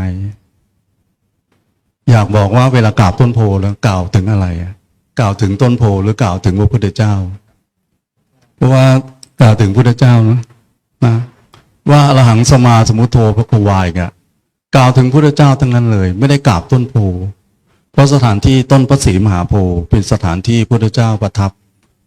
ตรัสรู้เพราะฉะนั้นเวลากราบก็นึกถึงพระพุทธเจ้านั้นไม่ได้กราบต้นโพเพราะฉะนั้นถ้าใครมีบอกว่ากราบต้นไม้ไม่ถูกเนี่ยบอกไม่ได้กราบต้นไม้แต่กราบที่ไปกราบบริเวณนั้นเป็นสถานที่พระพุทธเจ้าทรงตรัสรู้ผิดไหมก็ไม่ผิดนะแก้ได้นะว่าไม่ได้กราบต้นไม้แต่กราบต้นพระศรีมหาโพธิ์เนี่ยเพื่อระลึกถึงพระองค์ว่าพระองค์ตรัสรู้ที่บริเวณนี้อะไรแล้วมีอีกถวายข้าวพระพุทธนะถวายข้าวพระพุทธเหมือนกันบอกว่าไม่มีประโยชน์ไม่ได้บุญอะไรเงี้ยก็พูดแรงกว่านี้นะมาไม่อยากพูดเพราะมาเคารพพุทธเจ้าเรียนธรรมะจนเข้าใจจะไม่พูดอะไรที่จะเป็นการล่วงเกินแม้แต่คำพูดนิดเดียวก็ไม่อยากพูดอยากบอกว่าการบูชาพุทธเจ้านั้นที่ครูบาอาจารย์ที่อาจารย์พระครูได้พูดถึงวันนี้ว่าเกี่ยวข้องกับพระคุณ3ประการการบูชาพุทธเจ้าด้วยพระปัญญาบูชาพระคุณ3ประการก็คือพระปัญญาคุณพระบริสุทธิ์ที่คุณพระมหากรุณาธิคุณใช่ไหมเวลากล่าวคำที่เป็นคำนำคำบูชาข้าพระพุทธเนี่ยจะเป็นน่าจะบอกใหม่นะคำบูชาข้าพระพุทธเจ้านะแต่ว่าเป็นการใช้คำว่าบูชาพระพุทธใช่ไหมแต่คงไม่เป็นไรได้ไงก็เป็นเรื่องสมมุติใช่ไหมแต่ว่าเวลาเป็นคำกล่าวที่บูชาข้าพระพุทธเนี่ยไม่ใช่บูชาพระพุทธนี่นะโยมสังเกตไหมว่านะโม3 จบก็นอบน้อมนะก็นอบน้อมพุทธเจ้าแล้วก็ไม่ได้เกี่ยวกับพระพุทธอีกแล้วพระพุทธเป็นพระปฏิมาเพื่อระลึกถึงพระองค์ระลึกถึงอะไรอย่างในบทของกรรมกล่าวบูชาว่าอิมังใช่ไหมโสปะพยัญชนะสัมปันนังสาลีนังโภชนังอุทกังวลังพุทธสะปูเชมิหลายคนปูเชมาก็มาไปอยู่ที่วัดเพลงกลางสวนอาจารย์พระครูบูชาทุกวันทานข้าวด้วยกันนะบูชาทุกวันบูชาพุทธเจ้าทุกวันเมื่อฉันรวมกันอะไรเงี้ยเพราะฉะนั้นเวลาคำแปลออกมาแปลว่าข้าพเจ้าขอบูชาแกงกับข้าวพร้อมด้วยน้ำดื่มแด่พระพุทธเจ้าถูกไหมเพราะนั้นก็บูชาพุทธเจ้าไม่ใช่บูชาพุทธรูป นะโยมไปช่วยกันขยาย ถ้าใครพูดว่าบูชาพุทธรูปไม่ถูกต้องบูชาพระพุทธเจ้า แล้วพระพุทธเจ้านิพพานไปแล้วทำไมถึงบูชา ก็ระลึกถึงพระคุณของพระองค์นะพระคุณของพระองค์ยังอยู่นะ แล้วมาเกี่ยวข้องกับการศึกษาที่เมื่อกี้ท่านอาจารย์พระครูได้พูดเมื่อกี้เกี่ยวข้องกัน เพราะฉะนั้นการบูชาพระพุทธเจ้าเนี่ยก็คือบูชาพระคุณสามประการก็คือพระปัญญาคุณพระบริสุทธิคุณพระมหากรุณาธิคุณพระปัญญาคุณพระองค์ตรัสรู้ชอบด้วยพระองค์เองจ้ะแล้วก็ทรงพระบริสุทธิคุณไม่มีกิเลสหลงเหลืออยู่ในใจพระองค์เลยในสมัยที่พระองค์ยังทรงพระชนอยู่ แล้วด้วยพระมหากรุณาธิคุณเราจึงมีโอกาสได้เรียนอภิธรรมนะโยมพูดกันแบบไม่ต้องย่อเลยเรียนอภิธรรมนี่เพราะว่าด้วยพระมหากรุณาธิคุณที่พระพุทธเจ้าทรงตรัสรู้ความจริงแล้วความจริงที่พระองค์ทรงตรัสรู้นั้นคืออะไรโยมก็ที่โยมเรียนชั้นจุลตรีนะพระองค์ตรัสรู้ความจริงคือจิตเจสิกรูปนิพพานย่อหรือสองรูปกับนามเพราะว่าถ้าเทียบกับปรมัตถธรรมแล้วอย่างอื่นไม่สามารถทำให้พระองค์ตรัสรู้ได้เพราะสุดนั้นนอกนั้นก็จะเป็นบัญญัตินะบัญญัติไม่สามารถให้พระองค์ตรัสรู้ได้แต่ปรมัตถธรรมนั้นเองที่ทำให้พระองค์ตรัสรู้เกี่ยวข้องกับจิตเจตสิกรูปนิพพาน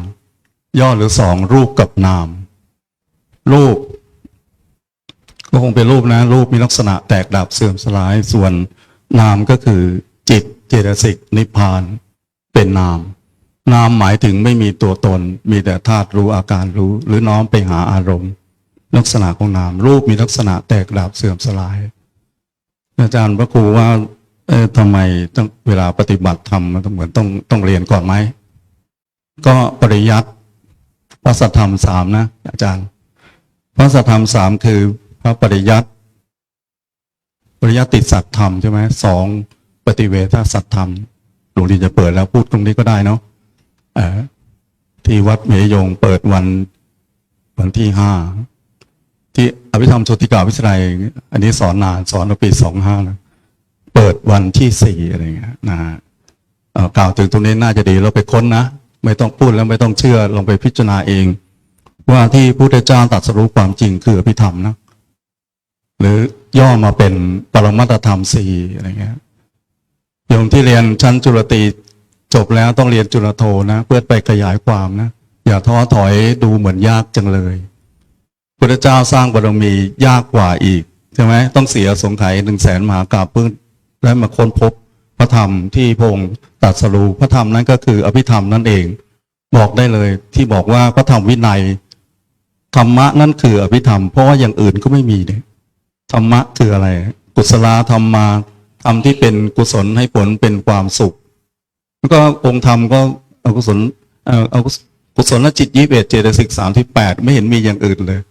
ก็ปรมัตถ์ทั้งนั้นเลยอกุศลธรรมมาธรรมที่เป็นอกุศลให้ผลเป็นความทุกข์ก็อกุศลจิต12เจตสิก27ก็ไม่เห็นมีอย่างอื่นมาปนเลยก็เป็นสภาวธรรมเป็นเรื่องของเกี่ยวข้องกับจิตเจตสิกเนาะไม่เห็นมีอย่างอื่นแล้วอัพยากตาธรรมมาพวกวิปากจิต36กริยาจิต20ดวงแล้วเจตสิก38รูป28นิพพานสรุปปรมัตถธรรม4นั่นเองที่พุทธเจ้าทรงตรัสไว้ถ้าบอกเป็นพุทธวจนะก็พุทธวจนะนะกุศลธรรมมากุศลธรรมาพยากตาธรรมาเนี่ยที่เรียนกันคือเรียนพุทธวจนะโยมที่เรียนผ่านชั้นจุลโทไปแล้วขึ้นจุลเอกได้เรียนมาติกาแน่นอน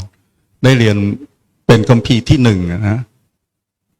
คำถามให้ตรงก็คือเรียนแล้วจะมีประโยชน์อะไรใช้ประโยชน์ได้ไหมเนี่ยบางทีก็ไปสนทนาครูบาอาจารย์บอกว่าบางทีปฏิบัติวิปัสสนาเนี่ยบางทีครูบาอาจารย์บางทีไม่ทราบว่าเวลาปฏิบัติเนี่ยให้วางปริยัติไว้ก่อนนะถูกไหมไม่ถูกนะเราไม่ได้เก่งเองนะต้องพึ่งคำสอนของพระพุทธเจ้าเหมือนเป็นแผนที่นำทางเหมือนที่สโลแกนของอาจารย์พระครูสมุทวีว่าเลยอภิธรรมนำทางใช่ไหมนั่นแหละใช่เลยแผนที่นำทางนะสมมุติจะไปเขาใหญ่จะเข้าไปเที่ยวเขาใหญ่เนี่ยต้องใช้แผนที่ไม่โยมใช้แผนที่ไม่แน่ใจนะอาจจะหลงป่าได้นะ ถ้าให้ดีต้องมีผู้เชี่ยวชาญแผนที่นะไปด้วยปลอดภัยเลย ทั้งคนที่นำแผนที่ไปเขาก็ไม่หลงเราก็ไม่หลงด้วยกันเพราะนั้นต้องอาศัยผู้ที่มีผู้เชี่ยวชาญแผนที่ด้วยก็พากันไปเนาะจนกว่าจะถึงนิพพานเนาะ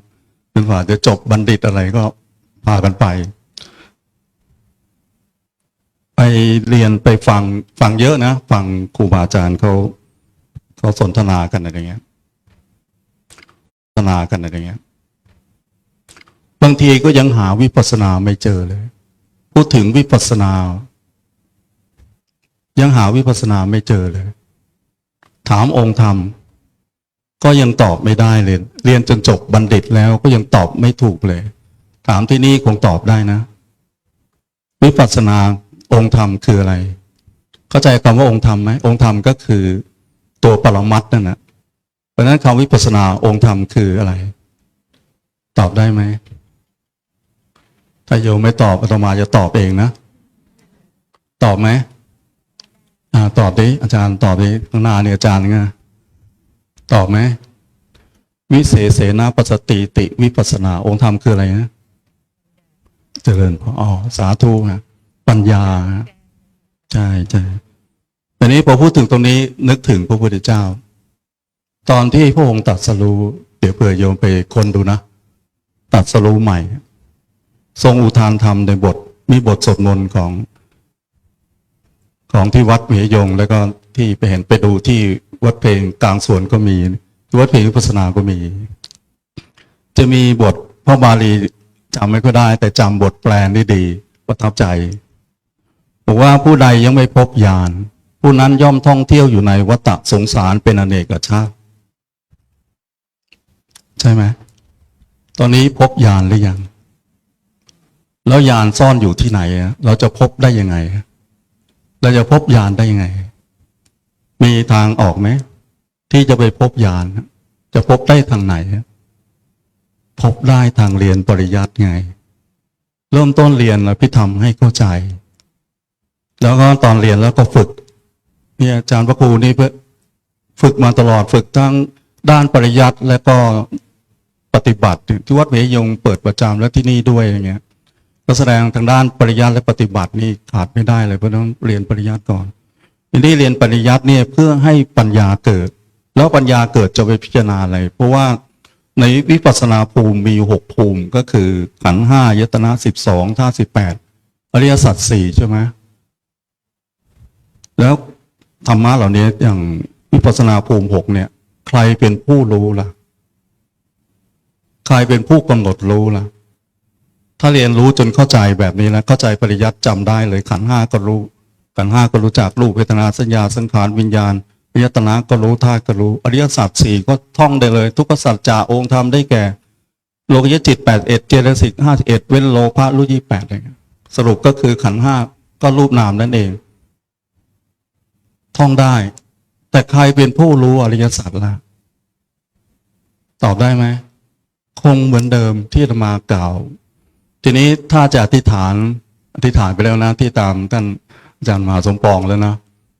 อาตมาอยากอธิษฐานอีกนะอธิษฐานว่าเรียนอภิธรรมเพื่อให้เกิดสติปัญญาเคยถามนักศึกษาว่าเรียนอภิธรรมวัตถุประสงค์เพื่ออะไรรู้ไหมไม่ใช่เพื่อสอบผ่านแต่เพื่อให้เป็นปัจจัยให้เกิดสติปัญญาสินะเอาเนี้ยเป็นหลักเลยเมื่อสติปัญญาเกิดแล้วเวลาเจริญวิปัสสนาไม่มีปัญหาสามารถกำหนดรู้ได้ว่าอะไรจะเกิดก็รู้ทันรูปหรือนามที่เกิดขึ้นทางตาหูจมูกลิ้นกายใจอะไรเป็นรูปอะไรเป็นนามก็จะแยกแยะได้ชัดเจนเลยวันนี้เวลาคงไม่พอแล้วดึกแล้วด้วยสรุปว่าการศึกษาพระพิธรรมเป็นการวิจัยแล้วตัวธรรมวิจัยนั้นคือก็ใช้โพชฌงค์ข้อที่2นะถ้าเรียนชั้นจุลโทธรรมวิทยา2โพชฌงค์อาศัยปัญญาเนี่ยถ้าเกิดก็สามารถจะแยกบุญแยกบาปแยกอบายมุขทางเสื่อมก็พวกอะไรดื่มน้ำเมาเที่ยวกลางคืนดูการเล่นการพนันคบคนชั่วเป็นมิตรเกียรติค้านการงานอบายมุขทางเสื่อมเนี่ยถ้าปัญญาเกิดก็จะแยกได้ แล้วทางเจริญล่ะ ก็ต้องศึกษาปรมัตถธรรมใช่ไหมศึกษาอภิธรรม แล้วในขณะเดียวกันก็ต้องน้อมมาสู่การปฏิบัติ เปิดแล้วนะเปิดการปฏิบัติธรรมแล้วเนี่ย แล้วขณะที่ปฏิบัติธรรมควรจะทำยังไงที่ถูกต้องก็ต้องรู้ว่าอะไรเป็นตัวกำหนดกรรมฐาน เริ่มต้นคือสติก่อนแล้วขวาย่างหนอซ้ายย่างหนอใช่ไหมสติไปควบคุมการเคลื่อนไหวกายกายวิญญัตวจีวิญญัตนั่นก็คือ จิตตะชวายโยนะวายโยธาใช่ไหมหรือกำหนดพองยุบก็ ตรงนี้เรียกว่ากุจิตตะวายโยนะคือลมในช่องท้องอ่ะพองก็รู้ว่าพองยุบก็รู้ว่ายุบนะปริยัติทั้งนั้นเลย เมื่อเราเรียนรู้แล้วก็ไปน้อมไปสู่ปรมัตถธรรมใช่ไหมเป็นรูปธรรมและนามธรรมอย่างอาการพองอาการยุบนี่เป็นรูปธรรมส่วนเดินจงกรมขวาย่างหนอซ้ายย่างหนอจับการเคลื่อนไหวนั้นจับรูปนะก็คือลมนั่นเองวายโยธาที่เคลื่อนไปแต่ละก้าวแล้วจับอะไรเด็กก็จับนามธรรมเวลาคิดกำหนดนะฟุ้งหนอนามฟุ้งเงี้ยง่วงก็นามง่วงอะไรเงี้ยโมโหก็นามโกรธไงโกรธหนอไม่พอใจหนอใช่ไหมเวลาโลภก็ราคะหนอพอใจหนออะไรเงี้ยฟุ้งถ้ามันฟุ้งคิดมากพอคิดแล้วก็กำหนดคิดหนอใช่ไหมมันก็จะเลยไปอุทธัจจะอะไรอุทธัจจะอาการฟุ้งซ่านก็ฟุ้งหนอฟุ้งหนอกำหนดได้หมดเลยทีนี้บางทีครูบาอาจารย์ก็มาติดคำว่าหนออะไรเงี้ยว่าเป็นสมมุติบัญญัติเนี่ยแต่ผมเลือกต่อมาก็ฝึกมา7 เดือนไปต่อพม่าอีก3 เดือนปัญญาเกิดแล้วเนี่ยขอบอกว่าคำบริกรรมนี้ไม่มีผลต่อการปฏิบัติ เพราะว่าช่วยปฏิบัติช่วยสติปัญญากำหนดรู้รูปนามไม่มีผลอะไรใช้บริกรรมเนี่ยจะทำให้มั่นคงแล้วก็ทำให้เข้าใจเพิ่มขึ้นทำให้มีพลังในการกำหนดมากขึ้นไม่เสียหายอะไรเพราะเราจับได้เลยว่าตัวกำหนดจริงๆคือปัญญาตัวกำหนดจริงๆคือสติเขาทำงานร่วมกันทำที่มีอุปการะมากคือสติสัมปชัญญะก็คือสติปัญญานั่นเองทำการกำหนดรู้รูปนามที่กำลังปรากฏทางตาหูจมูกลิ้นกายใจอะไรเป็นรูปอะไรเป็นนามขอเล่นนะถ้ายังจับรูปนามไม่ได้จะผ่านญาณ16ไม่ได้เนาะใช่ไหมญาณ16คืออะไรถ้าผ่านญาณ16จะรู้นะญาณต้นเรียกว่านามมารูปาปฏิเฉทญาณเห็นรูปนามเป็นคนละอันอะไรเป็นรูปอะไรเป็นนามที่เกิดทางตาหูจมูกลิ้นกายใจคราวนี้แยกให้ครูบาอาจารย์ได้เห็นเลยนะเวลามาสอบอารมณ์ปริยัติปฏิบัติปฏิเวทสำคัญมากเมื่อเรียนรู้ให้เข้าใจแล้วจะมีธรรมะที่เป็นที่พึ่งแล้วไม่ใช่พึ่งในโลกปัจจุบันมีโอกาสไปในโลกถัดไปด้วยเกิดมาภพชาติใดจะเป็นผู้ที่มีสติปัญญาเพราะว่าเราได้สร้างปัญญาบารมีเกิดชาติใดก็ไม่หลงทางนะเพราะว่าเรามีปัญญาบารมีติดตัวไปทุกภพทุกชาติเพราะนั้นจะเป็นการให้ทานรักษาศีลเจริญภาวนามีผลทั้งหมดเลยในการกระทำสุโขปยสะจโยการสั่งสมบุญนำมาซึ่งความสุขนะขอโมทนาบุญกับโยมเจ้าภาพด้วยและทุกคนที่มาปฏิบัติธรรมก็คงดึกมากแล้วเดี๋ยวให้ครูบาอาจารย์เดี๋ยวจะมีรูปนะถ้าใครอยากวิจัยก็เชิญที่วัดมหาธาตุเนาะเรียกวัดเหมยงวัดมหาธาตุก็เปิดวันที่4วัดเหมยงเปิดวันที่5แล้วก็เดี๋ยวถ้าวัดที่นี่เปิดมาเท่าไหร่แล้วเห็นมีห้องเรียนอย่างดีในห้องเรียนนะอย่างดีเลยไปชมมาแล้วห้องเรียนแล้วก็มีที่วัดเพลงกลางสวนรู้สึกเปิดก่อนแล้ววัดเพลงกลางสวนไปช่วยอาจารย์พระครูสอนบ้างนิดหน่อยนะไปวิจัยธรรมะนิดหน่อยไปช่วยเห็นว่าพอสมควรขอโมทนาบุญถามนิดนึงพระอาจารย์ได้อยู่ให้สอบอารมณ์ให้กับโยมที่นี่หรือเปล่าครับช่วงนี้ไม่ได้อยู่นะอ๋อแล้วครับครับท่านพระอาจารย์ก็บอกมีนักศึกษาอยู่บอกว่าถ้าเรียนแล้วเดี๋ยวไปสอบที่วัดก็ได้ที่วัดเพลงกลางสวนก็ได้หรือที่วัดมหาธาตุก็ได้โอ้โหต้องปฏิบัติอีกเยอะครับโอ้โหไม่น้อยเลยวิปัสสนานี่ไม่ง่ายเลยที่ผมไปอยู่7 เดือนเนี่ยโอ้โหไม่ง่ายเลยที่พม่าใช่ไหมพระอาจารย์ทั้งที่ประเทศไทยที่ธรรมบุรี ครับ ปี50ไปอยู่7 เดือนไง อืม ก็นำธรรมะของพระพุทธเจ้าไป ครับ กำหนดรูปนามที่เกิดทางตาหูจมูกลิ้นกายใจ ไม่ได้กำหนดอย่างอื่น ขนาดท่านพระอาจารย์พระครูประหลัดประเสริฐยังกล่าวอย่างนี้แล้วพวกเราจะแค่ไหนนะโยมจริงไหม ใช่ครับ ต้องเพียรมากกว่านี้โยม แต่เราโชคดีกันนะ พวกเราเนี่ยโชคดีจริงๆ ที่เราได้ศึกษาเล่าเรียนพระปริยัติธรรม โดยเฉพาะพระอภิธรรม เราเข้าใจได้เพราะพระอภิธรรมคือปริยัติแล้วเราก็นำภาวนาเข้าสู่ปรมัตถ์ด้วยสติและปัญญาของเราเนี่ยพัฒนามันด้วยประสบการณ์ของเราโยม ประสบการณ์เท่านั้นพระอาจารย์นะพระอาจารย์พระครูประหลัดประเสริฐนะประสบการณ์ที่เราสั่งสมในการปฏิบัติ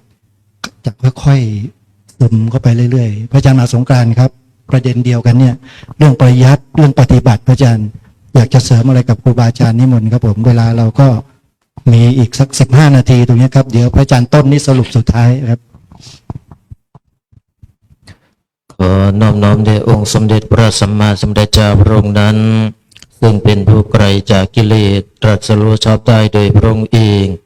ขอถวายความเคารพแด่พระมหาเถรานุเถระทุกรูปมีท่านพระอาจารย์มหาบุญช่วยปัญญาวชิโรเป็นต้นเป็นประธานเจริญพรญาติโยมสาธุชนทุกคนทุกท่านมีดร.อำนวยพรเหรียญทองเลิศเป็นต้นเป็นประธาน ก็ใกล้โค้งสุดท้ายแล้วญาติโยมทุกคนทุกท่านที่เราจะได้สั่งสมบุญในเรื่องของการฟังสั่งสมปัญญาสุดสังละพเตปัญญังฟังได้ดีย่อมได้ปัญญาฆ่าช้างเอางาฆ่าปลาเนื้อฆ่าเสือหนังกินข้าวเอากำลังแต่ถ้าตั้งใจฟังก็จะเกิดปัญญาอาตมาจากอุดีธานอน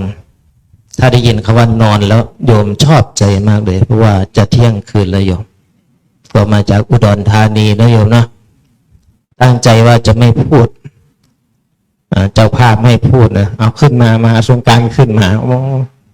ก็เลยต้องพูดนะโยมนะเมื่อขึ้นเวทีเราต้องชกถ้าไม่ชกเขากรรมการไล่ลงเวทีนะโยมนะก็คงจะปรารภในเรื่องของปริยัติสำคัญไหมสำหรับผู้ปฏิบัติธรรมโยมถามโยมก่อนว่าพระอรหันต์เจ้าทั้งหลายได้ศึกษาพระปริยัติไหมโยมพระสารีบุตรได้ศึกษาพระปริยัติไหมโยมอาจารย์อำนวยพรพระสารีบุตรท่านได้ศึกษาปริยัติไหมท่านศึกษาจากพระอัสสชินะโยม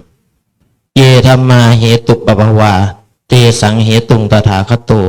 เตสัญจโยนิโรธโหจะเอวังวาทีมหาสมโนคือปริยัติไม่หรอธรรมเราได้เกิดแต่เหตุพระตถาคตตัดเหตุแห่งธรรมเหล่านั้นและความดับแห่งธรรมเหล่านั้นพระมหาสมณะมีประกติกล่าวอย่างนั้นได้ไหมโยมที่ครูบาอาจารย์ท่านก็บอกนั่นเลยโยมปริยัติก็เหมือนกับแผนที่เราศึกษาแผนที่ศึกษาคำสอนของพระสัมมาสัมพุทธเจ้าแล้วลงมือปฏิบัติพระเจ้าให้กรรมฐานก็ชื่อว่าปริยัติเข้าป่าปฏิบัติผลที่เกิดก็คือปฏิเวทใช่ไหมโยมดังนั้นปริยัติปฏิบัติปฏิเวทเราไม่มีรูปไหนที่ไม่ผ่านปริยัติเพราะไม่ใช่พุทธะสาวกทุกรูปต้องศึกษาปริยัติถ้าไม่มีปริยัติไม่สามารถบรรลุธรรมได้เพราะเป็นผู้รู้ตามพระสัมมาสัมพุทธเจ้าอันนี้คือเรื่องปริยัติ80,000 ขันธ์ 4,000 ข้อใครอย่าหม้อท่านเปรียบว่าดูหน้าขันธ์เร่งศึกษาเขียนอ่านทุกคืนบันจะสุขสันต์ตราบเท่าเข้านิพพานได้ไหมโยมทุกคนปรารถนาพระนิพพานนะผู้มีปัญญานักศึกษาพระวิธรรมเบื่อการเกิดในวัฏสงสารเราก็สร้างเหตุทานศีลภาวนาก็ปรารภในเรื่องของสร้างพุทธรูปต่อนะโยมนะพูดย่อๆก็แล้วกันพุทธะบางคนถามว่าทำไมต้องสร้างพระพุทธรูปไม่สร้างไม่ได้หรือใช่ไหมโยมไม่สร้างได้ไหมนะโยมพุทธรูปนะทำไมไม่ได้โยมปัญญาเรามันน้อยโยมมีทุลีมากจะคิดถึงพุทธะนะโยมโดยไม่มีอะไรเป็นเครื่องยึดเหนี่ยวเป็นพุทธานุสติเป็นไปได้ยาก ถ้าเราเลื่อนถึงพระธรรมเป็นไงโยมเอาพระธรรมเป็นที่พึ่งคิดออกไหมโยมพระธรรมเป็นรูปธรรมหรือนามธรรมเราคิดออกไหมโยมคิดไม่ออกดังนั้นต้องอาศัยพุทธปฏิมาเนี่ยเลยโยมเป็นที่ยึดเหนี่ยวเป็นพุทธานุสติอาจจะมีรูปลักษณ์แตกต่างกันบ้างแต่เรายึดถือว่านั่นคือพุทธะแต่เราไม่ได้ไปติดพุทธปฏิมานะโยมเรียกว่าไหว้พระพุทธไปถูกทองคำไหว้พระธรรมไปถูกใบลานไหว้พระสงฆ์ไปถูกลูกหลานชาวบ้านแต่เราไหว้พุทธะแปลว่ารู้ตื่นเบิกบาน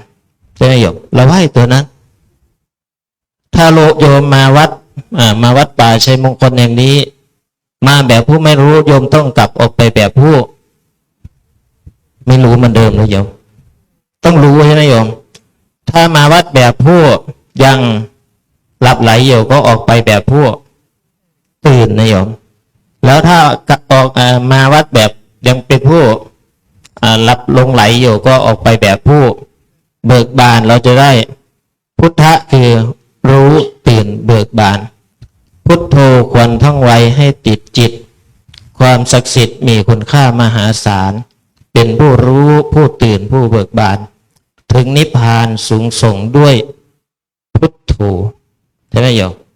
ดังนั้นเราสร้างพุทธรูปเนี่ยโยมสร้างก็ถือว่าเป็นฐานบารมีด้วยแล้วก็เป็นการน้อมระลึกถึงคุณของพระสัมมาสัมพุทธเจ้าที่ว่าคุณสามประการนั่นเองโยมพระปัญญาที่คุณบริสุทธิ์ที่คุณมหากรุณาที่คุณก็ดีแต่นั้นเป็นการดีพุทโธคือแพทย์โตในโลกาธัมโมเป็นตัวยาคือมรรคผลสังโฆคือหมู่ชนผู้รักษาโลคาลาคินก็หายสิ้นเมื่อกินยาสัญญาของพระเจ้าเป็นแพทย์ที่ประเสริฐที่สุดรักษาโรคไหนก็หายนางปตาจารามีโรคมากไม่ยอมสูญเสียบุคคลผู้เป็นที่รักถึง6 คนในเวลาไม่นานนะโยมแต่พระเจ้าให้ยาขนานเอกไปหายจากโรคเลยโยมก็ได้เป็นพระอรหันต์รูปหนึ่งคนหนึ่งเหมือนกันทีนี้ก็รวบรัดเลยก็แล้วกันนะโยมเรามีโอกาสได้มาร่วมงานหลายงานด้วยกันแล้วงานสุดท้ายก็คือเรื่องของการปฏิบัติตามแนวสติปัฏฐาน4นะโยมตราบใดพระสัทธรรมคัมภีร์พจน์ที่พระตถาคตประกาศไขพุทธบริษัททุกคนยังสนใจฝึกหัดใช้ปฏิบัติจนชัดเจนตราบนั้นพระสัทธรรมพระสัมพุทธต้องวิถีบริสุทธิ์หลุดพ้นเข็ญทั้งจะกลับดับร้อนให้ผ่อนเย็นดับทุกข์เข็ญได้พลันนิรันดรดังนั้นพุทธะถือว่าสำคัญเราปฏิบัติตามแนวสติปัฏฐาน4ก็ดีหรือเจริญพุทธานุสติก็ดีดูลมก็ดีนะโยมดังนั้นผู้ปฏิบัติเขาพึ่งอะไรโยมเราจะใช้อะไรผู้ปฏิบัติหางานให้ใจทำงานของใจเราคืออะไรโยมงานของใจก็คือกรรมฐานเราปฏิบัติตามแนวสติปัฏฐาน4ก็กายเวทนาจิตธรรมใช่ไหมโยมเรานิทานตบท้ายให้โยมฟังสัก1 เรื่องก็แล้วกันย่อๆก็แล้วกันนะโยมมีคนตัดไม้อยู่โยมคนตัดฟืนรับจ้างขยันมากไม่เคยหยุดเลยโยมทำงานตัดฟืนขายเป็นประจำเมื่อตัดฟืนขายเทวดาสงสารโยมโอ้คนนี้ขยันแต่ไม่รวยสักทีก็เลยไปปรากฏปิ้งเลยโยมต่อหน้าคนตัดฟืนเลยถ้าเป็นโยมนี่ผีหลอกนะวิ่งหนีไม่ใช่นะโยมนะก็เห็นเทวดามาก็เทวดาบอกไม่ต้องกลัวเราเห็นท่านเป็นคนขยันอยากให้พรท่านจะรับไหมพรดีนะจะให้ยักษ์ไปช่วยงานแต่ยักษ์ตัวนี้เนี่ยเป็นยักษ์ขยันมากขยันยังไม่พอทำงานเก่งทำงานมีประสิทธิภาพเสร็จได้เร็วท่านจะเอาไปเป็นคนรับใช้ไหมคนตัดฟืนก็คิดแล้วคิดอีกอยู่เอาไงดีมีข้อแม้อีกนะโยมถ้ารับไปแล้วต้องมีงานให้ยักษ์ทำถ้าวันไหนไม่มีงานให้ยักษ์ทำวันนั้นยักษ์จะกินเราโยมจะเอายักษ์ไปเป็นคนใช้ไหมโยมใครจะเอายักษ์ไป เป็นคนใช้ยกมือขึ้นกันโยมไม่มีเลย โอ้กลัวยักษ์ขนาดนั้นเลย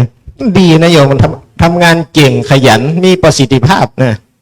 อันนี้เขาโฆษณานะโยมคิดว่าคนตัดฟืนรับไหมโยมคนตัดฟืนรับยักษ์ไปเป็นคนใช้โยมมาไปถึงบ้านเท่านั้นละโยมยักษ์เรียกคนตัดฟืนนายมีอะไรให้เราทำไหมว่างั้นเดียวเอาแล้วจะหาอะไรมองไปเห็นกองฟืนอ้าวไปเลยไปผ่าฟืนไปเปลี่ยนกายสักหน่อยโยมยักษ์มาสกิดอีกแล้วนายทำเสร็จแล้วมีอะไรให้เราทำไหมมองไปรอบบ้านทำความสะอาดบ้านให้เรียบร้อยเก็บอะไรให้สะอาดทุกสิ่งทุกอย่างเลยคนตัดฟืนกังวลใจแล้วถ้าเขาทำความสะอาดบ้านเสร็จเราจะให้เขาทำอะไรบ้างอยู่ไม่ได้เราต้องไปปรึกษาผู้มีความรู้ผู้มีปัญญาอยู่เข้าไปในหมู่บ้านไปถามนายบ้านกลับมายักษ์นั่งรอแล้วงานเสร็จหมดแล้วจะให้ทำอะไรอีกคนตัดฟืนก็ได้ความรู้มาก็บอกว่างานของเจ้าต่อไปถ้าเจ้าอยู่โคนต้นไม้งานของเจ้าต้องไปอยู่ปลายยอดไม้ถ้าเจ้าอยู่ปลายยอดไม้ให้เจ้ามาอยู่โคนต้นไม้ว่างั้นอยู่ยักษ์ก็เลยได้ทำงานตลอดอยู่โคนก็ต้องขึ้นไปปลายยอดไม้ใช่ไหมโยมอยู่ปลายยอดไม้ก็ต้องลงสู่โคนต้นไม้เวลาไหนมีงานค่อยเรียกยักษ์มาทำงานนะโยมแต่นั้นชายตัดฟืนก็ไม่ถูกยักษ์กินเนี่ยถามโยมว่ายักษ์ตัวนี้คืออะไรโยมยักษ์ตัวนี้คืออะไรโยมฟังอยู่หรือเปล่านะโยม เฉลยเลยก็แล้วกันนะโยมยักษ์ตัวนี้ได้แก่ความคิดโยมเคยถูกยักษ์กินไหมความคิดเราอยู่คนเดียวให้ระวังยั้งความคิดอยู่ร่วมมิตรให้ระวังยั้งคำขานไม่มีอาวุธใดทำร้ายเราได้เท่าความคิดไม่มีสิ่งศักดิ์สิทธิ์ใดคุ้มครองเราได้เท่าสติปัญญาดังนั้นแต่ละวันเนี่ยโยมถูกอะไรกินเราถูกยักษ์กินเราก็คือความคิดมันทุกข์แล้วทุกข์อีกนะโยมทุกวันแต่ดังนั้นเราเป็นผู้มาปฏิบัติธรรมตามแนวสติปัฏฐานสี่ต้องมีสติอยู่กับปัจจุบันนะโยมกายเวทนาจิตธรรมก็ได้ดังนั้นโยมอย่าให้ยักษ์กินโยมต้องเจริญสติปัฏฐานให้ได้อยู่กับปัจจุบันเราจะไม่ถูกยักษ์กินแต่ดังนั้นค่ำคืนนี้มีโอกาสได้มาร่วมงานหลายงานด้วยกันนะโยมแล้วก็ได้มีโอกาสสนทนาธรรมก็ถือว่าให้คติธรรมเล็กๆน้อยๆก็คงจะสมควรเจเวลาก็อนุโมทนาเจริญพรสาธุครับทุกท่านเนี่ยให้น้อยๆแต่มีคุณค่าเหลือเกินนะครับญาติโยมกลับไปย้อนฟังสัก10 รอบนะโยมนะแล้วจะได้ประโยชน์เยอะเลยพระอาจารย์ต้นครับพระอาจารย์สรายุทธสิริสาโรรูปนี้พาญาติโยมมา4 คันรถบัสแล้วก็ไปที่ไหนก็พาญาติโยมไปทำบุญที่นั่นท่านสร้างบารมีอยู่พระอาจารย์ครับนิมนต์ช่วงท้ายนิมนต์เลยครับ ครับขอนอบน้อมแด่พระรัตนตรัยกราบถวายความเคารพพระมหาเถระพระเถรานุเถระครูบาอาจารย์ทุกรูปขอโอกาสนะครับเจริญพรญาติโยมทำใจดีๆนะจะได้เวลาจุติกันแล้ว เดี๋ยวเที่ยงคืนนี้ครับราชรถจะกลายเป็นฟักทอง เวลาดีในพุทธสรุปสาระประโยชน์ในค่ำคืนวันนี้ ในเรื่องของปริยัติปฏิบัติครูบาอาจารย์ได้แสดงความรู้สิ่งละอันพันละน้อยบางท่านก็บอกว่าเมื่อกี้เรื่องยักษ์เดี๋ยวยักษ์ไม่มีอะไรทำเขาบอกว่าถอนคนนะแข้งให้ยักษ์ดัดให้ตรง ยังไงมันนี่กระดัดไม่ตรงแน่นอน ไม่โดนยักษ์กินแน่แหละ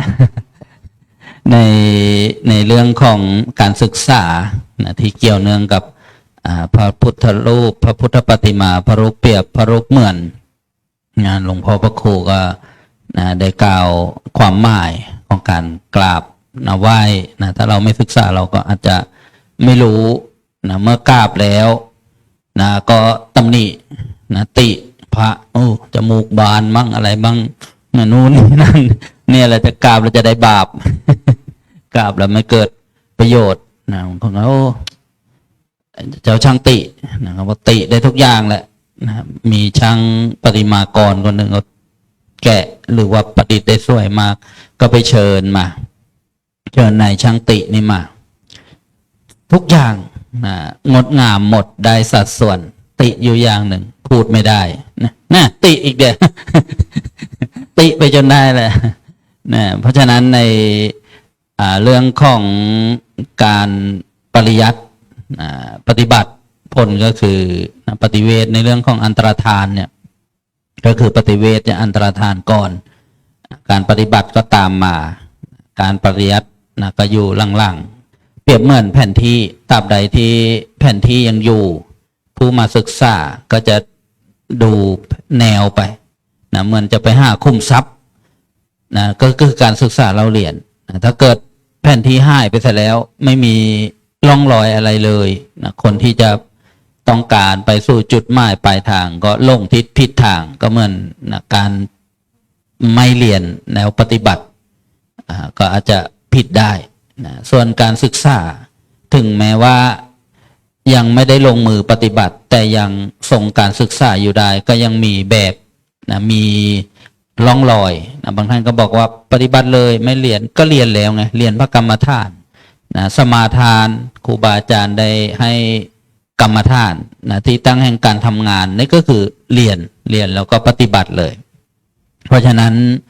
ในชีวิตของการเกิดมาเราก็มาพินิจพิจารณาว่าเป็นบุญนะเป็นกุศลอย่างไรนะก็ต้องได้จากการศึกษานะได้จากการสนใจนะคบนะผู้รู้บัณฑิตสรุปก็คือว่าสิ่งที่เราฟังก็ดีเรา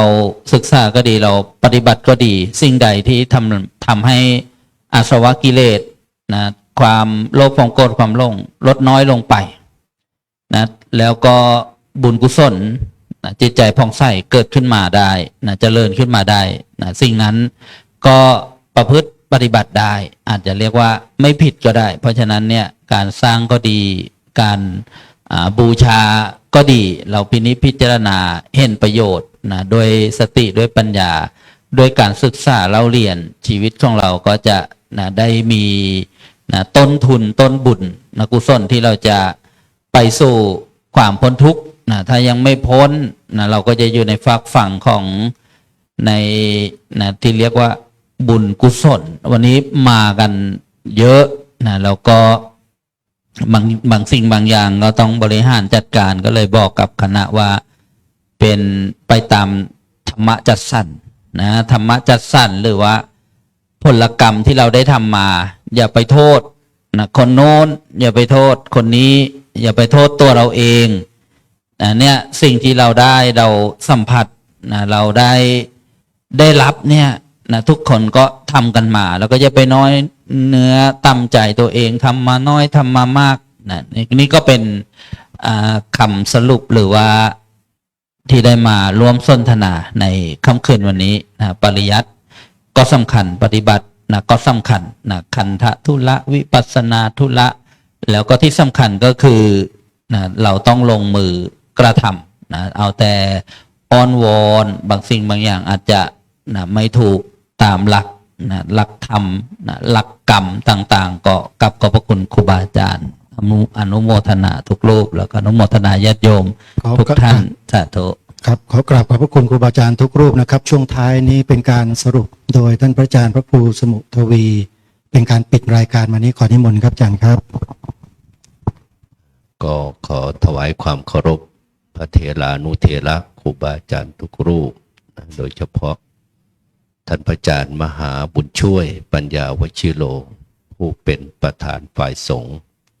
เพื่อนสาธมิกทุกรูปนะแล้วก็ขอเจริญพรอาจารย์อำนวยพรเดือนทองเลิศผู้เป็นประธานฝ่ายคฤหัสถ์ผู้เป็นอุบาสิกาอุบาสกผู้ใฝ่ในธรรมผู้อยู่ใกล้พระรัตนตรัยทุกท่านนะก็เป็นรูปสุดท้ายนะว่าจะไม่พูดแล้วล่ะก็นั่งก็อดไม่ได้ ก็ไม่ใช่ครับ เพราะมันเหลือเก้าอี้อยู่ตัวเดียว กลัวภาพมันจะออกมาไม่สวย เหมือนฟันอะฟันจะสวยมันก็ต้องเรียบ ไม่ใช่แหว่งอยู่ข้างเดียว ฟันหลอ เวลายิ้มก็ค่อยๆอย่างเงี้ย มันก็ดูยิ้มทีฟันมันก็หายอย่างเงี้ย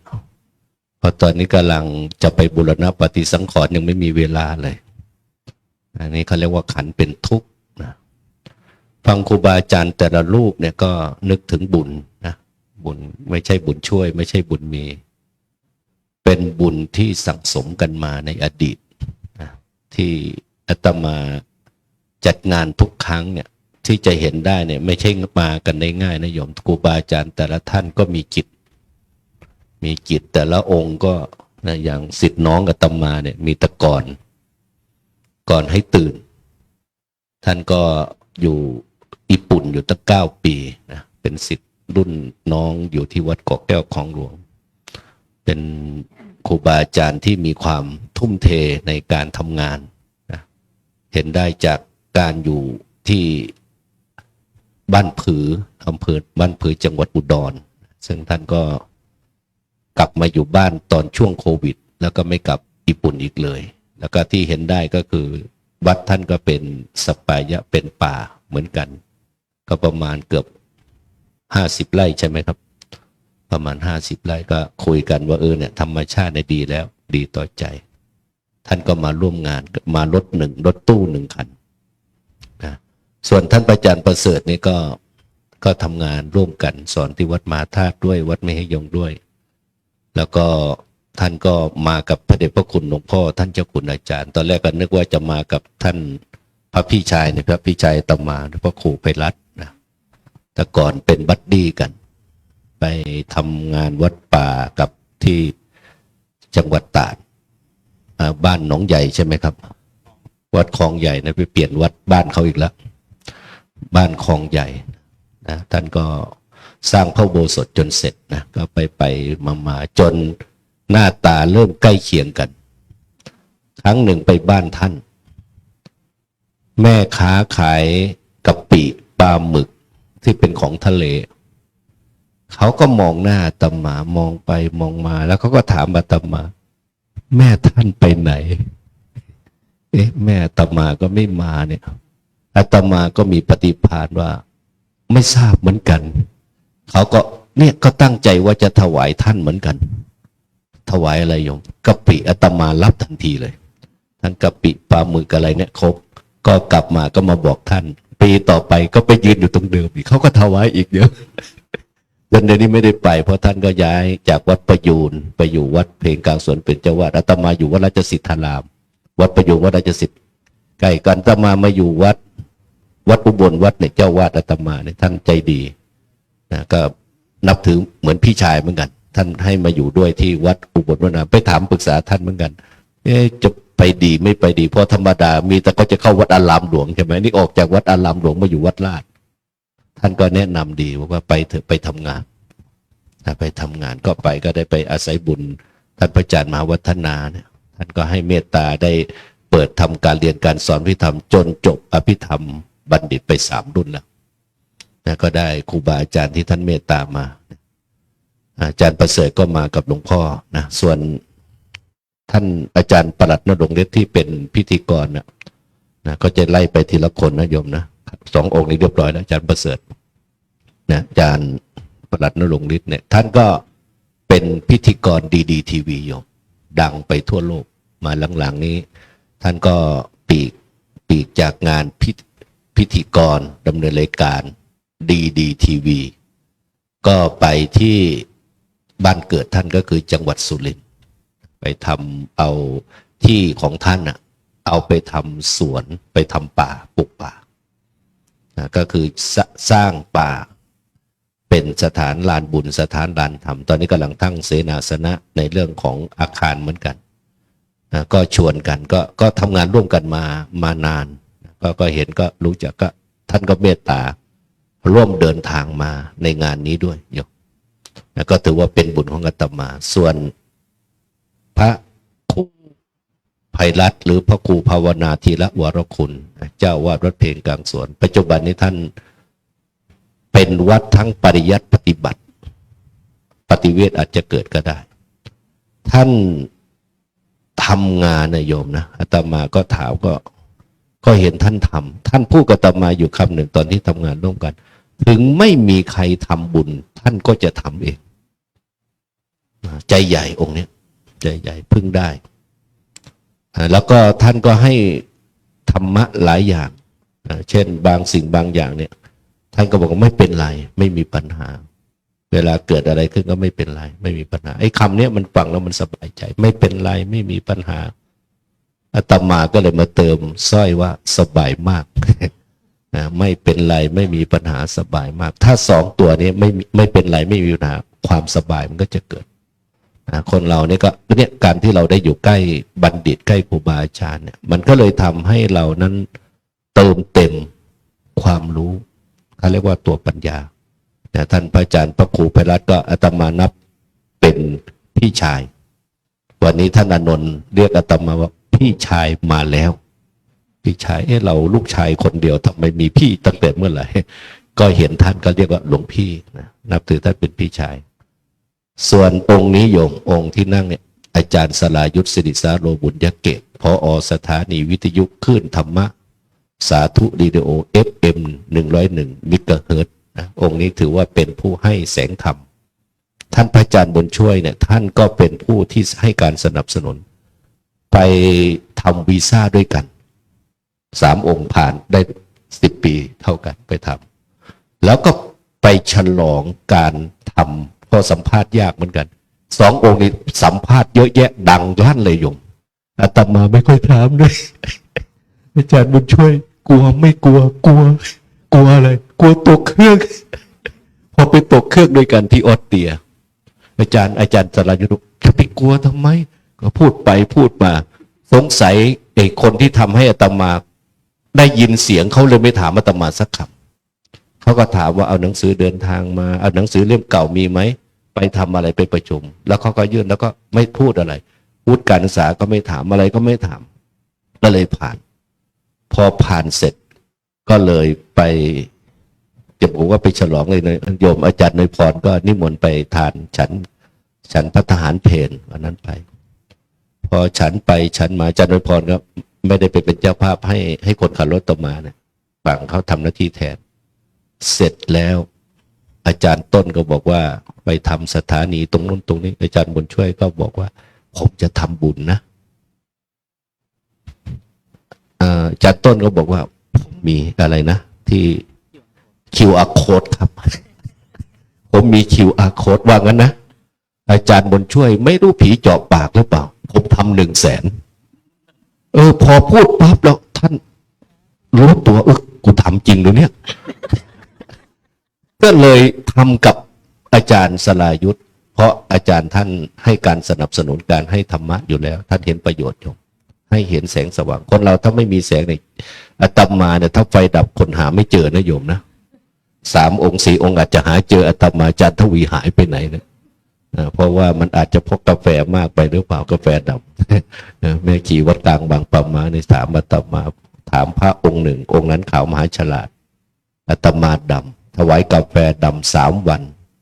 องค์ขาวรับไม่ฉันองค์ดำรับแล้วฉันแล้วแม่ชีวัดกลางบางปะมาปัจจุบันนี้เห็นอาตมาก็พูดแต่เรื่องกาแฟนี่แหละก็ถามองค์อาจารย์มหาฉลาดไม่ใช่องค์นั้นนะโยมนะฉลาดที่ธรรมทูตรุ่น4ก็รุ่นเดียวกันกับอาจารย์มหาบุญช่วยอยู่ที่ออสเตรเลียท่านกลับมาผิวขาว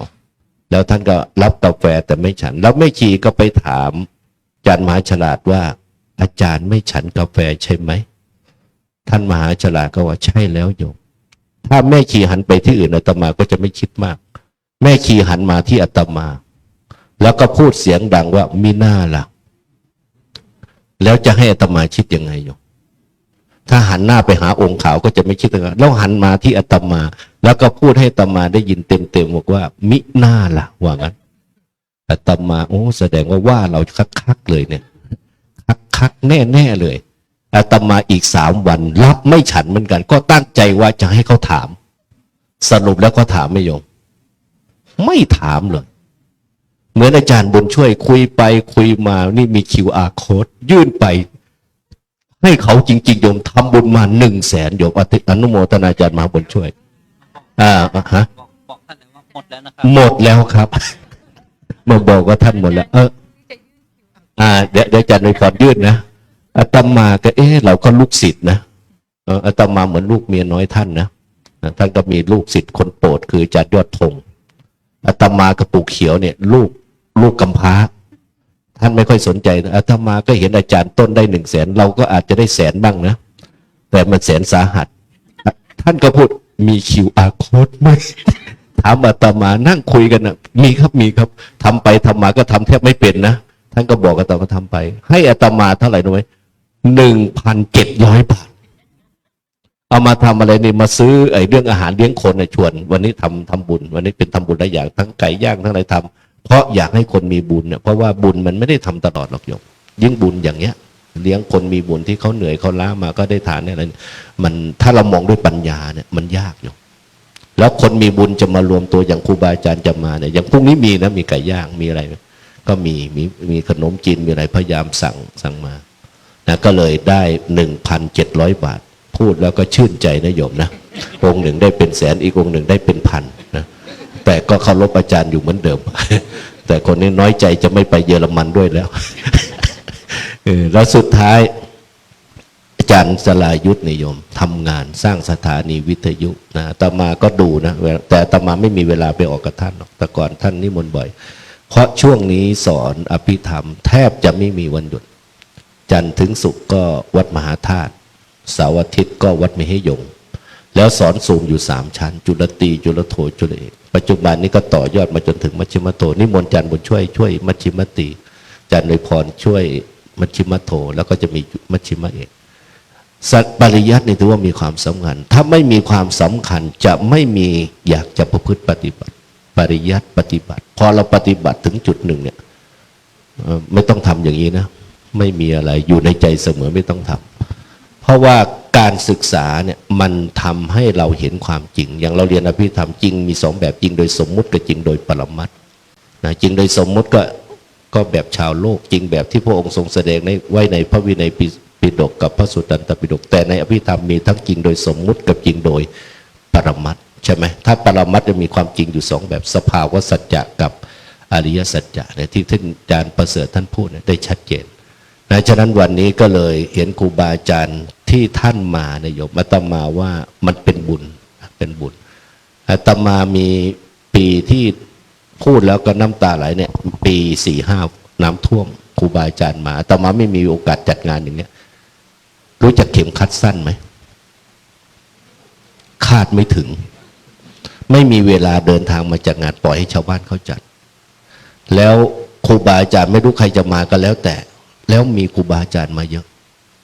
แล้วก็ชาวบ้านก็เกินคาดเขาก็จัดคือเขาชาวบ้านจะกลัวอาตมาว่ากลัวจัดงานไม่ถูกใจ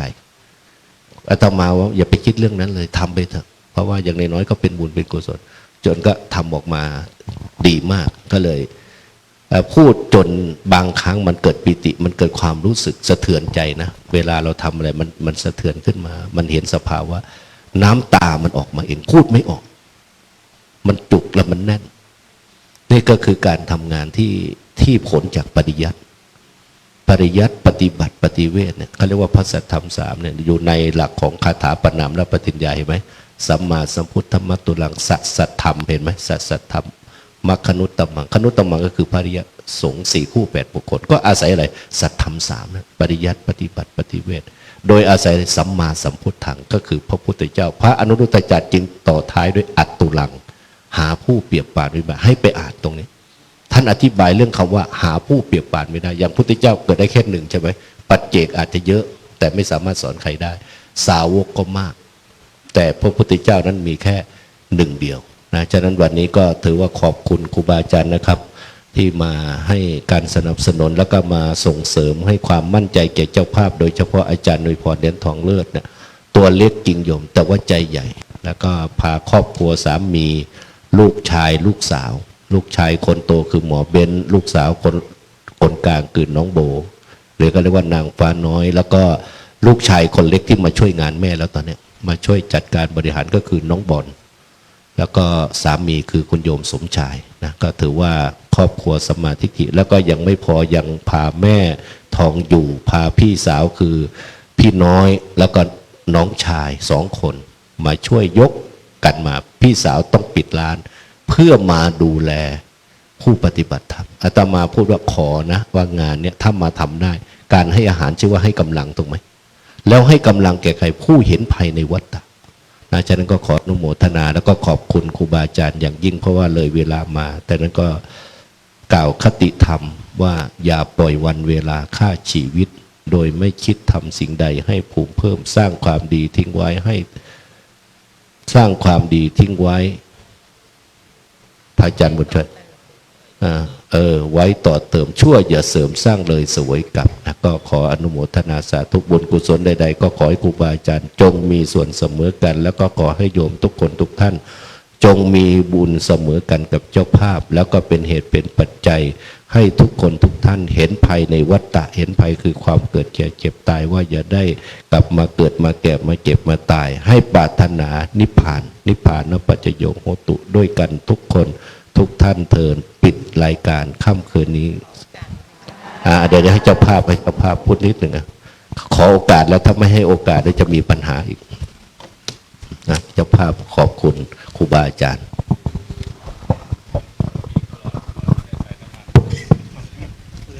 ก็ขอโอกาสนะคะที่เราจะได้น้อมโอกาสขอบคุณนะคะท่านพระอาจารย์ครูบาอาจารย์ที่ได้เมตตานะคะในนามของอำนวยพรนะคะที่เป็นเจ้าภาพในการจัดสร้างนะคะตลอดจนคณะศรัทธาญาติโยมพวกเราแล้วก็กัลยาณมิตรทุกท่านนะคะก็ขอน้อมกราบขอบพระคุณท่านพระอาจารย์นะคะในทุกๆรูปนะคะที่ได้โปรดเมตตานะคะแล้วก็วันนี้ก็คือได้มาร่วมงานแล้วนะคะยังได้มาสละเวลาให้ข้อธรรมนะคะโดยเฉพาะในเรื่องของการงานที่พระอาจารย์ทุกรูปนะคะได้เมตตาเดินทางมาในการร่วมพิธีอัญเชิญพระพุทธ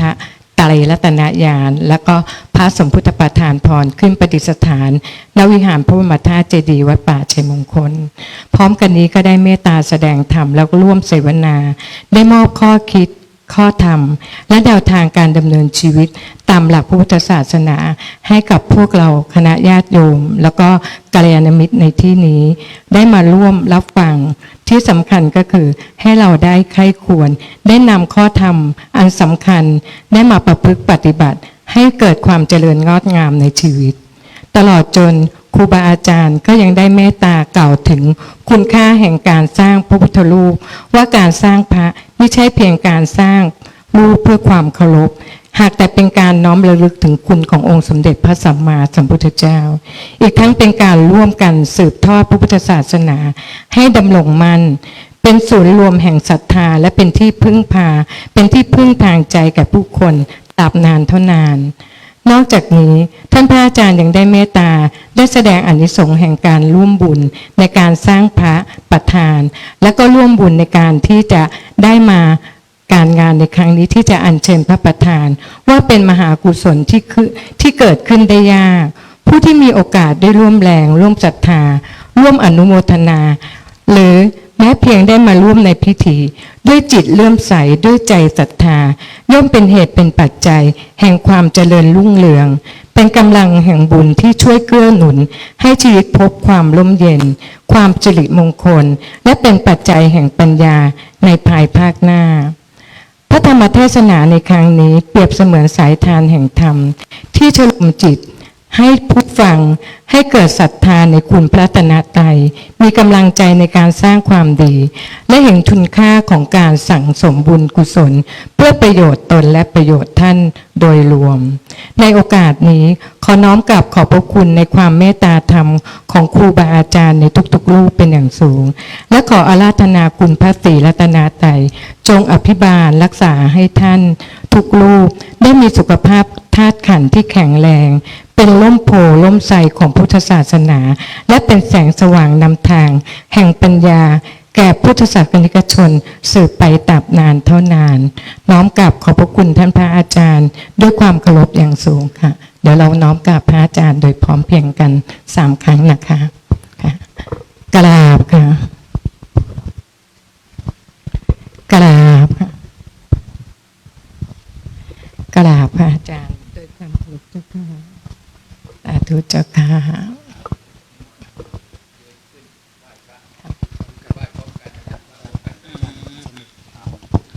เดี๋ยวไหว้พระพร้อมกัน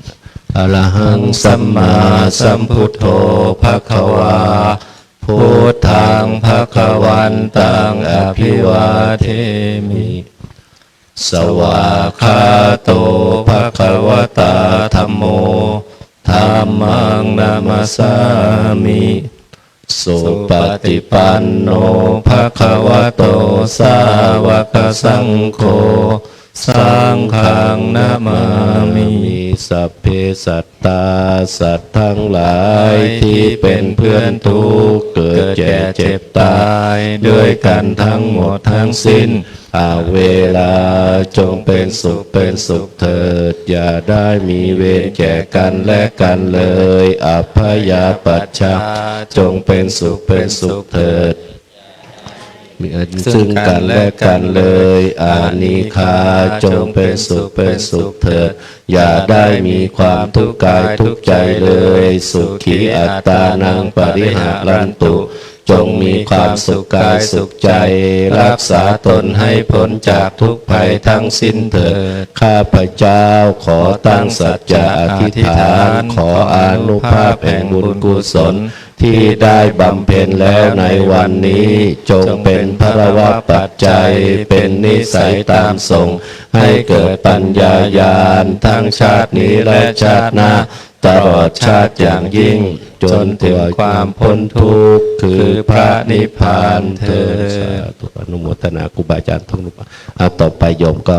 น้อมบุญให้กันและกันนะสาธุครูบาอาจารย์ทุกรูปนะครับสาธุก็นอนหลับฝันดีคืนนี้แล้วก็ตีห้าอาจจะมีธรรมะนะโยมนะตีสี่ตีห้านะมีธรรมะต่อครูบาอาจารย์ที่ยังไม่ได้บรรยายนะมีท่านพระอาจารย์พนัสบุรีรัตน์ท่านอาจารย์พันศักดิ์อุปาโสนะครูบาอาจารย์ก็จะมีรอบเช้าอาจารย์พันศักดิ์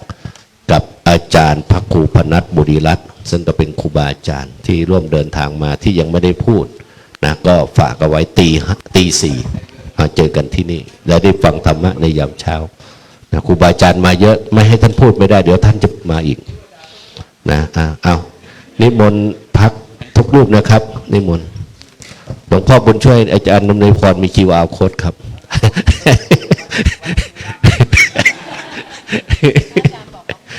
พรุ่งนี้อาจารย์บุญช่วยพรุ่งนี้รู้